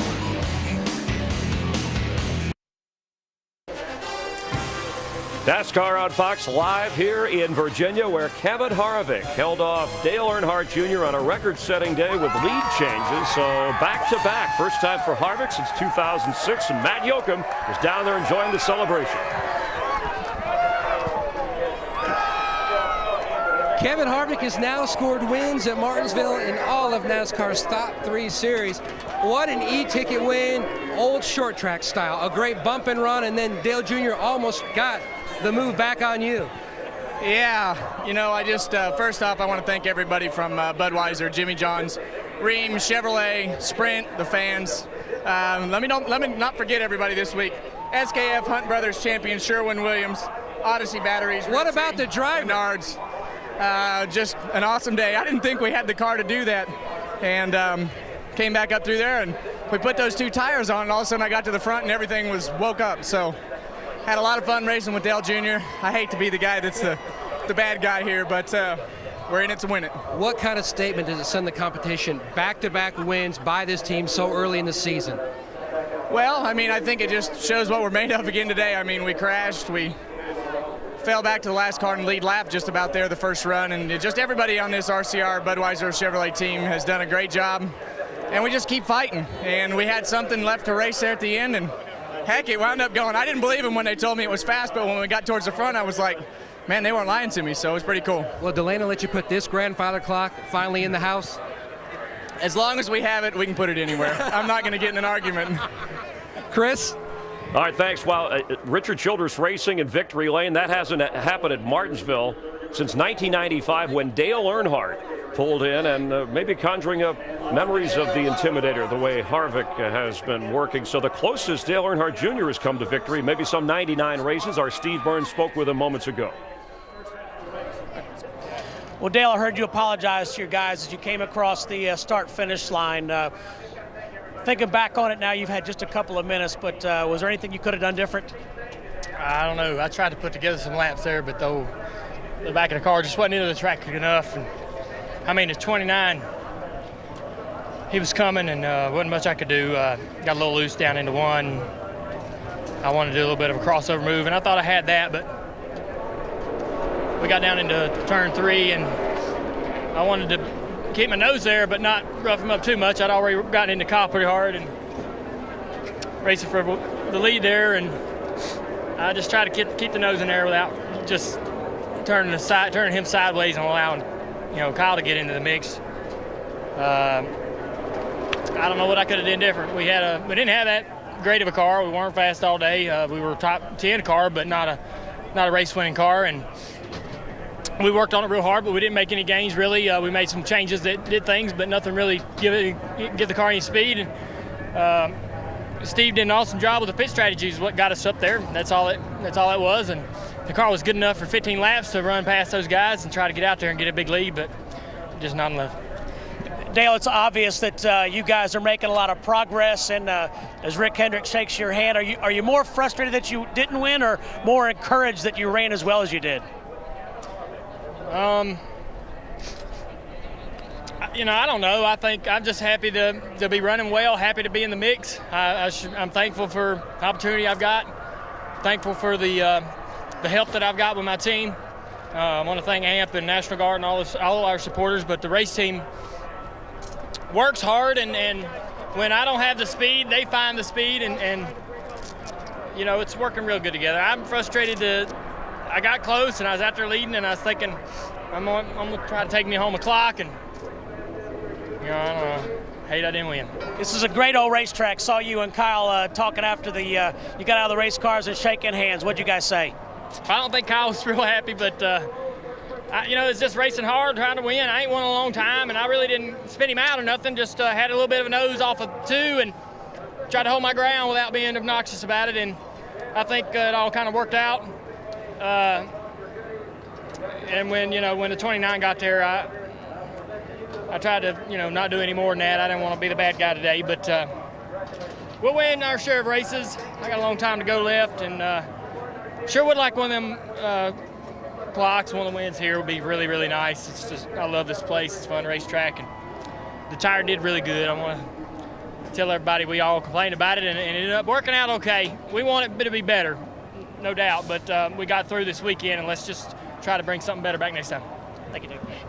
All right, thanks, Steve. As emotional and as competitive as we've seen Dale Earnhardt Jr. In a long time, and he talked about getting the grandfather clock. And we're heading to Texas next, so if you turn back the hands of time, that's where Junior won his first ever race at Texas in April of 2000. But a second-place finish here. Kyle Busch was third after leading the most laps, 151, and our Chris Devoto spoke with him.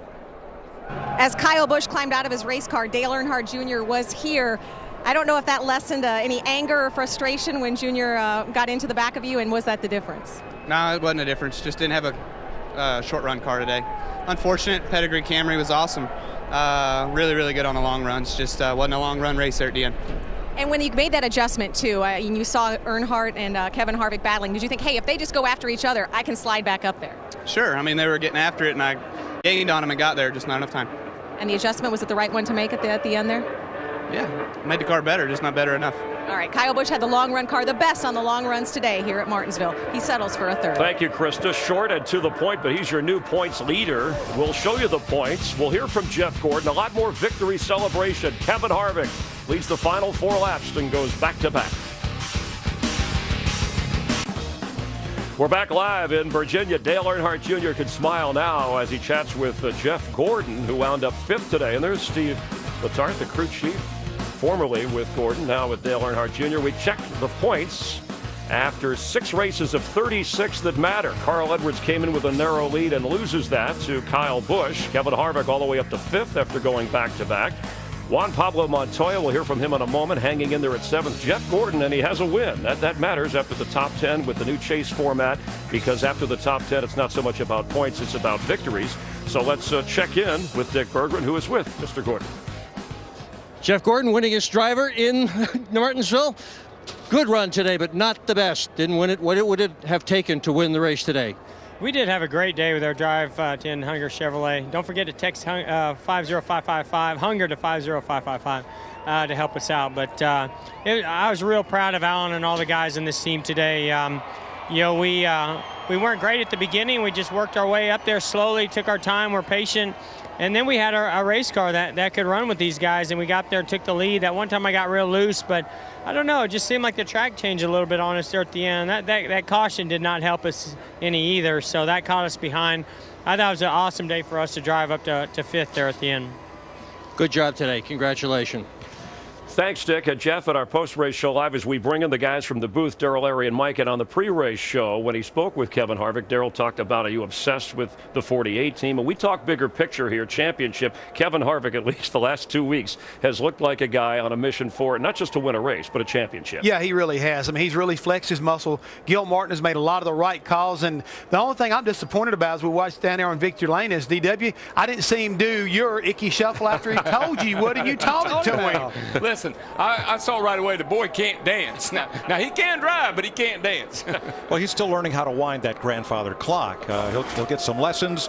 A long-standing tradition of Martinsville, the Ridgeway Clock Company, just 2 miles down the road, made those clocks for years, and now Kevin's got one. But what I love about this place is I can look down that ticker, the one up above, and find 8, maybe 9 different drivers that at some point during the day you could point to and say, he's going to win this race. I just thought it was fantastic, though, the way it ended. We've had so many last lap passes and so many exciting finishes to all these races, and today didn't disappoint us. We started this day off, we were a little worried about tires. We were a little worried about this, a little worried about that. We should have been worried about an exciting finish because that's what we had.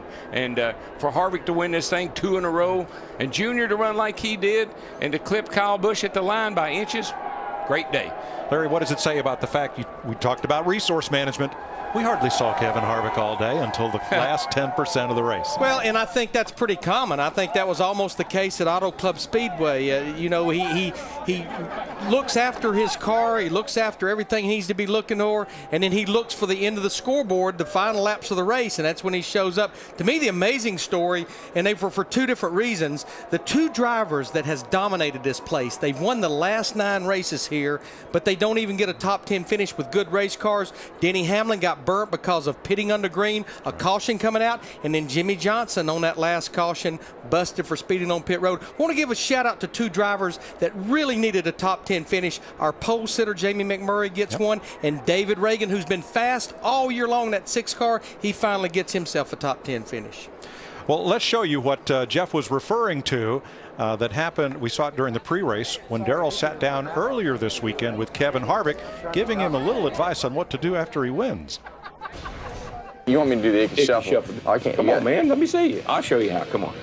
Here you go. Look. Get up on this one. So come on. Get up on this one. And get up on this one. And you get up on this one. And then you give them one of these. And then you spike it. All right. All right, I think that's just Icky, right? But he, he asked him about all the nicknames too. Closer, Bakersfield Basher, and back-to-back is what he's enjoying today. Meanwhile, Juan Pablo Montoya was terrific today as well. They didn't lead a lap, hanging in there in points as well. Let's check in with him. Juan Pablo Montoya, a good day today at Martinsville. Did you have fun?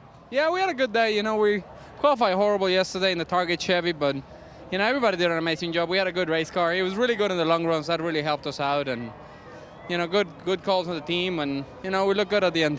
All right, congratulations on a strong run. Thank you.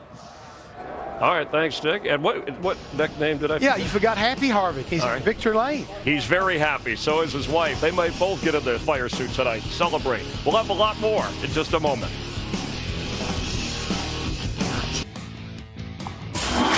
Promotional considerations provided by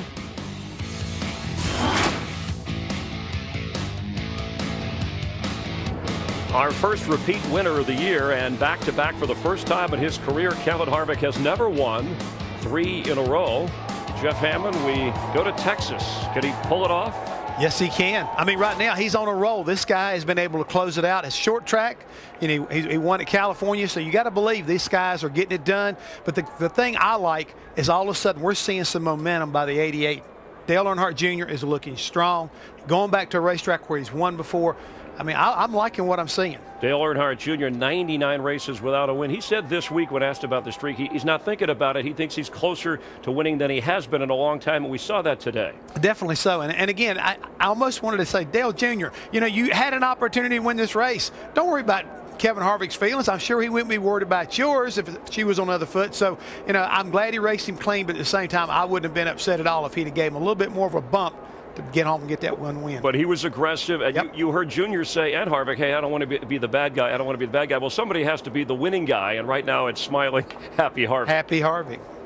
Tonight on Fox, if you're looking for April Fools just a few days after that, animation, don't look at me like that, Jeff Hammond. Animation domination has you covered, because when it comes to fools, we have the coolest of fools of all, and they're not in the Hollywood Hotel. Thank God. Don't feel it. It starts at 7 Eastern, 6 Central, and it's a Super Saturday. We hope you're with Fox starting at 1 o'clock Eastern. Note the earlier time, that's 10 Pacific. Some great baseball with the Yankees and Red Sox, Phillies and Braves. And then NASCAR on Fox, our pre-race show, 7 Eastern, 6 Texas time, delivered by Pizza Hut as we come to you from the Great American Speedway, where Denny Hamlin swept the races last year. He led some laps today. For more on this race, you can get your coverage with our friends over at Speed. And Jimmy Johnson, of course, threatened a little bit, had that pit road speeding penalty. For him, a mistake late in a race like that. It's like Aaron Rodgers throwing an interception in the red zone in a playoff game. You just don't see it very often. But it helped Kevin Harvick get past Dale Earnhardt Jr. to pull it off. And congratulations to Eric Shanks and his wife on their new baby. Thanks for watching NASCAR on Fox.